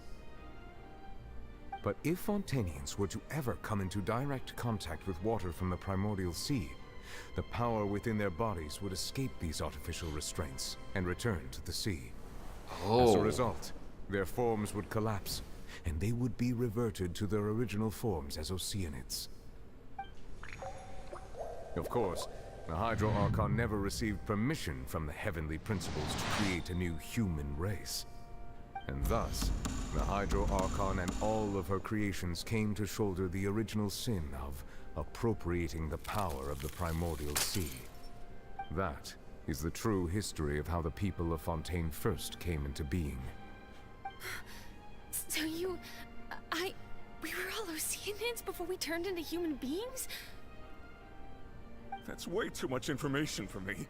I think I'm just going to pretend that I never heard a single thing. Wait, but if that's the truth, we can't let the Hydro Archon be sentenced to death. After all, her only sin was creating us. This really might be too much information for your regular Fontainian, but it does answer a lot of our questions. Alas, your hypothesis regarding the 3rd and 4th stone slates was inaccurate. The slates' respective positions are, in fact, correct. So they're in the right order? What does the 3rd slate? What is the 3rd slate supposed to represent then? Wait, what do you mean, Snorri? What do you mean that was standing idle for too long? Who? Neuvillette? I mean, there was still camera movement, so even if the character's model was standing idle, the animation on Neuvillette... Yeah, but there was still camera movement, so I don't think it matters whether he himself was moving too much or not. And the point was to focus on the exposition. A key point of the visual on the third slate is how all the individuals depicted in the water are humans rather than Oceanids. They have not been dissolved, which implies that the water depicted in this slate is not water from the primordial sea. The nation of Fontaine is the nation of Hydro, as well as the nation of Trials and Justice. Instead of being the literal element, the water in the scene symbolizes judgment and justice. You may also recall Navia's experience. When she fell into the sea, her consciousness was surrounded by that of many others who intended to hold a trial to determine her fate. Therefore, the meaning of the third slate is that the people of Fontaine shall try the Hydro Archon at the court of justice. Oh, that's what you meant, Snorri. Okay. It can't be. Yes. It refers to our present situation. I think I'm following now.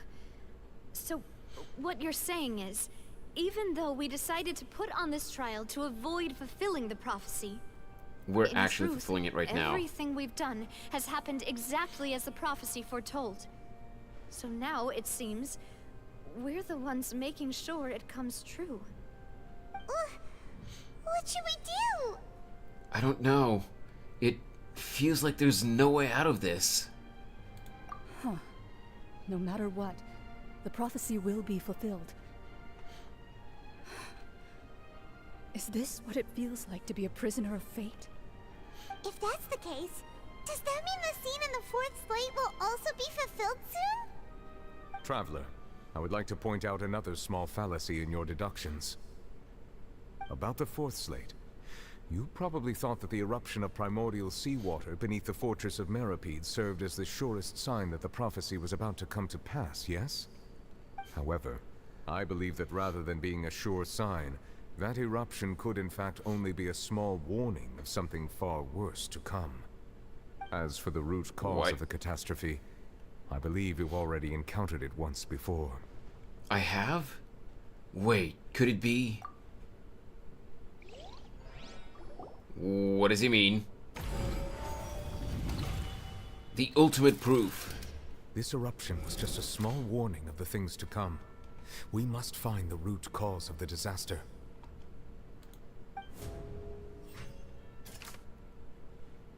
Okay, so there's more.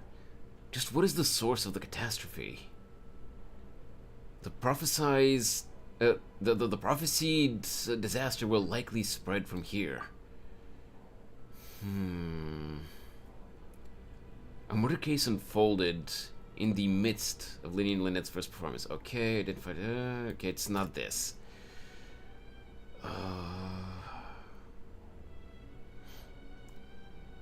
Okay, Neuvillette thought Child was guilty, but the Ortries thought he was... Neuvillette thought Child was innocent, but the Ortries said that that he was guilty.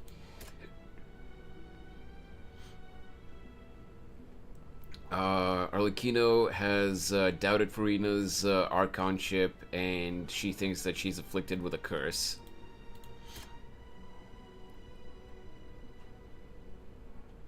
Saw a child floating in a dream. Incredibly massive well. I'm gonna say this. It was both dream and reality. Wait, what? That's all I needed to do? Talking about a true culprit, that could only be that thing inside the primordial sea, right? The truth, the original sin, the trial, and the root cause of the disaster.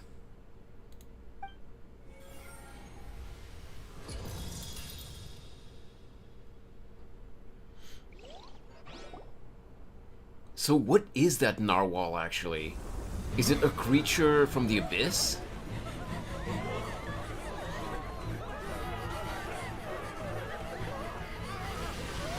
Oh boy. Speak of the devil.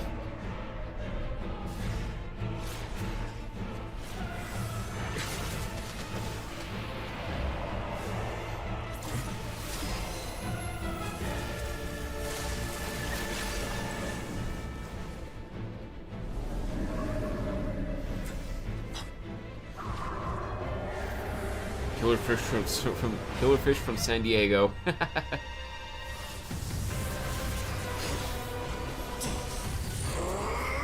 My boy!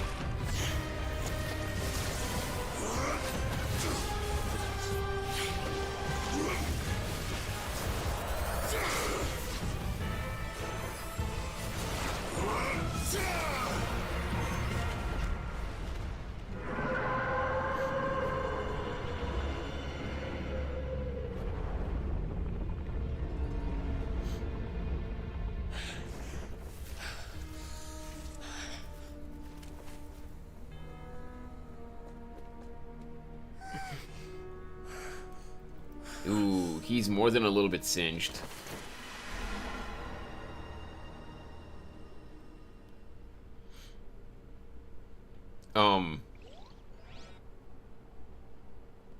Why did he go back? Way too close! How did that thing just burst into the Opera House? Wait, was that the huge whale you saw in your dream? That's right. I'd wager that it's also the one that Child saw when he was young. So we've met it at last. I understand very well why it has chosen to make an appearance here. That whale does not belong to Tevat. It is a monster that has traversed the stars, weeping all the while. Weeping? It has been greedily consuming the energy from the planet's primordial sea, using it to grow. That is the main cause for the rising sea levels. And once it has finished consuming all of the energy contained within the sea, its next step will be... You said that when the Hydro Archon first created Fontainians out of Oceanids, she filled their blood vessels with primordial seawater. Precisely. That whale finds the blood of Fontainians nigh impossible to resist. Therefore, when it left the primordial sea, it decided to make its next stop a packed opera house full of food. Oh food boy. In the form of Fontainians. We just barely managed to push it back, right? In that case, won't it come back to target the people again once it's managed to recover its strength? That is correct. Indeed, it is more accurate to say that we should thank that Harbinger for buying us some time. Without him, the whale would have likely come onto land far sooner. From the way he looked, he must have been fighting the creature for quite a long time. I mean, it's been a while. That battle maniac. We've always known that he had a special connection with that whale, but we definitely didn't expect it to help us out like this. Anyway, now that we know that this whale is the actual cause of the disaster recorded in the prophecy, all we need to do to stop the prophecy would be to find a way to beat it up, right? It is too late. What do you mean? It had already absorbed too much of the primordial sea's energy before we could notice it. At this point, it has become practically integrated with the sea itself. Even if the entirety of Tevat were to be destroyed, it could still survive and swim off towards some other world. That's not something I will accept. We've already done everything we can, and we even found the true culprit. We've come so far. You can't just tell me that the last hurdle is some impossible foe. That's just not fair. Indeed. That's not how a grand performance should end. I'll fight it to the end, no matter what. So the prophecy will be fulfilled no matter what, huh?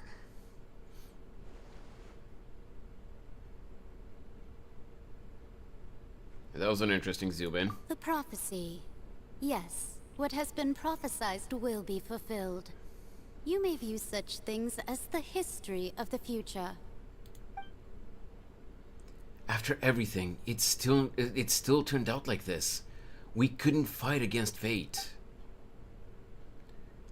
Wait, but if this is all about fate... Just as prophecies are usually only the future as seen from the perspectives of the gods, could things be happening in hidden corners where the gods' gaze does not fall? We didn't actually see the character. She kind of just spoke to us telepathically. but this is another witch from the Hexenzirkel, the same as Klee's mother, as Alice. We only know her as Ultimately, N. Fate shall serve as your only guide, no matter what will happen in Tevat's future. All you need to do is to play your part.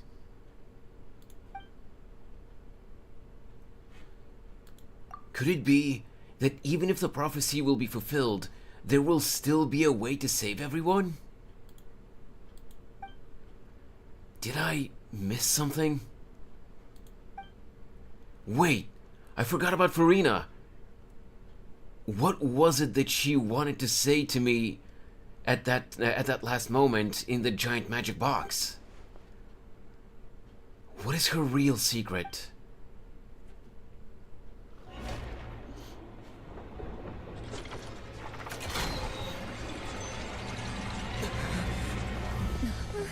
What's happening with the oratories?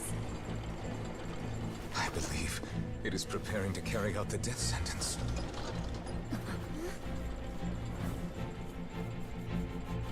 Farina! Farina's just sitting there completely defeated. No, I still need answers.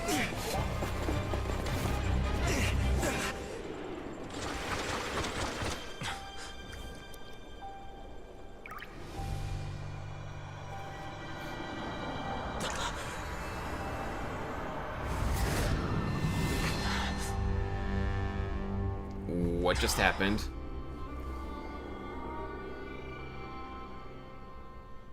Excuse me?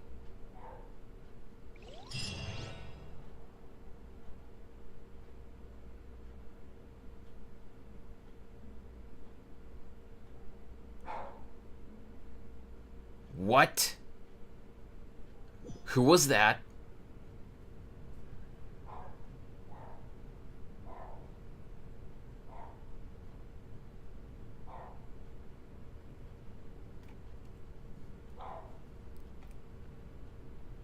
You.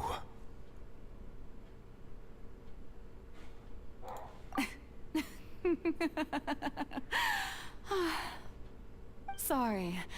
That shocked expression on your face is just too amusing. I couldn't help myself. You are not Farina. Who are you? Give me just 1 sec, guys. A dog is going ballistic in the other room.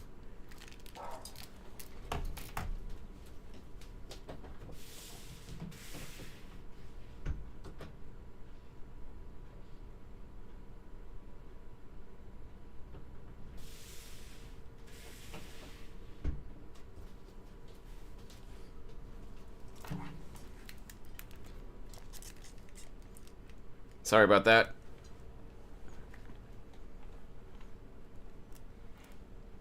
Ah, the sweet sound of bewilderment. Marvelous. A sure sign that my attempt to deceive everyone was a resounding success. But to answer your question, I am Focalor. You know, the god. Focalor. Why did you deceive us? Oh, that wasn't my goal, of course. Goodness, no. But I had to fool everyone else too, if I was to stand any chance of deceiving the heavenly principles. Oh. Deceiving the heavenly principles. It's all because of that pernicious prophecy. Dreadful, wasn't it? Everyone doomed to dissolve. Fontaine condemned to be flooded. One was not amused. In fact, one was positively bemused when that problem was thrust upon me by my dearest predecessor. That's the former Hydro Archon Egeria for the uninitiated. It hardly gets more disastrous than a preordained national catastrophe, now does it? She knew full well that the prophecy would surely come to pass. And as one of the 7, she also knew full well that one defies the heavenly principles at one's peril. So yes, as you have no doubt surmised, it was a rather impossible situation that I found myself in. I spent a terribly long time mulling it over, alone on the ocean floor. And I was almost growing barnacles by the time I finally realized there was only one possible solution to this confounding conundrum. I had to outwit the heavenly principles, allow the prophecy to be fulfilled, ostensibly at least, while saving everyone at the same time.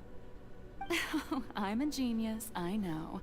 I can only assume that's why Egeria chose me as her successor. Although, looking back now, it was hardly the inheritance one dreams of.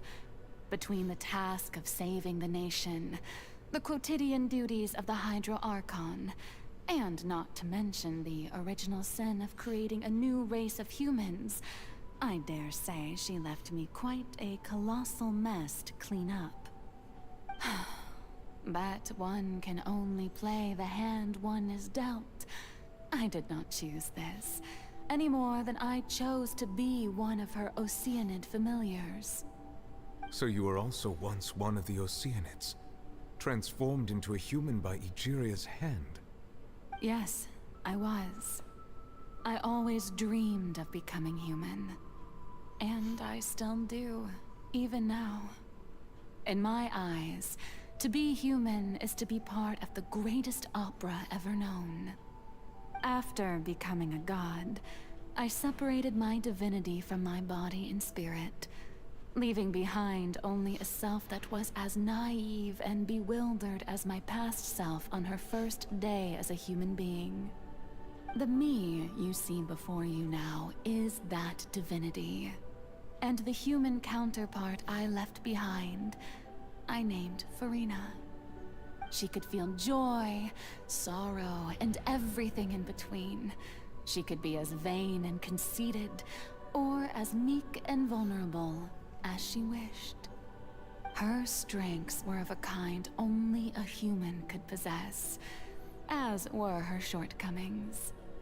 But in my eyes, Farina's humanity was what made her perfect. She was perfectly human in every way. The person I always wanted to be. Anyway, so then I cursed her. Wait, why? All part of the plan, of course. The plan to deceive the heavenly principles. Do you still remember the final scene of the prophecy? The Hydra Archon alone, weeping on her throne. In order that the prophecy might appear fulfilled, I invited Farina to be an actress, to play the part of the Hydro Archon in the prophecy. Under the curse I placed on her, so long as I, Focalor's divinity, continued to exist, she could not die. But nor was she free to live her life in the pursuit of happiness. Instead, she was forced to take the stage in the opera house, to embrace the role of leading lady, to forever play the part of the god from the prophecy, all to create a deceitful appearance of that prophecy coming to pass. I suppose now you probably understand why your court is called the Opera Epiclese.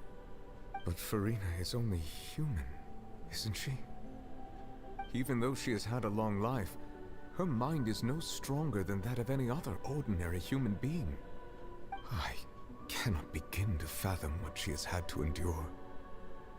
It must have been torture for her. It has indeed.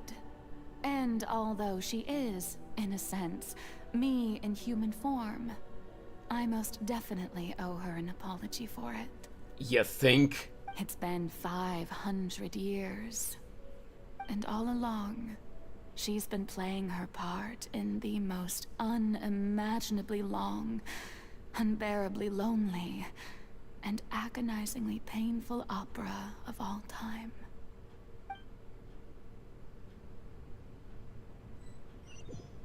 So Farina both is and isn't the Hydro Archon. Wow.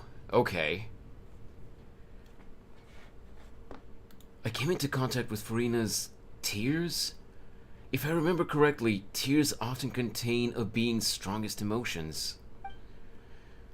With sufficiently strong hydrosensitivity, I can form an emotional connection, just like I did with that Oceanid at the Fountain of Lucine. Wait, could this be Farina's inner world? Farina? What is she doing on stage? Wait a moment. That probably isn't Farina. That's likely the reflection of her inner self. If I can directly speak to that self, I might be able to easily get what I wanted to know.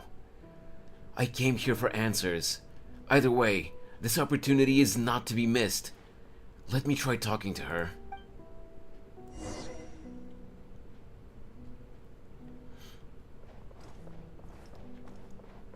Time to go.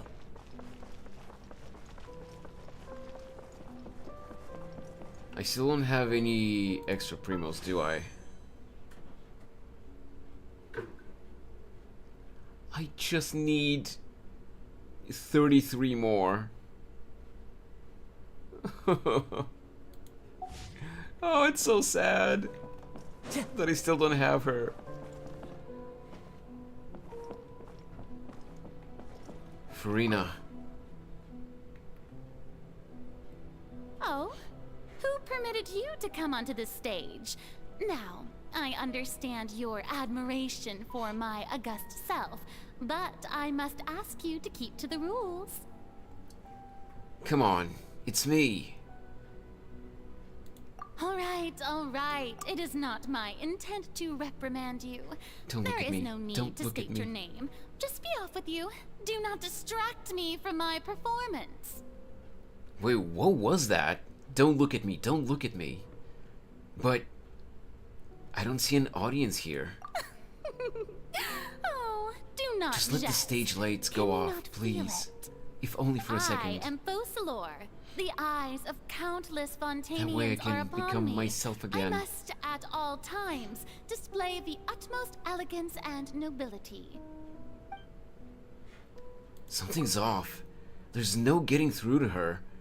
Even in her heart of hearts, she's still playing the role of the Hydro Archon. What sort of resolve must she have that even her inner self and subconscious would have such an impenetrable defense? I have to find a way.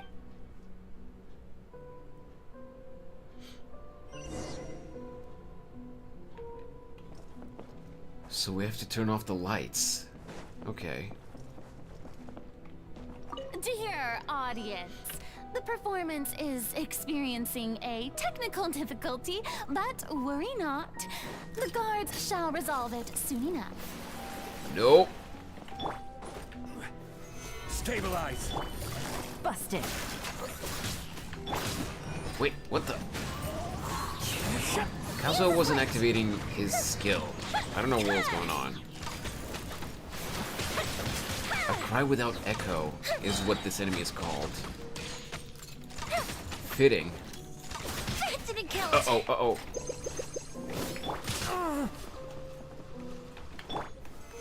Boom. Shield.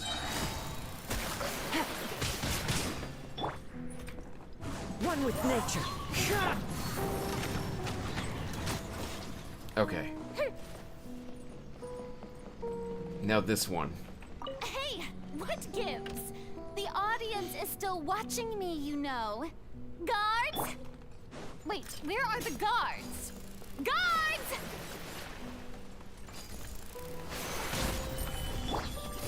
Quietly now. Here comes the catch. Time for a light show. Yeah, let's get rid of this one too.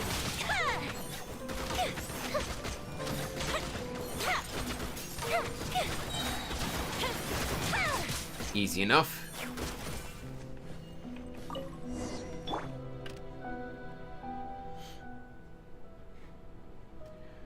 That's all the spotlights turned off. In Farina's heart, they must have symbolized the eyes of the people on her. Speaking of which, I think I just received some sort of signal. Was that her true voice? A ticket? When did that end up here?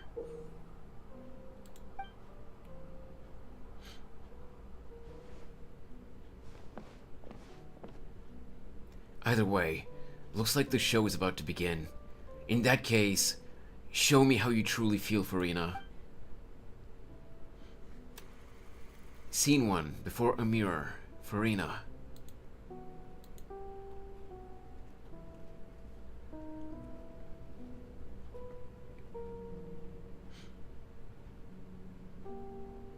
No, game, don't do me like that. After making me use up so many fates and still not giving me Farina, you're actually gonna make me play with her?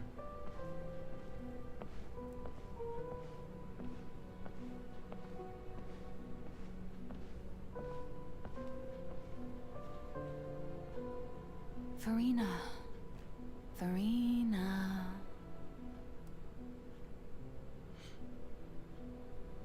Huh? Who's that? Who's calling me? Where are you? Be not nervous. Be not afraid. I am before you. Wait a moment. You're... mirror me? How can this be?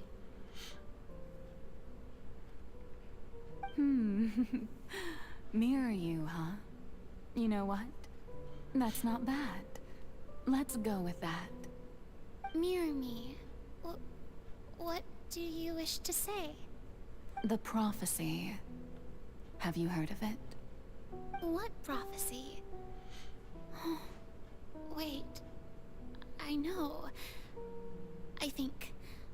I don't know why, but it's in my head somehow. The people will all be dissolved into the waters, and only the Hydro Archon will remain, weeping on her throne. Only then will the sins of the people of Fontaine be washed away. Oh, very good. You know it well. What's going on? I can't seem to remember anything clearly. The only thing I know for sure is this prophecy. Will it really come to pass? Yes, it will. And that is why I've come to you. Disaster will come to Fontaine sooner or later. Things will develop just as the prophecy declared. There is no escaping it. But doesn't that mean everyone will die? I'm a Fontainian just like them. Will I dissolve too? Oh, don't worry. Magical meetings exist in this world precisely to give people a chance to turn things around. It is the reason why you met me today. I will tell you how to save everyone, but you may have to suffer somewhat. Oh, so there's still hope after all. Goodness, you frightened me. You spoke so much and with so much certainty. As for the suffering, well, I will admit that the first thing that came to mind was, why do I have to be the one to suffer? But if the prophecy will come true, I'll also die anyway, right? So if I've already met you as my magical meeting in this world, if there were scales, with all the people of Fontaine on one side, and my pain on the other, is it not obvious where the scales should tilt? You truly are the perfect human. My ideal. I suppose this would also be the justice that belongs to you. Huh? Don't worry, it's nothing. Listen well. Fontaine has just lost its Hydro Archon. I need you to play a role. That of the new Archon. Play as... a god? That's right. You must begin a never-ending masquerade. You must never let anyone suspect your identity. If you can keep it up, then I shall have my way of defying this prophecy. But should your identity be revealed, then all hope will be lost. But how will I do this? A human assuming the role of a god without being exposed. Don't worry. What you must do is not to turn yourself into a real god.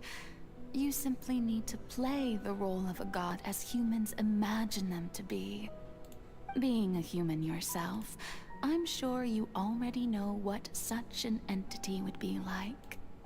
Remember, your true challenge will not be pursuing divinity, but contending against humanity. I'm still not sure I understand, but I'll try. I'll try to do this. So, how long am I going to have to play this role? To accomplish this mission, you will have to stay on the stage for many, many years. You will endure and not grow old until your task ends. But I promise you, all will eventually end in a magnificent and dramatic trial, and everyone will be saved. A trial, huh? How exciting. I'll be looking forward to it. She's way too calm about this. Scene 2. Ascension speech. Farina.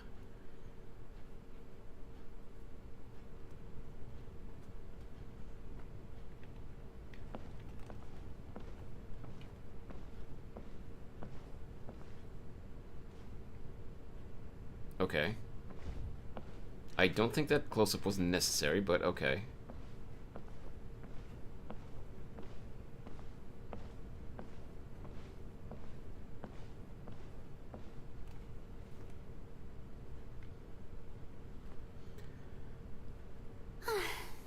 The Maison Cardinalise has announced my accession, but this is my first time facing the people. Oh, accession, not ascension. What should I say Okay. to most appear like a god? To be honest, I still don't know. Perhaps I should first try to act natural. Yeah, summon courage. Ladies and gentlemen, good evening, and welcome to the Opera Epiclese. I'm sure you've all heard about how I have taken on the role of Hydro Archon. Indeed, I am Farina de Fontaine, your new Archon. Appear earnest. In truth, I know little about becoming a nation's new god, but it will be my honor to guide you all. As the god Focalor, the god of justice, I shall do all within my power to lead you into an age of fairness and justice. Close politely. Once again, thank you all for coming. If you should have any questions or suggestions, please send them to the Maison Cardinalise. The future of Fontaine will require us to work together, after all. This should do it. I thought I might stammer, but thankfully, I was able to convey my thoughts just fine. Okay, and next. That's the new Hydro Archon. Is this some kind of joke by the Maison? I would have thought that a being that surpasses humanity would be a bit more assertive. Hey, did you hear that? She even told us to send her suggestions there at the end. Shouldn't gods be all-powerful? She's being so modest. What's the difference between her and an ordinary person, then? If you ask me, perhaps the succession didn't actually happen. She might just be a Maison-back puppet. Wait, what's going on? She kind of is a puppet, though. Why is everyone suspecting me of being a fake? This is bad. If I get exposed here, there'll be no saving the people from the prophecy. Right. Mirmi said that I just need to play the role of a god as humans imagine them to be. Calm down, Farina. Think. What do the people want? How would they imagine a god to speak and act? Assertive, with a strong sense of presence. One who can dispel all doubt. That is the character I'm fated to play.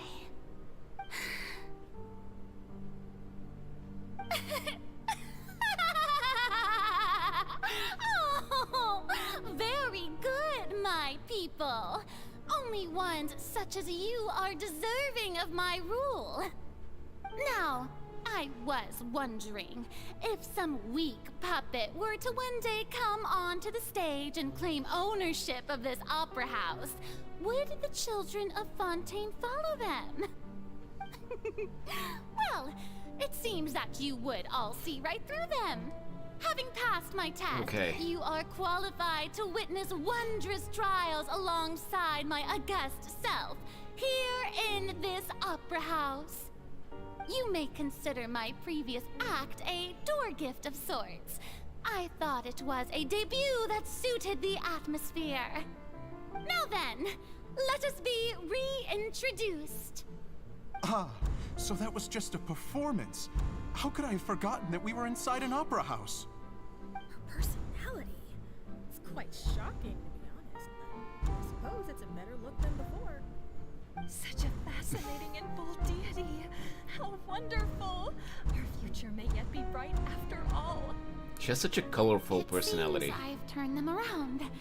Best follow this flow and restart my accession speech. Summon courage. Resolutely, with conviction. My dear people, whether you acknowledge me or not, whether you trust me or nay, I say to you, keep faith in your ardor for justice. We have heard it said that this nation's sins can no longer be washed away. Well, I say that justice is most fragrant when it blooms amid sin. Turn up the drama. The scales of justice should not weigh heavy in the hands of its god. On one side, it must carry fairness and justice. And on the other, praise and applause. May law be the prayer on our lips.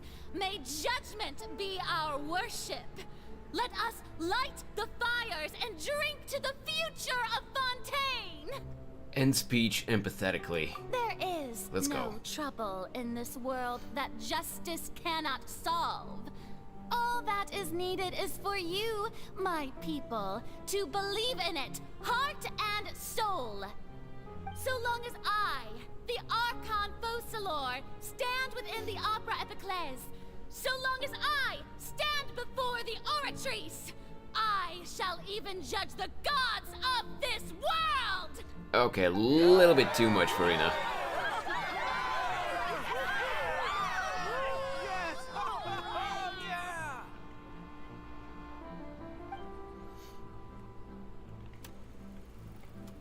Scene 3, Opera House, Farina.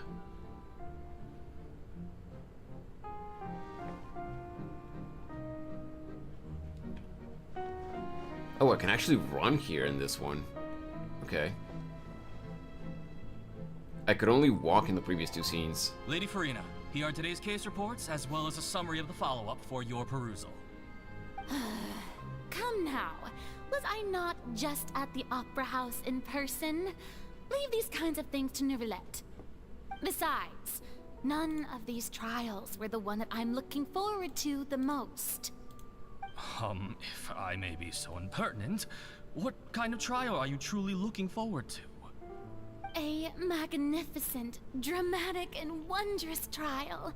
A trial to end all things.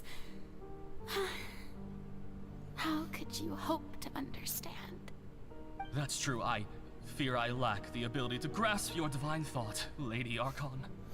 No need for fright, and do not take what I said before too seriously.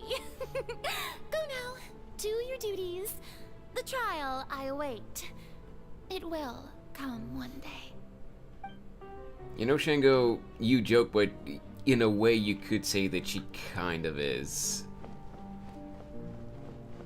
Both yes and no, really. Lady Farina, I don't know what to say. Thank you for agreeing to see me. No need to thank me.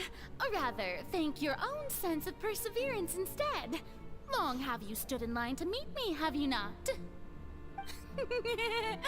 Oh, I'm afraid that's just an inevitable consequence of my divine charm. All right. Deuteria, is it? How is your son's illness? You remembered me, and you knew of my family, too. He is doing much better now. In fact, he is far more of an ardent believer than I.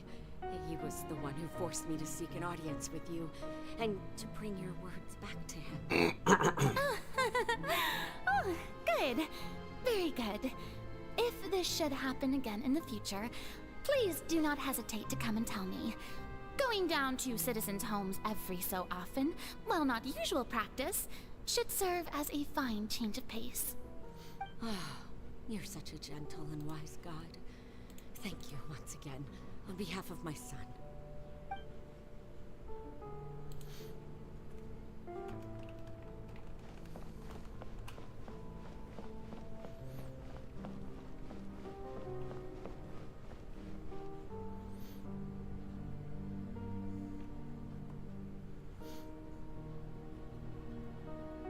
Lady Farina, here are the latest hydrological reports. As for the specific parameters you asked to take note of, I'm afraid things still don't look good. I see. It's as I thought then. As your god, I did already expect this, but I wanted to see how far your human wisdom would allow you to analyze it. All manner of signs indicate that the prophecy will still come to pass. Forget it. That's not something you need to worry about right now. Well, as I understand it, the Fontaine Research Institute is also trying to find a way to counter the rising water levels. Really? Have they found anything? I'm afraid that they haven't found any effective solution thus far. Oh, is that so? Well, no wonder. This issue has reached the realm of the gods, after all. Still, their spirit is praiseworthy.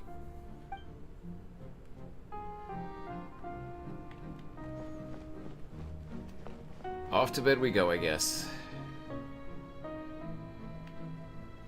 The day is finally over. I haven't had a moment to breathe this whole time. But it's good to see that everything's getting on track. There are no longer any voices of suspicion. Maybe this is fine. I just need to keep going, and everyone will be saved. Farina has been living a lie for 5 centuries. Alright, Farina, don't think too hard about this. You need rest. Tomorrow's a new day. Scene 4, Opera House, Farina. Lady Farina, here are the new trial reports for the latest cases, as well as a summary of the follow-up. There'll be no need for that. I've seen them already. There's no need to go back over scenes I've witnessed in person before. Lady Farina, I've waited so long for this chance to see you in this manner. Indeed, my dear, loyal citizen. This joyous moment is an honor for us both.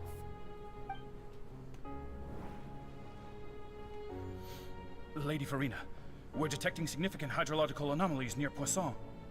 Understood. Keep monitoring. Keep me informed should anything come up at the Institute.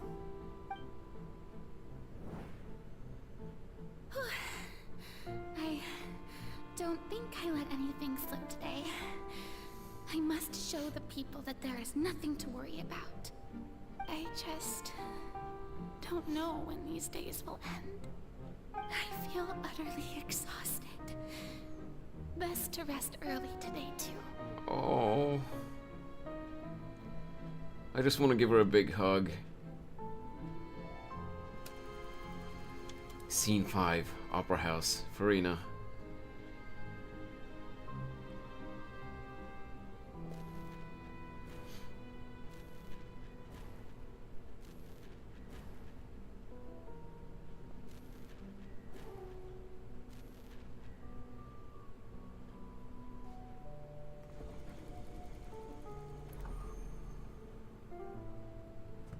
Scene 182,300. Farina, it's... I couldn't even read that number. It's like a dream being able to speak with you up close like this. I've heard that the first member of our family who was honored to receive an audience with you was Madame Dioteria, almost 20 generations ago. Jesus.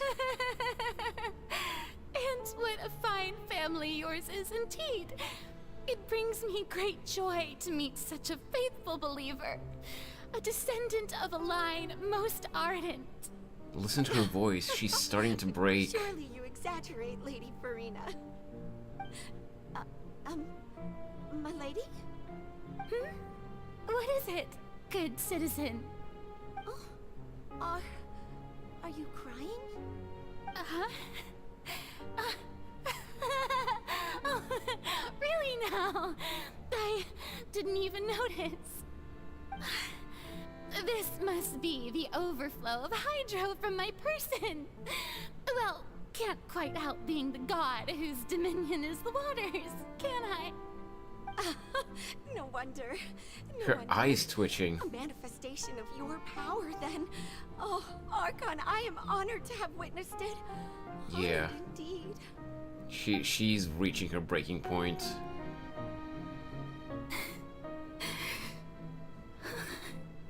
So interminable.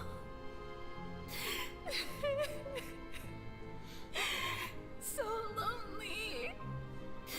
Just how much longer? Wait, this is what we heard inside the fountain. Years must have passed by now. Perhaps the show must go on for hundreds more. I never imagined that it would hurt so much. Have I reached my limit? No. Perhaps I reached it long ago. Today I didn't even notice my own tears. I want to tell someone, anyone, about this. But would that not destroy all I've done so far? I've conducted so many investigations across the centuries. But there's not even a sliver of hope that we might break the prophecy. All I can do is keep heart. I must maintain this act. It is the only way to save Fontaine. Please, mirror me. You have to succeed. Oh god, look at the scratch marks. Seeing that, Opera House, Farina, and... Farina, you don't have to shoulder this burden alone. Although I don't know what you might be keeping from everyone. Your people are more than willing to share your burden with you. That's my voice. Is this scene from when we were within the giant magic box? Birthday dinner is done. Hey! Hope you had fun, Red.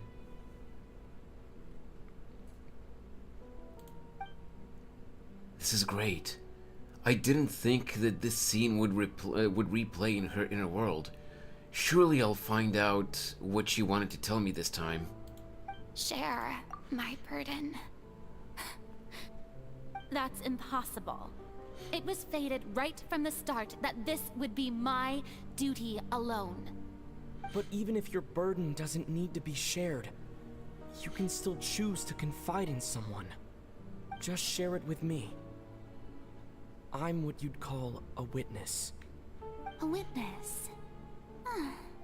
Yes. I've heard that you came to Tevat from beyond the stars, yes. In other words, you never belonged here. And if Tevat is, in its entirety, a show on a stage, then you're just a spectator, aren't you? If that's the case... He's right. I could confide in him, couldn't I? But If things don't play out as expected, the people of Fontaine will be the ones to pay the price.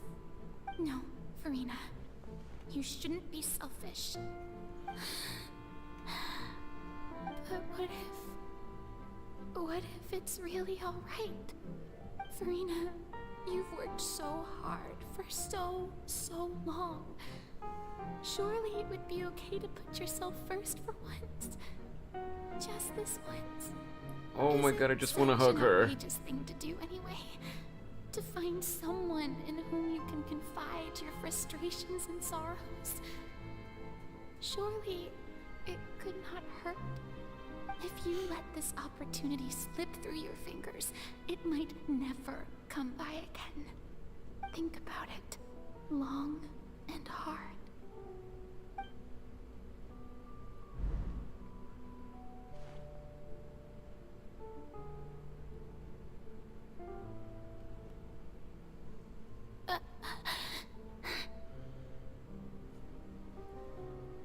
No, I have nothing to say. I am Farina, the Archon of Fontaine. Everything will surely get better. All you need to do, dear spectator, is to witness my performance until the curtains fall. Farina, why?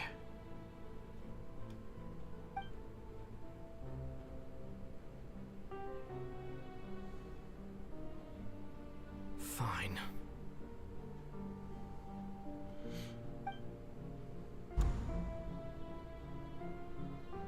You just won't let anyone help you, will you?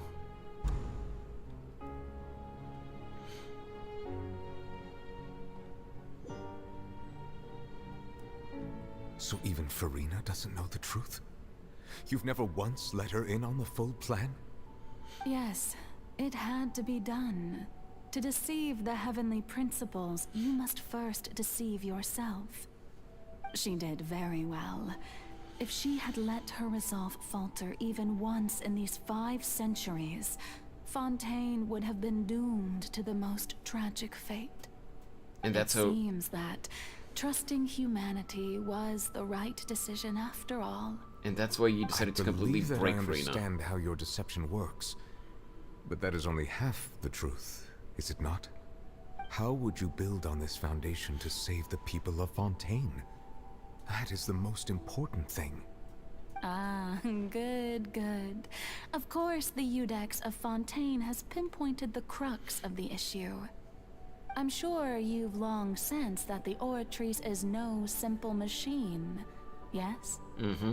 I've always suspected that it had its own consciousness. And Lenny did mention that he heard a human voice within the core chamber. That was you, wasn't it? Now seems that that person was you, hidden within the machine all along. Am I right? Yup. And then I became one with the Oratrice, taking Fontaine's gnosis with me. Yes, Oh. it would seem so, wouldn't it? That's where the Alas, gnosis is. Your understanding of this device still lacks sufficient depth. In truth, it is no enactor of justice. It is, in fact, a device created to kill the god of justice. I beg your pardon? Oh, you have it. And to be more precise, not only will the Oratrice take down the god of justice, it will also take down the divine throne upon which she has been placed. What do you mean? I mean, did you think I would be the sort to enjoy peaceful repose while Farina suffered? My work over these last 500 years has been to constantly accumulate indemnitium within the Oratrice. But really, some have already discovered that only a small fraction of the energy generated by the device was ever used to provide power to Fontaine. The vast majority has been, had to be, accumulated to enact this death sentence. It was all a part of your plan then? Both the trial and the sentence? Indeed. This power, accrued over 5 centuries, could have sustained Fontainians for millennia had it only been used for that purpose. almost all of it has now been stored within the oratories. But only power of this magnitude could hope to destroy the Hydro Archon's divine throne, shaking the rules established by Celestia, and breaking through the institution that is the Seven. So the Oratrice's call for death was for neither Farina nor Focalor, but for the Hydro Archon. The position of the Hydro Archon the destruction itself. of that divine throne. If I do not misunderstand your intent, you must be... Returning what's rightfully yours to you, of course. Oh. In other words, this was all done to return the authority of the Hydro Archon to the Hydro Dragon of this planet. But...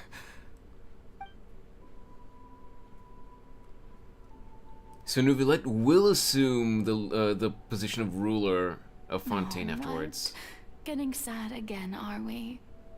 The authority of the ancient dragons shall soon be yours once more, O Hydro Dragon Sovereign. And this is the face you make.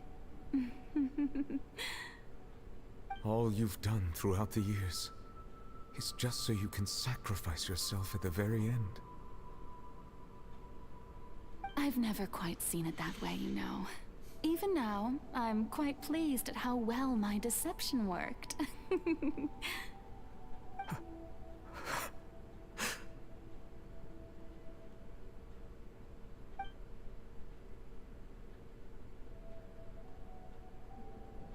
Hydro Dragon, don't cry.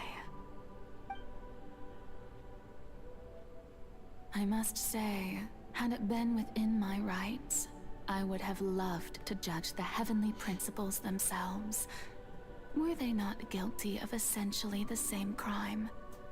Egeria stole the power of the primordial sea, and the heavenly principles stole the power you ancient dragons possessed. That is true. I, for my part, am the god of justice. And is it not just that your original powers should be returned to you? Fair point. Speaking of justice, I have always believed that justice lies in the process of pursuing human existence itself. So, if the theft of the primordial sea's might was Fontaine's original sin, then, leaving matters of procedural right and wrong aside, the descent of the Fontainians as humans and their right to exist in this world would be Fontaine's original justice. In other words, existence was Egeria's justice, and to me, justice is the continuation of that existence.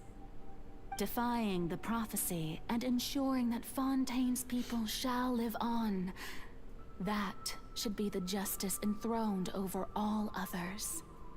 At this point, we, whether it be myself or all other Fontainians, have shouldered the burden of this sin for far too long. Iudex Neuvillette, the highest judge in our land, when you regain your full power as an elemental sovereign, what verdict shall you pass upon us? So when I was invited to the court of Fontaine to serve as Iudex, I see now that that was your idea too.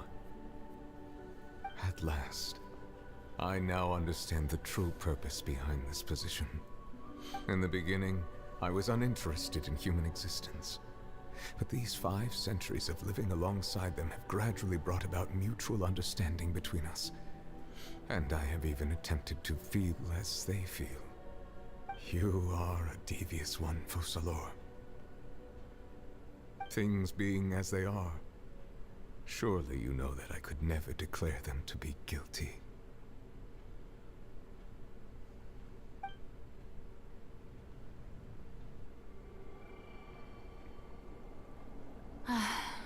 The hour of my execution is almost here.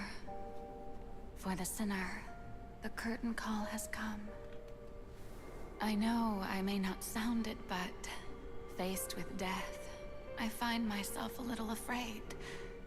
Perhaps this is one thing both gods and humans have in common.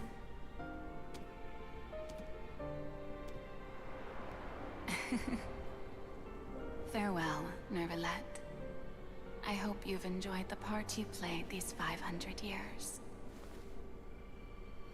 Farina, no.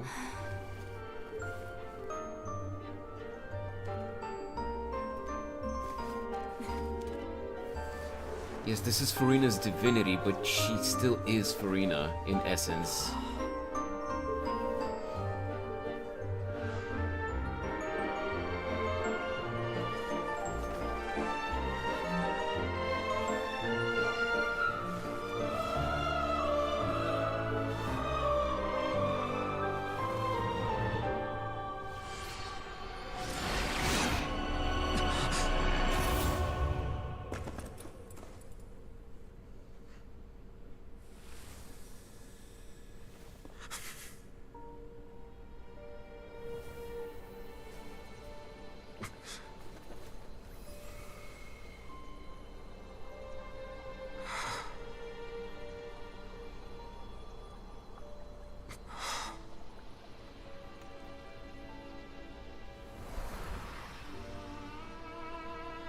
Damn.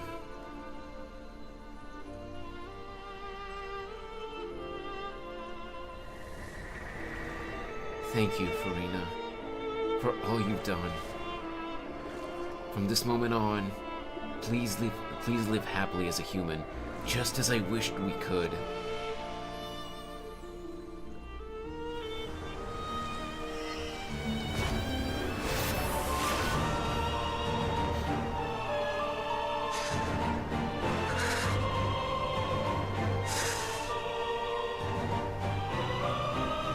I, Eudex Nouvelette, hereby declare, people of Fontaine, your sins are forgiven. Okay. Cutscene froze there for a few seconds.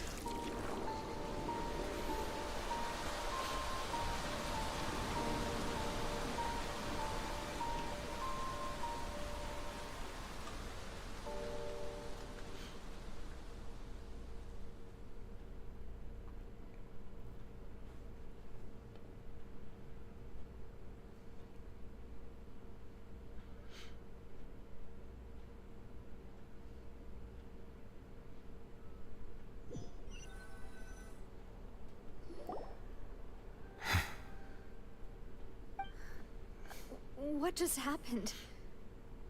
Has the death sentence been carried out? Was that bright light some sort of misdirection? I have a feeling that something huge just happened. Oh, you have no idea, Lenny. But since we're all still alive and haven't been dissolved, I assume whatever happened was good for us. It's time to end this. We must mete out punishment. Didn't you say just a moment ago that it can't be defeated? I have gained the strength sufficient to deal with it. Through certain means, I now have the ability to separate the power of the Primordial Sea from that creature. We should seize the opportunity to pursue our quarry. You obtained power? Just now? Traveler, now that the oratories can no longer function, I require an executor to help me mete out justice. You mean me? The root of the calamities befalling Fontaine. The beast that enacts the prophecy. Its name is the all-devouring Narwhal. Come with me, traveler. The hour of execution has come.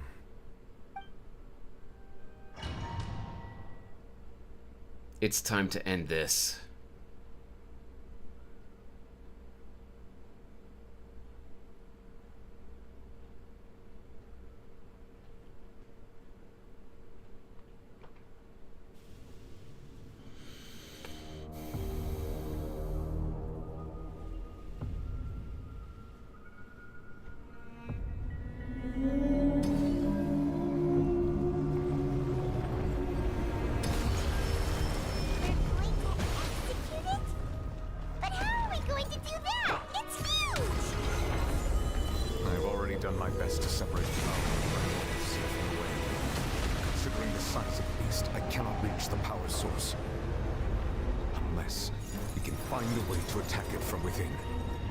I shall share part of the ancient dragon's power with you.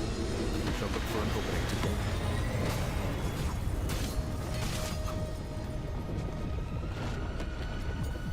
Solidify! Wind strike! Okay, so I am doing damage to it. Hostility. Fire hazard!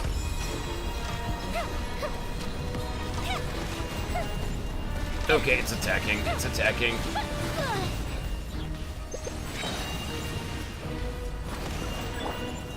Stabilize! Wait, huh? Numa or Osi. Oh! Oh, wait, no, okay. I don't necessarily need that. Narwhal cannot resist its instinct to devour. Continue to trigger its hostility. Chance will present itself.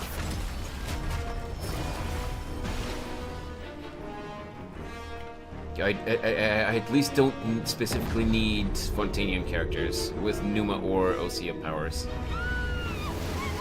Oh god. Well, guess I'm going in.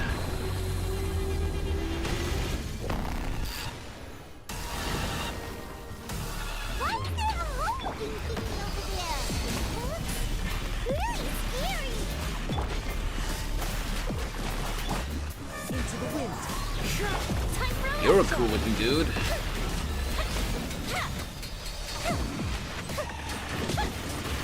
Ow. I have granted you my protection. Do not fear. Seize the moment and use my power to suppress its root from within.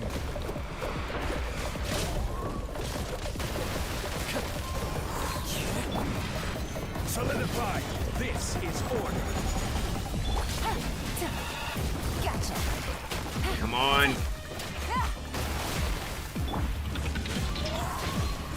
Clouds high. The bird. Things are about to get dicey. Fire hazard!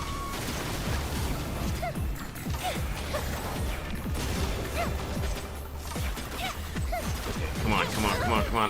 I'm getting close to taking down his shield. Uh-oh. The wind knows it.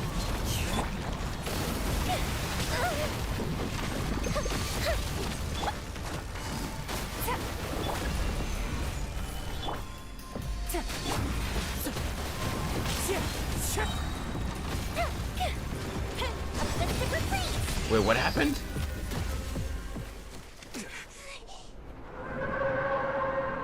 Oh. Is that it?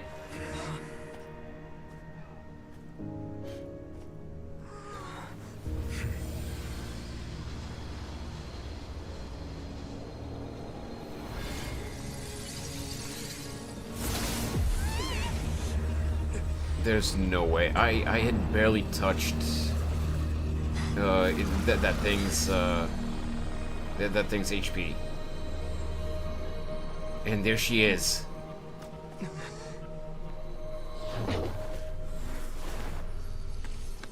Well, child's dead.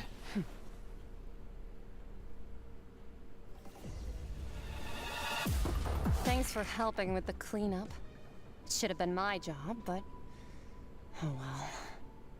It was just supposed to be a short private training session for me. I didn't think that my disciple and my master's pet would start brawling in the meantime. Well, actually, I had a feeling that it would happen at some point, but they bumped into one another earlier than I thought. What a blunder. I suppose I'll have to swing my sword 3 million times as penance. Disciple? That power. Who are you exactly? Hyman has an idea. From what she said earlier, she must be Child's master. Skirk, right? It's just that he gave us the impression that she was the less talkative person. I simply did not have anything to say to the weak. But you, on the other hand, wait, managed to defeat the all-devouring narwhal without using power from beyond this world. Her legs look like they're made of crystal. So you may speak to me as equals. What sort of person would take the all-devouring narwhal as a pet? I have to agree. It's a strange use of a planet's primordial waters just to raise an all-devouring narwhal. That kind of power is wasted on it. It's not cooperative. It eats too much. And I have more important things to do with my time than pet sitting. The only thing that creature has going for it is its looks. All in all, it fails as a pet. Miss Skirk? I think you might have missed the point. The point being? Well, being that this pet almost destroyed an entire nation. So what sort of person is your master? Well, child's master's master. Wait, is that right? Oh, right. So you don't know him. Sorry, I assumed you did. Wait. His name is Sertologi. Sertologi? I have no idea who that is. Who? I am unfamiliar with that name. Huh. So Master is insufficiently famous. How should I describe him then? Have you heard of the name The Fowl? The Fowl? Still nothing? Well, how about the Visionary? Vetterfalnir then? Or Gold Rhine-daughter? Excuse me? Oh, that one we've heard. Rhine-daughter's part of the Hexen Circle. She's Albedo's mom, right? Oh, so you do know that name. To be honest, I also heard all of those names and titles from my master. I don't actually know them either. But I suppose you understand now, yes? My master is likely a similar sort to Rhine-daughter. They are both pursuing some form of perfection.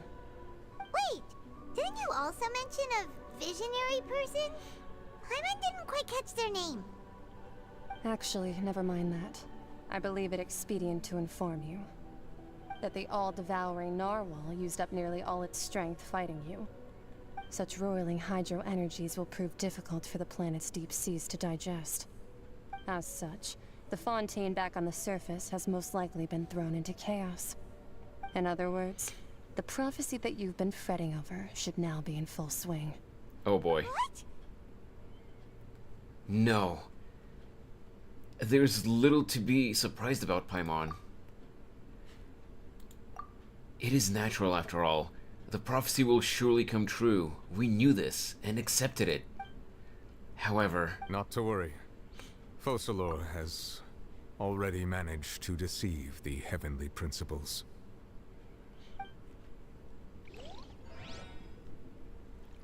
In the end, the people will all be dissolved into the waters, and only Farina will remain, weeping on her throne.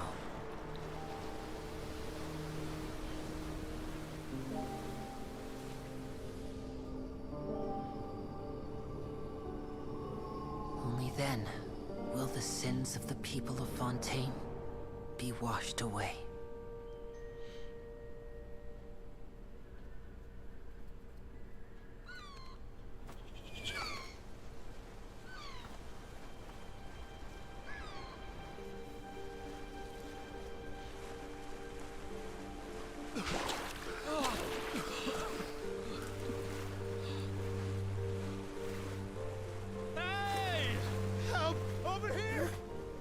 Fontaine was submerged, but it's not primordial seawater anymore, so everyone is still alive.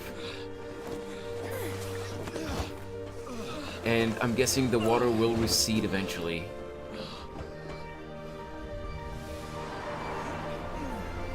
So we'll get the nation of Fontaine back.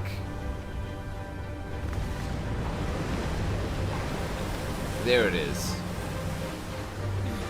Wait, is the water receding, or is the city... No, this is Neuvillette's ship. Oh. All hands initiate emergency rescue.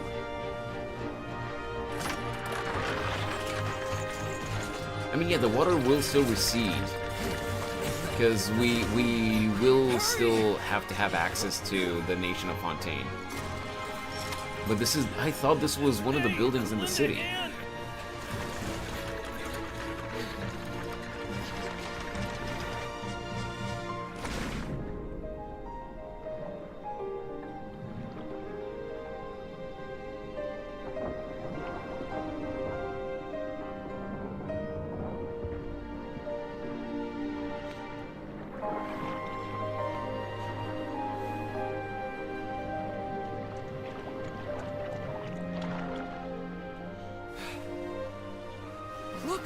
water's receding! There it is.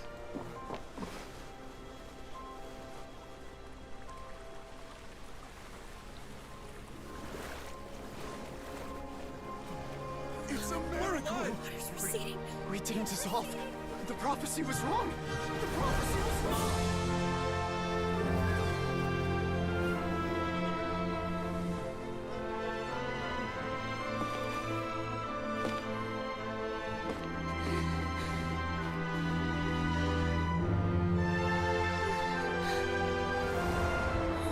Are you alright?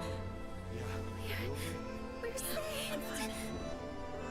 The prophecy was wrong.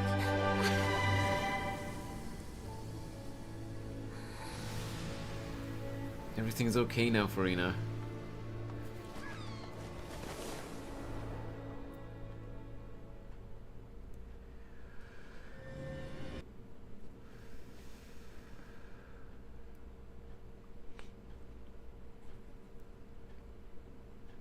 She can finally have her life. She doesn't have to carry that burden anymore.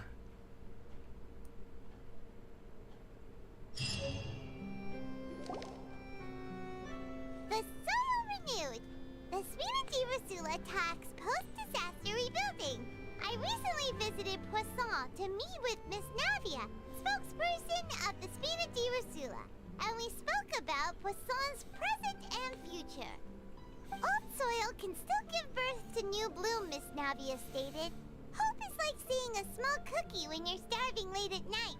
You just need a little of it. Skyship Winglet, booner brain of the Fontaine Research Institute. The various disputes that have arisen on account of Mr. Edwin have suddenly become a shield over the Institute, with Jurier turning out to be a once-overlooked hidden gem.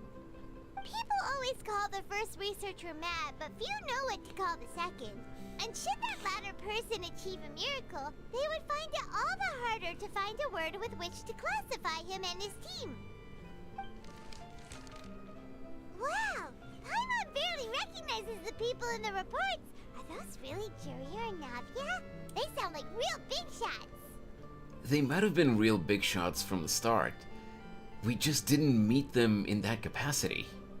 What do you think? Pretty enthralling, huh? The Steambird's idea was pretty simple.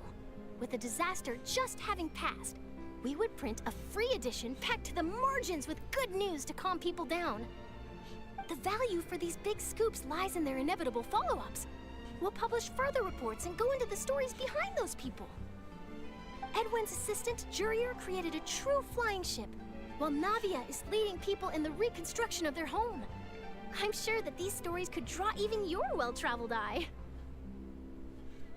The articles do make me curious about how things will play out. Paimon's curious too! Wait a minute. Didn't we watch everything happen from start to finish? What's there to be curious about? And that's exactly why I'd like you to come conduct interviews with me. You're the best incubators of news, if you haven't noticed. And also, with you around, I'm sure I'll get to see that Duke. Are you sure? Hasn't he turned you down several times already? Oh, this time will be different. Come on! Let's head to Poisson first, and then make a trip to the fortress. She just doesn't know when to give up. You'll only know when you get there. Maintenance on this, statue. Go to Poisson. Wait, no, that's not what I wanted to open. 157. Oh, come on.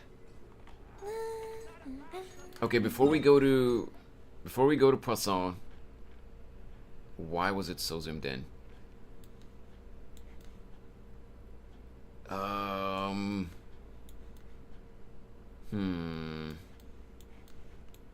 Yeah, before we go to Poisson, I'm gonna go get that one that one waypoint so that we can do a pull. Now that we're almost done with the Archon quest. I want to get Farina so bad. Also, there's a chest over here.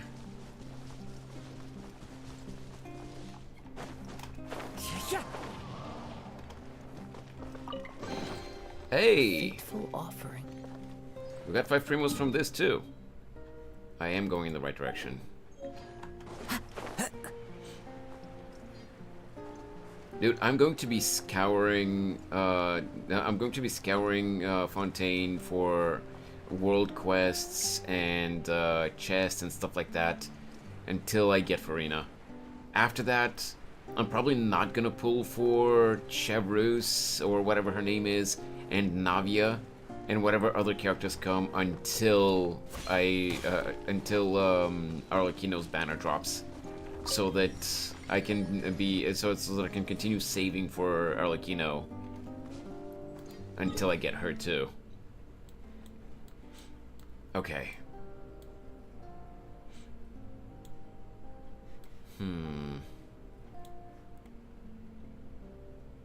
Hello, Wolf Pup. Welcome, welcome. How are you doing today? Okay. I'm going to go to the Opera House again, and I'm gonna pull there.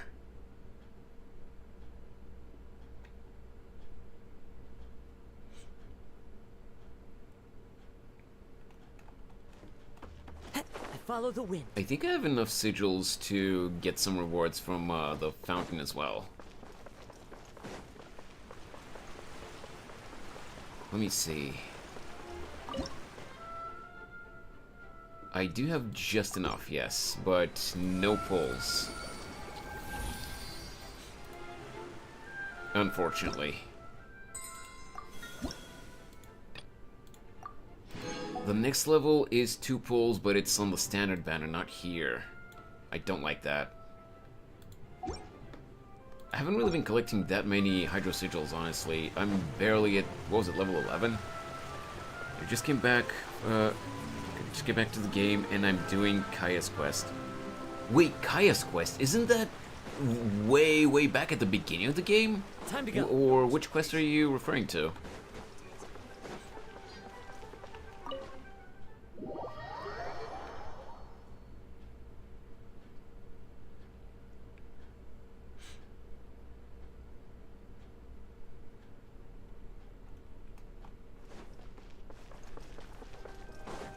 Okay. Time to go.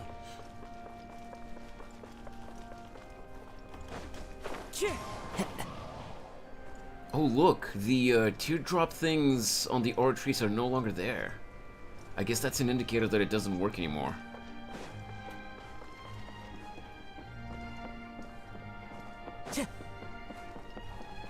Interesting. Okay. I'm going to take out Neuvillette again, so that he's on stage when I pull, even though I only have 1 pull right now. I'm really being long-winded with this for just 1 pull. Perhaps we could take a walk by a riverbed. Oh yeah, I'm trying to reach rank 10 on the main story. Oh! Wait, so you said that you're going back to the game. Did you just start a new account? Because otherwise it wouldn't make sense for you to only be adventure rank 10. Okay. Also, this is annoying me. There we go. Please, please, please! We're at 67. Hydrate. Because it's for the Hydro Archon, right? Hydrate for Water Archon. True.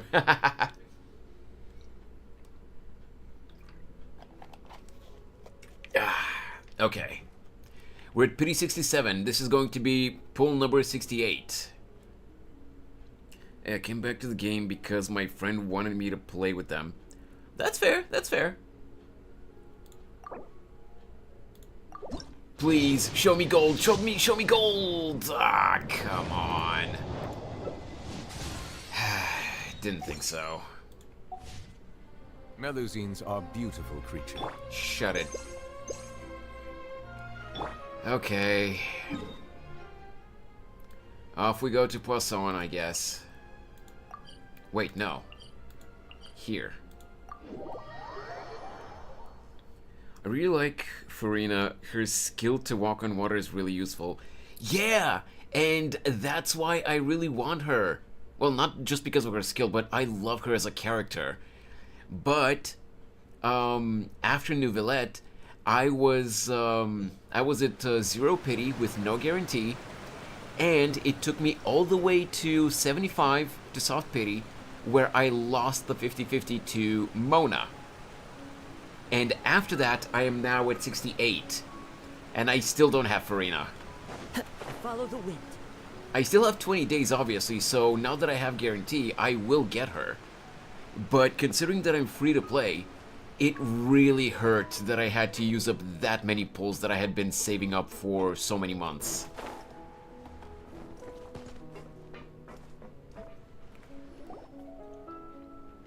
Navia!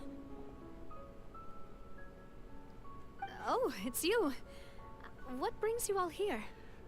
Hey, we're just having a look around. Basically, Wolfpup, whenever you're pulling on the event banners, you have a 50-50 chance of getting the featured 5-star character that's on the banner. And it's a 50-50 chance of either getting that featured character or one of the 5-star characters from the standard banner.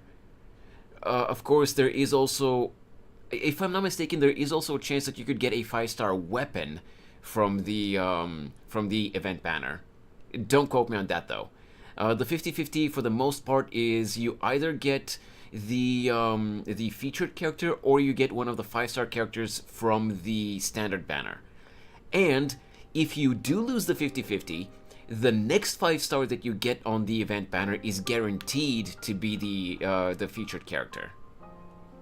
And soft pity refers to so basically on both the standard and the event banner, there is this thing called pity.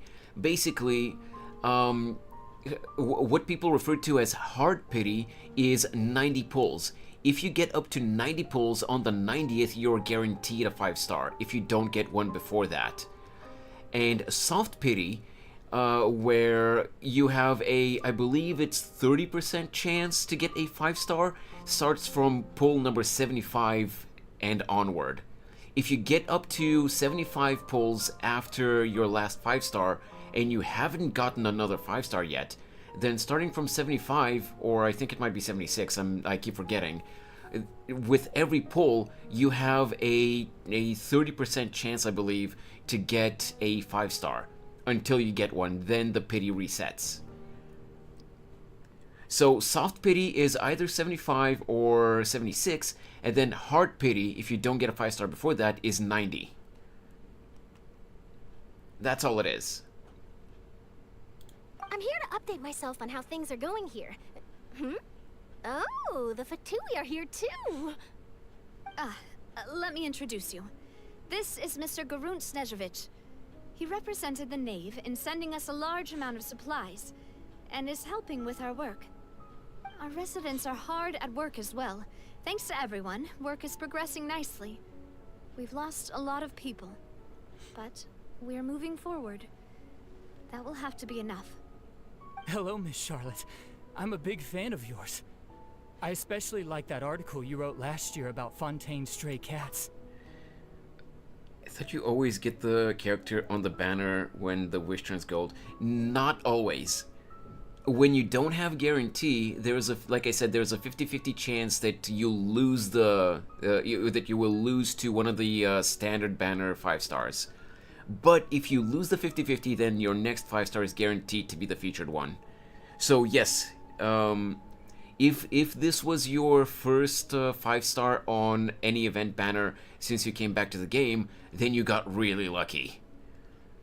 Especially if you got it before 75. Because it's not often that people get 5-stars early. But if you don't mind, some people do, but not often. Emphasize our role too much in your report. It's not charity we're doing here. We just happen to share the same interests as the Spina. I get where you're coming from. I'll keep it as simple as possible. Or would you be willing to feature as friendly neighbors? That would be fine. Thanks. Just came back to the game. I haven't pulled before now. You're back too. Gotcha. Yeah. How are things? I mean, finished laying down the construction materials. there is also It'll be another hour before the workers. there have also been rumors that the game is more lenient towards new players Well, her to reputation's entice them to greatly keep risen playing, after that whole but duel that business hasn't with that Miss hasn't been Farina. confirmed. So she's here in Poisson to wait out the heat. All right. She really came here to help me out. There's too much to consider in the reconstruction of Poisson. The Spina has need of more decision makers. And, well, I do already happen to be connected to Mr. Callis. Oh, wait just a moment. Do you mind me asking a few questions? You know, about how you felt before the duel, about what it was like facing down a god. There's lots of exciting material there, I bet. Forget it. I'm sure you can find a better theme than that, Miss Charlotte. I see you're the same as always. Couldn't you do me a favor, for Navia's sake? Well, if we're talking about doing things for my sake, you might as well just take a few more photos of me. Or of the Traveler. It's better than wasting time persuading Chlorand at any rate. Of course I will. I'm not gonna let him off that easy. All right, then everyone who wants to be in the photo, gather up. And smile. Couldn't we exclude Paimon just once? Wasn't a contracted Paimon look cute in it? Not bad. Your addition really helped the composition of the picture. All right, hang on a moment. Let me snap a few more shots. Charlotte takes more pictures of Poisson to... Okay. All right, that should do it. I'll be back here later anyway, so let's call it a day. I hate that auto-scrolling transition text. You're very quick. Speed is of the essence when it comes to the news, and freshness is the key. Also, not to brag, but I'm pretty good at building connections. Who knows? I might eventually get that interview with you after all, Miss Chlorand. Wow, you really do have that never say die spirit. I'm impressed. I'll hazard a guess that this is how you got that interview at the Fortress of Meripede. You already knew she was going? Whoa, you're well informed. Let me make a guess too. I asked Sijuin, who told Monsieur Nervillette, and he told you, right? That's a very complete information chain. In truth, all Monsieur Nervillette asked me was, when did the fortress become so friendly towards the media? I told him that it was best not to speak too soon. There's no guarantee that Ridesley will make a personal appearance. You're right. I've got to treasure every moment I have with them. In which case, I'll be making a move first. Stay safe now. And tell me if you hear anything interesting. I'll treat you to afternoon tea in exchange.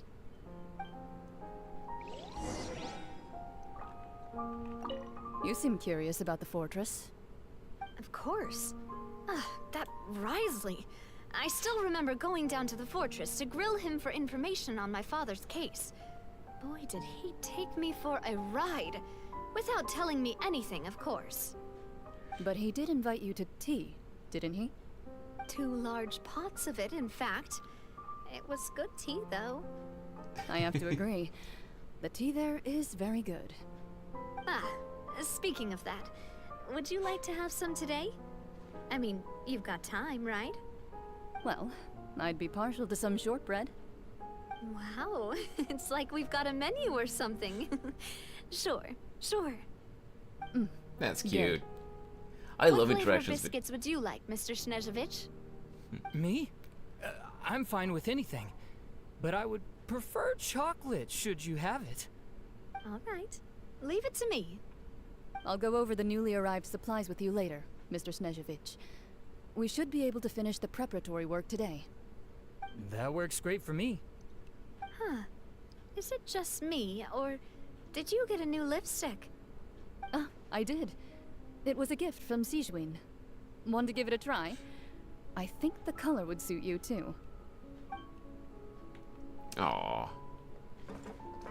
Yeah, like I was saying, I love... Wait, well, Paimon sounds so much squeakier. Yeah, this has been a topic between many players. Over the course of the game, they made they made Karina Bodker really pitch up Paimon's voice, and no one really knows why. What the heck? Okay, I guess here.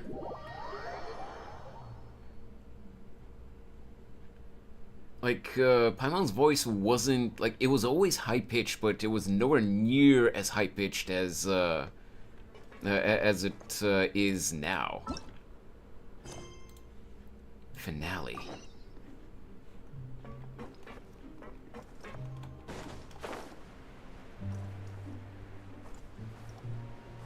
Okay, so it is down there. Okay. Close to the reception. Down we go. Yeah.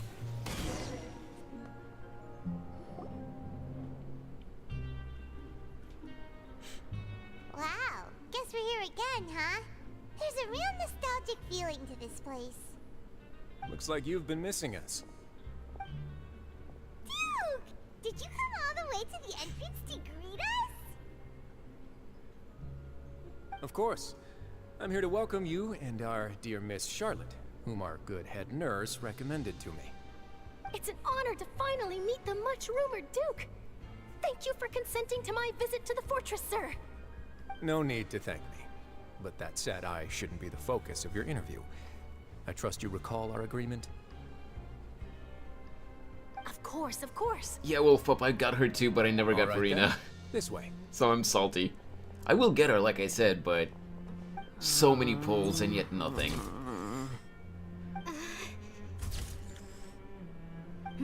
Hey, no need to be so nervous. I've already taken all the photos we need. Miss Charlotte, do these pictures really need to be published on the cover of the Steambird? It would seem that Miss Lorvine doesn't want her face to appear beside that of Mr. Jurier. Sir, please don't say things like that. But it looks like dear Mr. Jurier denies it. Might this interview be very important to you then? No, I just... This is my first time being interviewed, and I'm very thankful to the Steambird for... Charlotte, Noelle, and Barbara. I might not look Ooh, it, but okay. I actually did meet Mr. Edwin once. And I'll be honest, I enjoyed chatting with you more. You've definitely got more of that genius vibe going on. The boat that brought about a miracle, the ark that saved the people. I would say And you why have recreated a two myth Hydro back there, characters in your like an team, but you emissary of probably don't have a legend. lot of characters considering that you just started. If I might ask, where's that flying ship now? Huh. Looks like Charlotte's trying to get herself another exclusive scoop. I have to apologize, but that ship is presently in the bowels of our factory. I'm afraid it won't be easy for you to get a shot of it. Really? Well then in that case, could I have an interview with you to make up for that loss? She really does know how to squeeze opportunities for all they're worth. You already know my answer, I'm afraid. Best you interview our head nurse instead. Or perhaps you'd like to take another photo of this couple of researchers? Did you really have to use That's the fair, word Wolfpup. couple? Well, then 2 solo photos will do. Is my hair messed up? Please, someone help me have a look. Things sure are getting pretty lively here. We've seen this kind of thing before. Oh, seems like everyone's here. Would any of you like to try this new drink I came up with? Please no. Ah, Siegeween. Hey, Miss Charlotte. Why don't you, take some pretty photos of our head nurse? Sure. Come on, Miss Siegeween. Over this way. Let's find a brighter spot. Huh? Sure. Do I have to smile? So, how have things been at the fortress? Come on, game. Same old, as you can see. Fontaine's undergone some changes, but this place is still more or less the same. Other than that flying ship, it got a tad too much attention, I think. That's why I decided to let the interview go through. We should direct more public opinions toward the behind-the-scenes heroes. Am I right, Mr. Jurier? Miss Lorvine?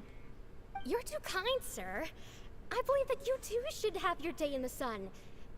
Not that you would want that, which is a pity. I'll just leave the spotlight to you two. You walk with Wrisley for a while and share news from... Okay. Lots of things happened that day, huh? Anyway, regarding that Harbinger, I'm not sure you remember, but his 3 young followers are still waiting for his return. He sure did win them over, huh? I'll tell them that there's good news and bad news. The good being that their boss seems fine, and the bad being that they must face extended sentences for abetting his escape. Oh, actually, what about you? Are things gonna change for you too? What change can there be? The fortress will keep chugging along, and so will my duties. As to what Miss Farina's departure will mean for the nation, and if our laws and governance will be transformed, we'll leave those to the folks in the overworld. Hey everyone, the photo shoot's done. Good. In that case, let's call it a day here. Thanks for your cooperation. Come on, Traveler, let's go. Till next time, everyone. There'll be a next time? Maybe. Who knows? I might write a story about the underwater factory next time. Until then. Wriothesley's like... Right. Last Wait. stop, the docks. Wriothesley's like, man, you're persistent. The docks, huh? Oh, way back here. That's where we're ending the Fontaine chapter of this game. Well, the main one, I guess, because by the time Natlan gets introduced, I'm guessing we're gonna have some more Archon Quest chapters that are like extras. Wait, unless... No, I do have to go down. Is the lift even coming? Oh, the lift is running, okay. You know what, screw this.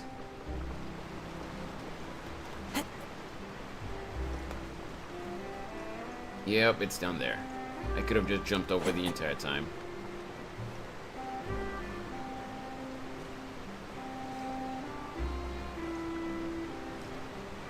Let me just... Okay, you know what? Never. This is exactly what I wanted to avoid.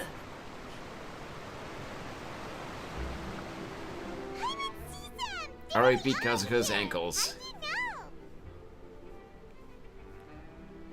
Navia mentioned that she stayed in touch with Linny and the others after working together. Apparently, they've been at the docks distributing these strange pockets the whole time since. Traveler, Paimon. Ah, and Miss Charlotte, too. Would you like a magic pocket? What sort of gadget is it? It's a wondrous bag that can be used to carry many things. The water level has returned to normal, but if you see any of your things floating around, you can use this to carry them. Or you could trick a friend into doing it for you. Trick a friend? I wonder which of my friends would fall for that.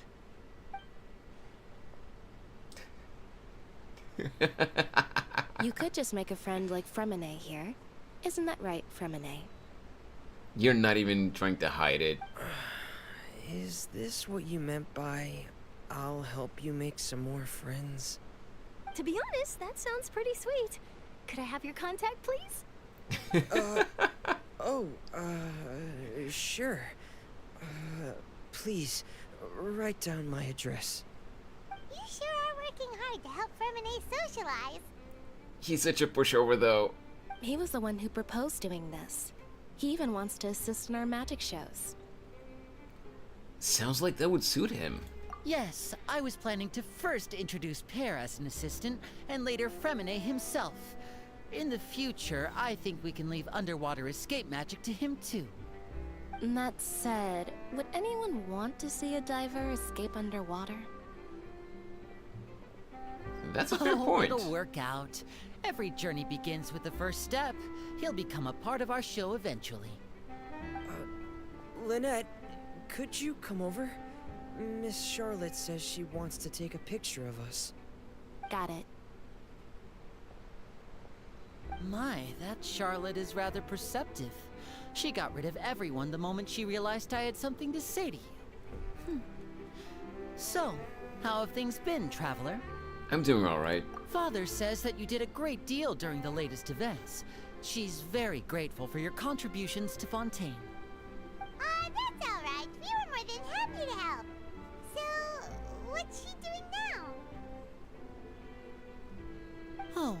guess you haven't heard.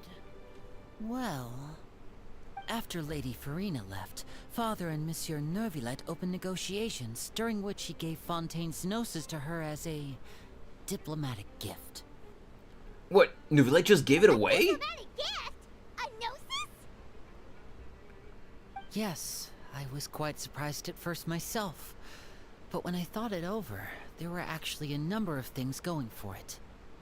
It could have been done as an apology for the incident with Lord Child, or as thanks for his help in tying the all-devouring narwhal down. Furthermore, Father did also lend significant aid to Fontaine and Poisson. Well, that's true, but this is a gnosis we're talking about. Doesn't this seem a bit irresponsible? I would agree, but I've also heard that it seems that Monsieur Neuvillette has had a significant change of heart regarding the matter. So there's some reason for this that only Neuvillette knows about? I suspect you'll have to ask him about that yourself. Ah, yes, speaking of which, I did see him strolling around the entrance to the Fortress of Meripede a while back. Isn't he real busy and stuff? Paimon didn't think he'd have the time for that. But back to the topic. The gnosis was given to the knave, right? What about Child? They say that he's returned to Snezhnaya to recover from his wounds. I hear that the recent disaster really did a number on his health. Yeah. Well, I guess I can now call him one of my war buddies. That's true. When you think about it, we've had loads of run-ins with the Fatui.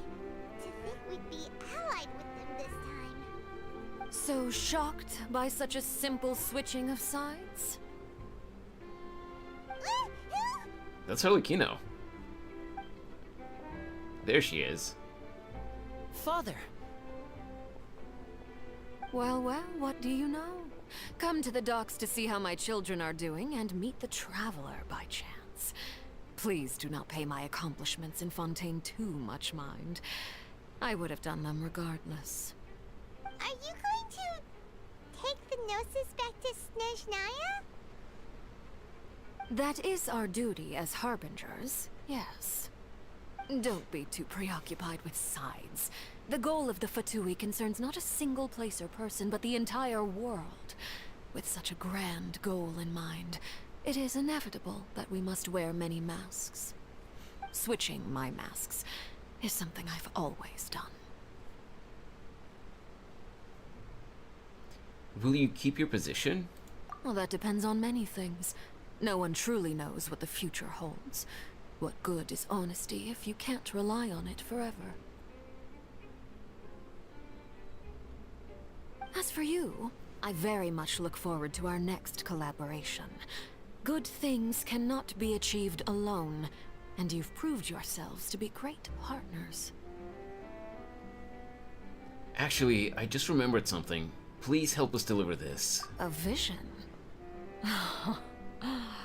All right. I'll remember to return it. Thank you for keeping it safe for him this entire time. I'm still not sure why he gave it to us, aside from it acting up because of the whale. Huh? You're... Greetings, Miss Journalist. Hello. If I'm not mistaken, there are diplomatic channels I'll need to report to take a photo of you. That is correct. So forgive me, but I will not be able to serve as a subject in your article. However, feel free to write as much as you'd like about our dear magicians and our upcoming rookie talent. I will. The sea breeze is quite pleasant. I shall continue my walk while the weather remains so agreeable. Farewell. Farewell, Father. Oh, she has such an intimidating presence. I didn't even dare to take a picture. Thankfully, I've already wrapped up all my pre-scheduled interviews. Thank you all. This'll be more than enough for me to write about, I'm sure. Don't be too nervous. Why don't you take a magic pocket before you go? Here, Traveler, Paimon, you take one too. It's probably just gonna be an event item, though. That's right. Funny. I was giving out magic pockets when we first met, too. That is true. What do you know? I'm doing the exact same thing right now. So many things have happened, but the pockets are still the pockets. I guess this must be life. We will all follow our own paths, and serendipity will lead you to your fated friends. Serendipity, that's always been a funny word to me. We'll be handing out pockets in some other districts later, so we'll get going now. Have a good day, you two.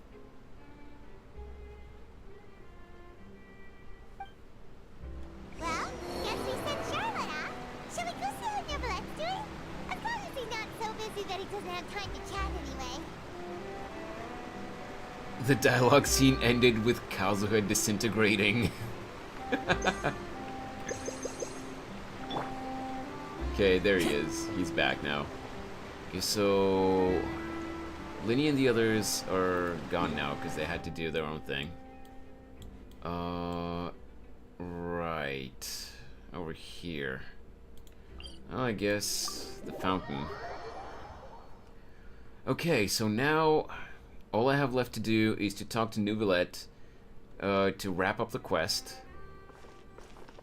Wait, what? Oh. But okay.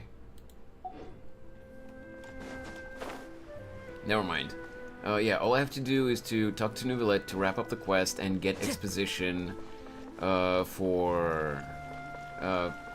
well, exposition is kind of a hard word to use, I guess, because it's more so crumbs. It's not like full-on details. Time to go.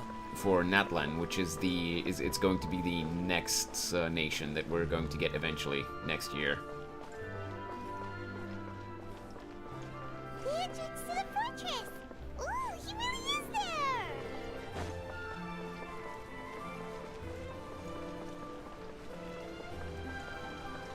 Hey, Nivelette.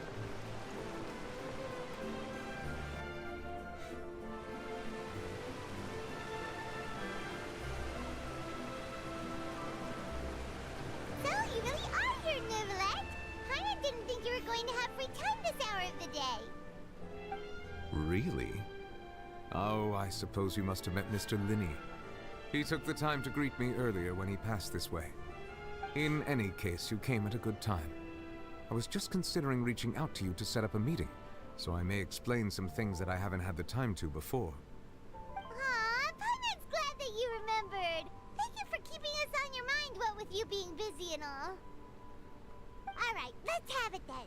How was Fontaine actually saved? The whole business is still quite the mystery to us.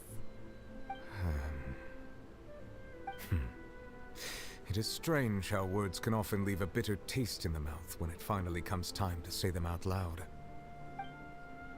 Nivelette sighs softly before telling you the truth concerning what he saw that day. Fossil deceived the Heavenly Principles and used Furina's endless performance to save Fontaine. So that's what happened? I only saw Furina's part, myself. Fossilor destroyed the divine throne of the Hydro Archon and restored your power to you, transforming you into a fully fledged elemental dragon sovereign. But Paimon still doesn't quite get what you did to save the Fontainians from dissolving. For me, the authority of the ancient dragons refers to absolute control over the hydro element.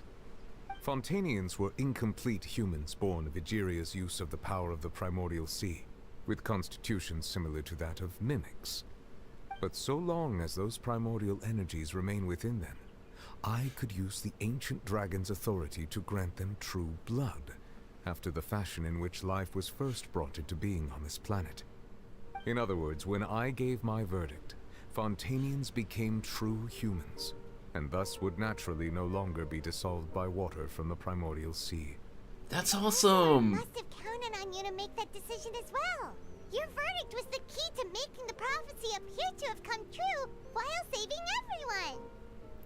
You could say that it was at that moment that the Fontainians were finally truly born. Yeah, and in a manner of speaking, Fossilor finally managed to fulfill the original Hydro Archon's wish to turn Oceanids into real people too! It seems from your expressions that you still have more things you wish to ask. And there it is. Ask away. I will tell you the truth as I know it. Once we get this menu, that means that the Archon quest, the chapter of this nation has been concluded. About the initial verdict that was passed on Child. I have investigated his case along many avenues, and I have learned that he once fell into an unknown chasm when he was young. There, by chance, he awakened the all-devouring narwhal. But whether it be by sentiment or reason, that should not have been enough to consider him the root cause of the disaster. At most, he would have had tangential liability. As for the judgment passed by the oratrice during the trial, whether it was due to that liability by association, or Focalors deliberately using him to buy time for us on the assumption that he would be able to hold the creature off, I cannot say. Guess Focalors had Fontainians in mind the whole time. In the end, it was thanks to her that they finally became real humans. Hang on a second. Paimon suddenly got another question. Back when Fontainians hadn't yet become real humans, were the children they had also transformed Oceanids? Life has always flowed like water. We're almost done, Do though, you recall Snorri. how Fontainians would often come to the Fountain of Lucine to pray for children? Yeah, Lynette said the fountain is where all the waters in Fontaine converge. In truth, even those couples did not know that such prayers were no mere custom, but instead a form of ritual. Those Oceanids who were blessed within the spring water would later descend as new humans in the coming months. Paimon sorta gets it now. Either way, it seems like this ritual won't be of any further use, but it'll probably live on as a local custom. Our conquest chapters are Ask away. usually pretty I long. will tell you the truth as I know it. About Fontaine's future. Yeah, about that. Risley said Farina has already left. What's that all about? Ah, Lady Farina. The people are only aware that her death sentence has not been carried out. She abdicated the post of Hydro Archon and left affairs related to that title to me, before leaving the Opera House. I related Focalors' words to her faithfully and completely. After hearing them, she seemed neither saddened nor comforted. I know, She simply Snorri, I know. said that she was tired and needed to rest. Having said that, she then packed her things and moved out of the Opera House, not unlike how an ordinary person might. But she's still got a place to stay, right? You need not worry. I will make arrangements to ensure that she will not want for food, clothing, board, or travel. In truth, I am somewhat happy for her. The wear and tear on her spirit will, of course, take time to heal. But now that she no longer has to play the role of Focalors the Hydro Archon, she can finally lay down her burdens and lead a normal life. What about you then? What are your plans now that you've regained your full powers as the Hydro Dragon? After Focalors passed on, the Oratrice also ceased to function. Yup. This matter will directly affect our trials. After much careful consideration, I've decided to take over its role in our courts. From now on, I shall hear cases and pass verdicts by myself. Looks like you're still considering stuff from the perspective of the Udex, huh? As an elemental dragon, there are indeed many things that I must do. But this power and this duty, in a manner of speaking, you could say that both were granted to me. As such, before I attend to my other responsibilities, I must first and foremost continue to serve Fontaine as its highest judge. The duty of the Hydro Sovereign and the duty of the Udex shall coexist within my person. Additionally, the Hydro Archon's departure has brought about another problem, which is that the Opera House shall no longer produce indemnitium. Oh yeah, there's that. That power was derived from the people's faith in the Hydro Archon, wasn't it? Wait, but the various mechs and machines in the city are all still okay. Where are they getting their energy from? As I am now, I have full command over New Musia, and it can serve as a complete substitute. Another reason why I cannot quite leave Fontaine immediately. Wow. This ancient dragon's authority stuff is really quite useful, huh? Ask away. I will tell you the truth as I know it. Okay. About Fontaine's Gnosis. Oh, that's right! They say you've given it to the knave as a diplomatic gift or something! Leaving aside their intentionality, the two Fatui Harbingers have indeed done much for us during this crisis. Their sole remaining goal in Fontaine, at least at this point, would seem to be the Gnosis. The Oratrice has ceased to function. The Hydro Archon's divine throne is now no more, and I do not need the Gnosis's power. As such, it has lost all meaning for Fontaine. I mean, that is true. If the Fatui have impure designs, then we might as well accede to their request now, and avoid unnecessary conflict.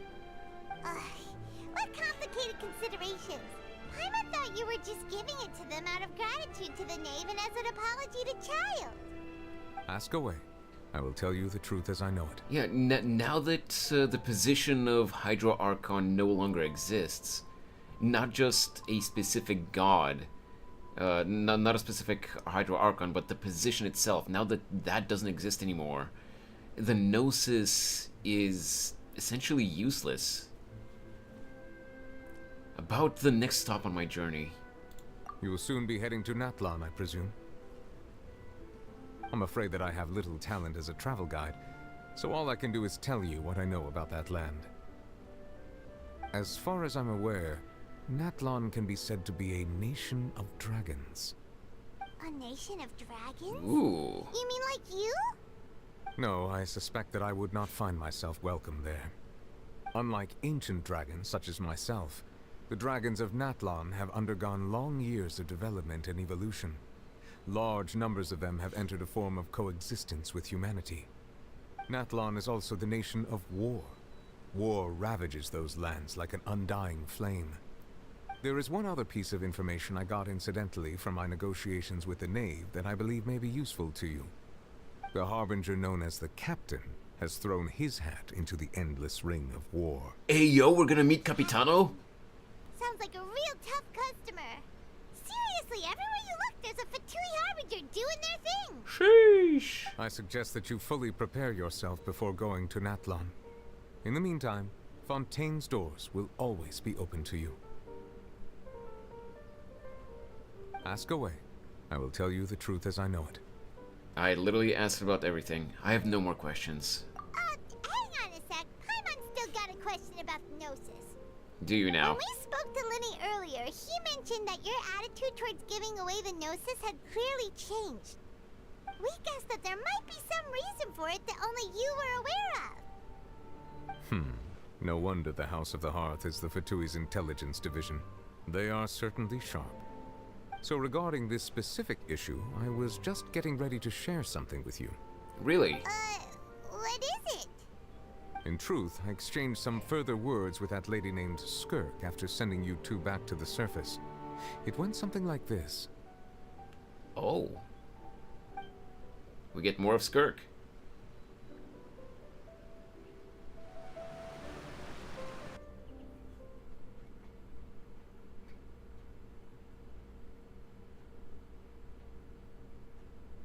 Anytime now, game. Well, we're going to head topside to see what's going on. You hurry over soon as well, all right, Nervalet? What next? The all-devouring narwhal isn't here, so I'm no longer getting any interference. I can finally catch the scent of your power, what it's made of.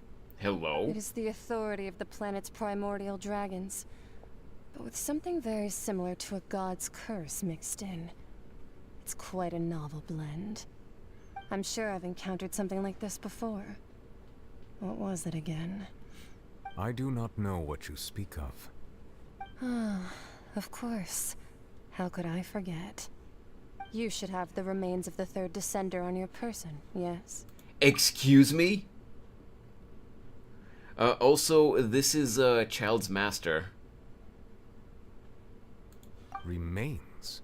I've never heard of any such thing. Huh. According to your parlance, I believe it may be called a gnosis. What? Well, that much is true. After Focalor's divinity faded, she handed her gnosis to me. But I fear I have never heard of it described in the manner that you just did. I've been training with my master, the Foul, ever since I was young, and I have never returned to the surface since. So most of the information I possess, I got from him. It is only natural for those who are greater than humanity to possess a different sort of common sense. which is why there are so many problems in our attempts to communicate with humans. Regardless, you should Hey, probably Diggs. get rid of objects of misfortune to prevent any disasters from befalling you. To live in itself is a blessing. But once a person dies, the bonds he once had with this world shall all turn to curses. What do you mean by that? No need to fret. These are just my personal thoughts. And my reason for no longer wishing to return to the surface. This third descender you refer to, who are they? And when did they die? Master never mentioned them to me. Perhaps it just wasn't that important for me to know. If you're interested, though, I could ask him. I'll be sure to pass the answer on to you next time. It might be on Twitch's side, Next Snorri. time. You believe we will meet again? Because I do. the bit rates do seem to be quite stable right now. I have a disciple of my own, don't I? He can be the messenger then.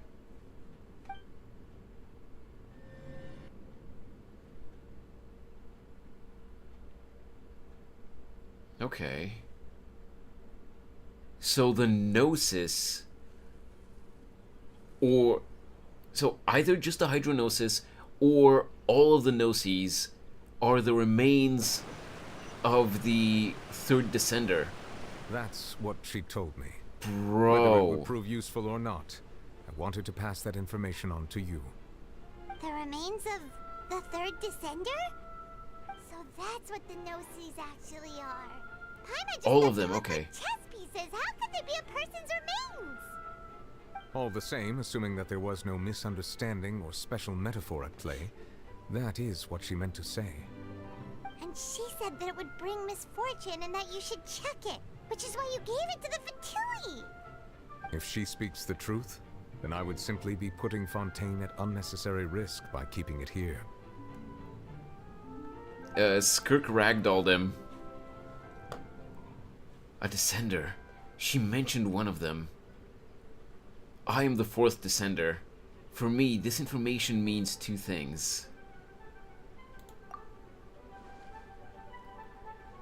One, that the Gnosis are related to descenders. And two, that the one who came before me has already died. I had guessed that you might already be familiar with this concept, but I did not expect you to be one of them. That means that the Gnosis, which are exceedingly element compatible and can even enhance elemental abilities, do indeed come from the third descender. I wonder, does your body also possess similar properties? Like being able to use elemental powers without a vision. Yup. That does sort of count as special compatibility, right? No, let's not think about this stuff right now. It just feels creepy. Well, he knows now, Snorri. Comparing the Traveler to the dead third descender and all. Don't worry, I won't die so easily. That's what you Yeah. think, but this topic still feels like bad luck. Once Child recovers, let's get some more answers out of him. Or go look for his master and get the answers that way. I too believe it unwise to make too many blind guesses when information is lacking. The same is true of being at court. Alright. Whatever the case, it seems like the crisis here in Fontaine's over for now. For now. Yes. All of Focalor's efforts were for this moment as well. But she sacrificed herself in the end as a god, and she suffered through all those years as a human. Was that really what she wanted? I suppose that would be the mystery of a god's will. Can you understand the will of the gods? I suspect not. But once in a while I too would guess that if wishes were like the clouds in the sky, they will one day return to the earth as raindrops. Life flows like water, and rain is the final answer. The water levels may sometimes tilt one way or another, but the rain falls fairly upon all. And what ultimately is the difference between the rains that fall upon all of us?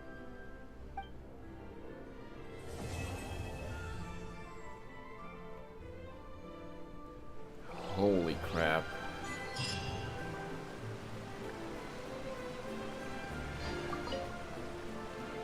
It seems from your expressions that you still have more ask Oh, away. no, I will I don't tell have you any the more truth as questions. I know. I suggest that you fully prepare yourself before going to Natlan. In the meantime, Fontaine's doors will always be open to you. Okay. Well, I guess that's it. Wait a sec. Yes, I forgot that every Archon quest gives you a poll for the event banner. Trans domains. Oh, right. This is a new thing. I don't have nearly enough primos to do a pull, but I have one more pull here. That said, I'm going to go inside. Or you know what? Actually, no.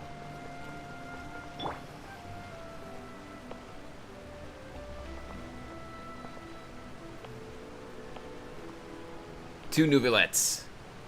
Two Nouvelettes are better than one. This is poll number 69, I believe. It's going to be 69.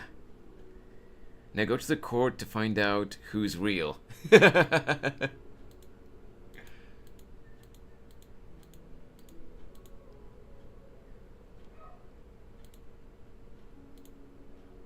So that's 60, 65. Okay, yeah, I'm at 68. This will be 69. Please, please, give me gold, give me gold, give me gold! Oh, come on! 6 more pulls until soft pity. Well, I guess that's it.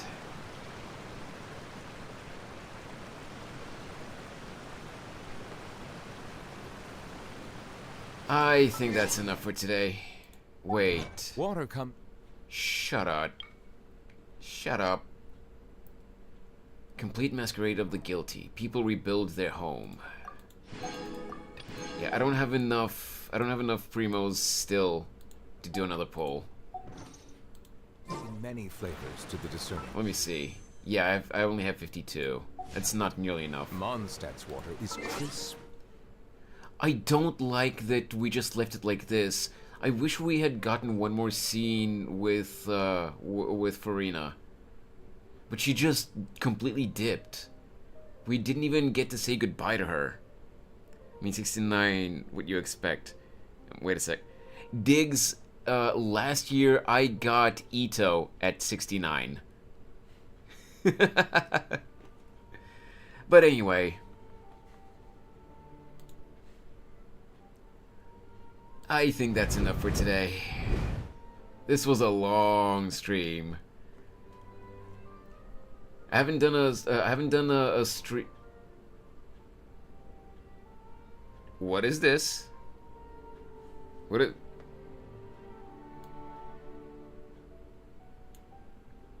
Diggs, is this a code for primos?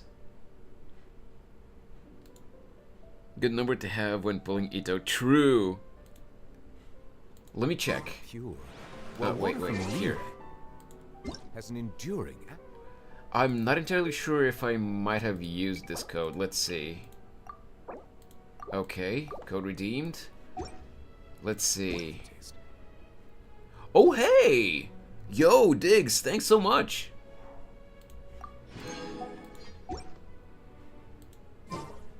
Okay, comes in many so right now I have 112. We might be able to get enough primos for we might be able to get enough primos for one more. No, not this one. This.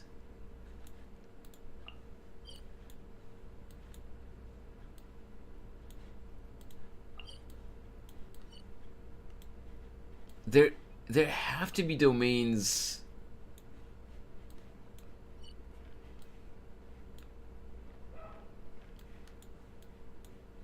What is this? Okay, no, this is right. Okay.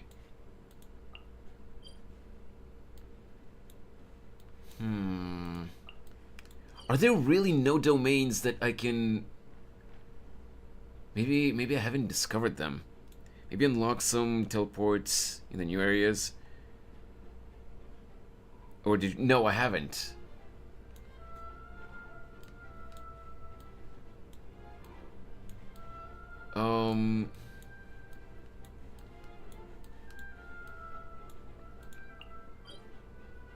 I've already done this one. This is in artifact domain. There!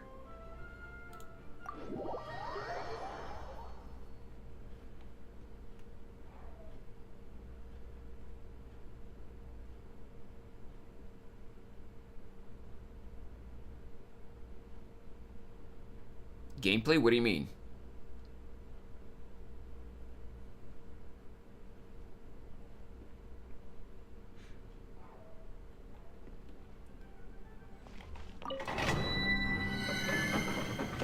We see the chatting screen. Wait a sec. If I do this domain and then I do Farina's or the other event banners trial, I'll have enough. So that's what we can do. So we need Dendro here. I'm not okay, I have Nahida. I've been waiting for you for ages. Yeah, let's go with this team. Okay, so we'll just do this, and then we're gonna wrap up, because the dog is really going wild over there. I need to go walk him.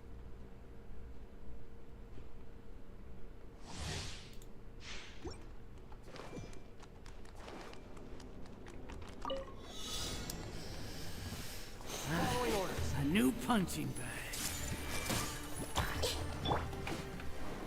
Into the wind.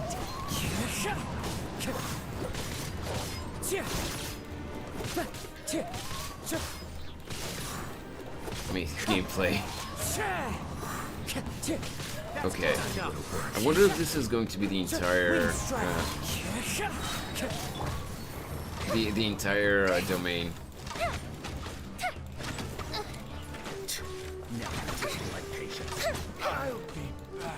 Or is there going to be more after these 18 enemies?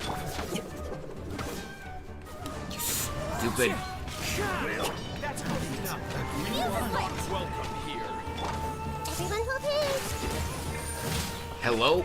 Change! Oh my god! Stabilize. Wonder if he's gonna write something. Huh? Wait, what? Diggs? What are you talking about? Target practice. Solidify. Hey. Everyone hold hands. Oh my god! One with nature. On the notebook, you got a chat screen.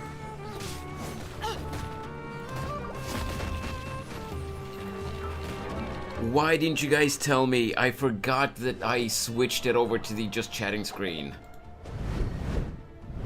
Bruh.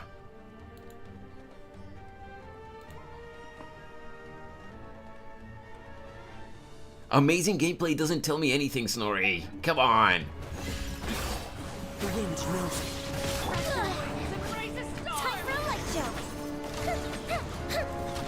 Lord of Sand, your sacrifice is ready. I see everything. Where do you think you're going? Into the wind. I said we see the chatting screen. Where? Oh, we see. I missed that message. Uh-oh. This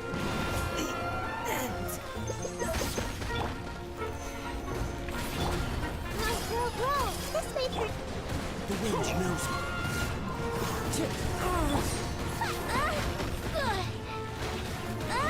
Oh my god. Are you kidding me?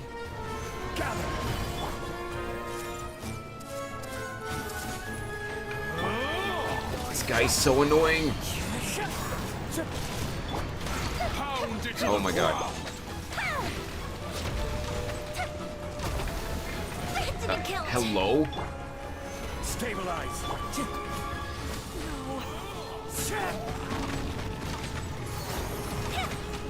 Just go down.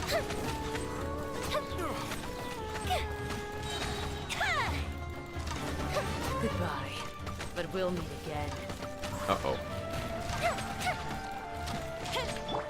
Into the wind.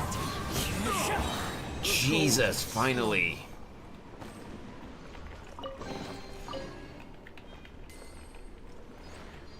Wait, did I just get enough? Yes! I won't even have to do the trials now. Oh, whoops.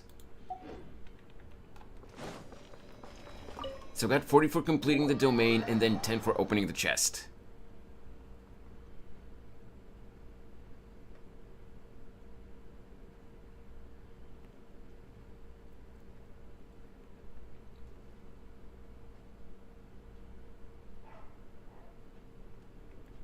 I'm going to hurt that dog.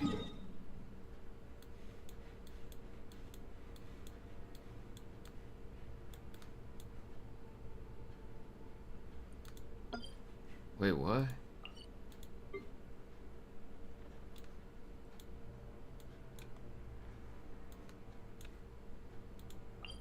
Oh. I can directly teleport to the opera. To the opera house. I mean.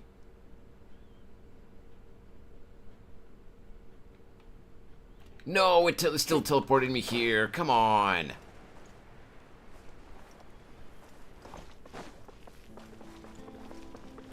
Also, I'm still going to get Nivelette.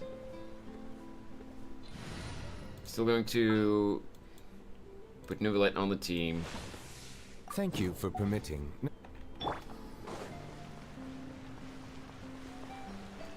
Poll number 70. This is going to be number 70. Hopefully, this will be my lucky number for once. Last time it wasn't. Normally 7 is my lucky number though. Come on. Why did it screw me over this time?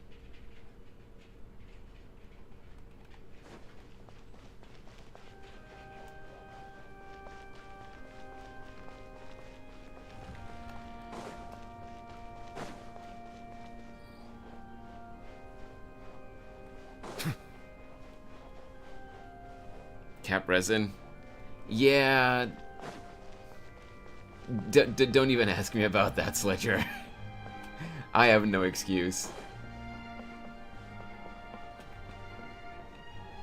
Okay, Farina, it's time for you to come home. Please. I'm begging you. Please, show me gold. Oh. Well, I guess that's it.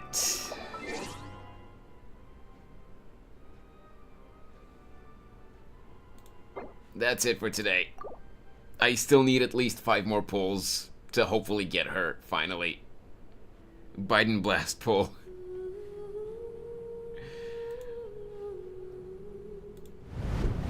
Okay.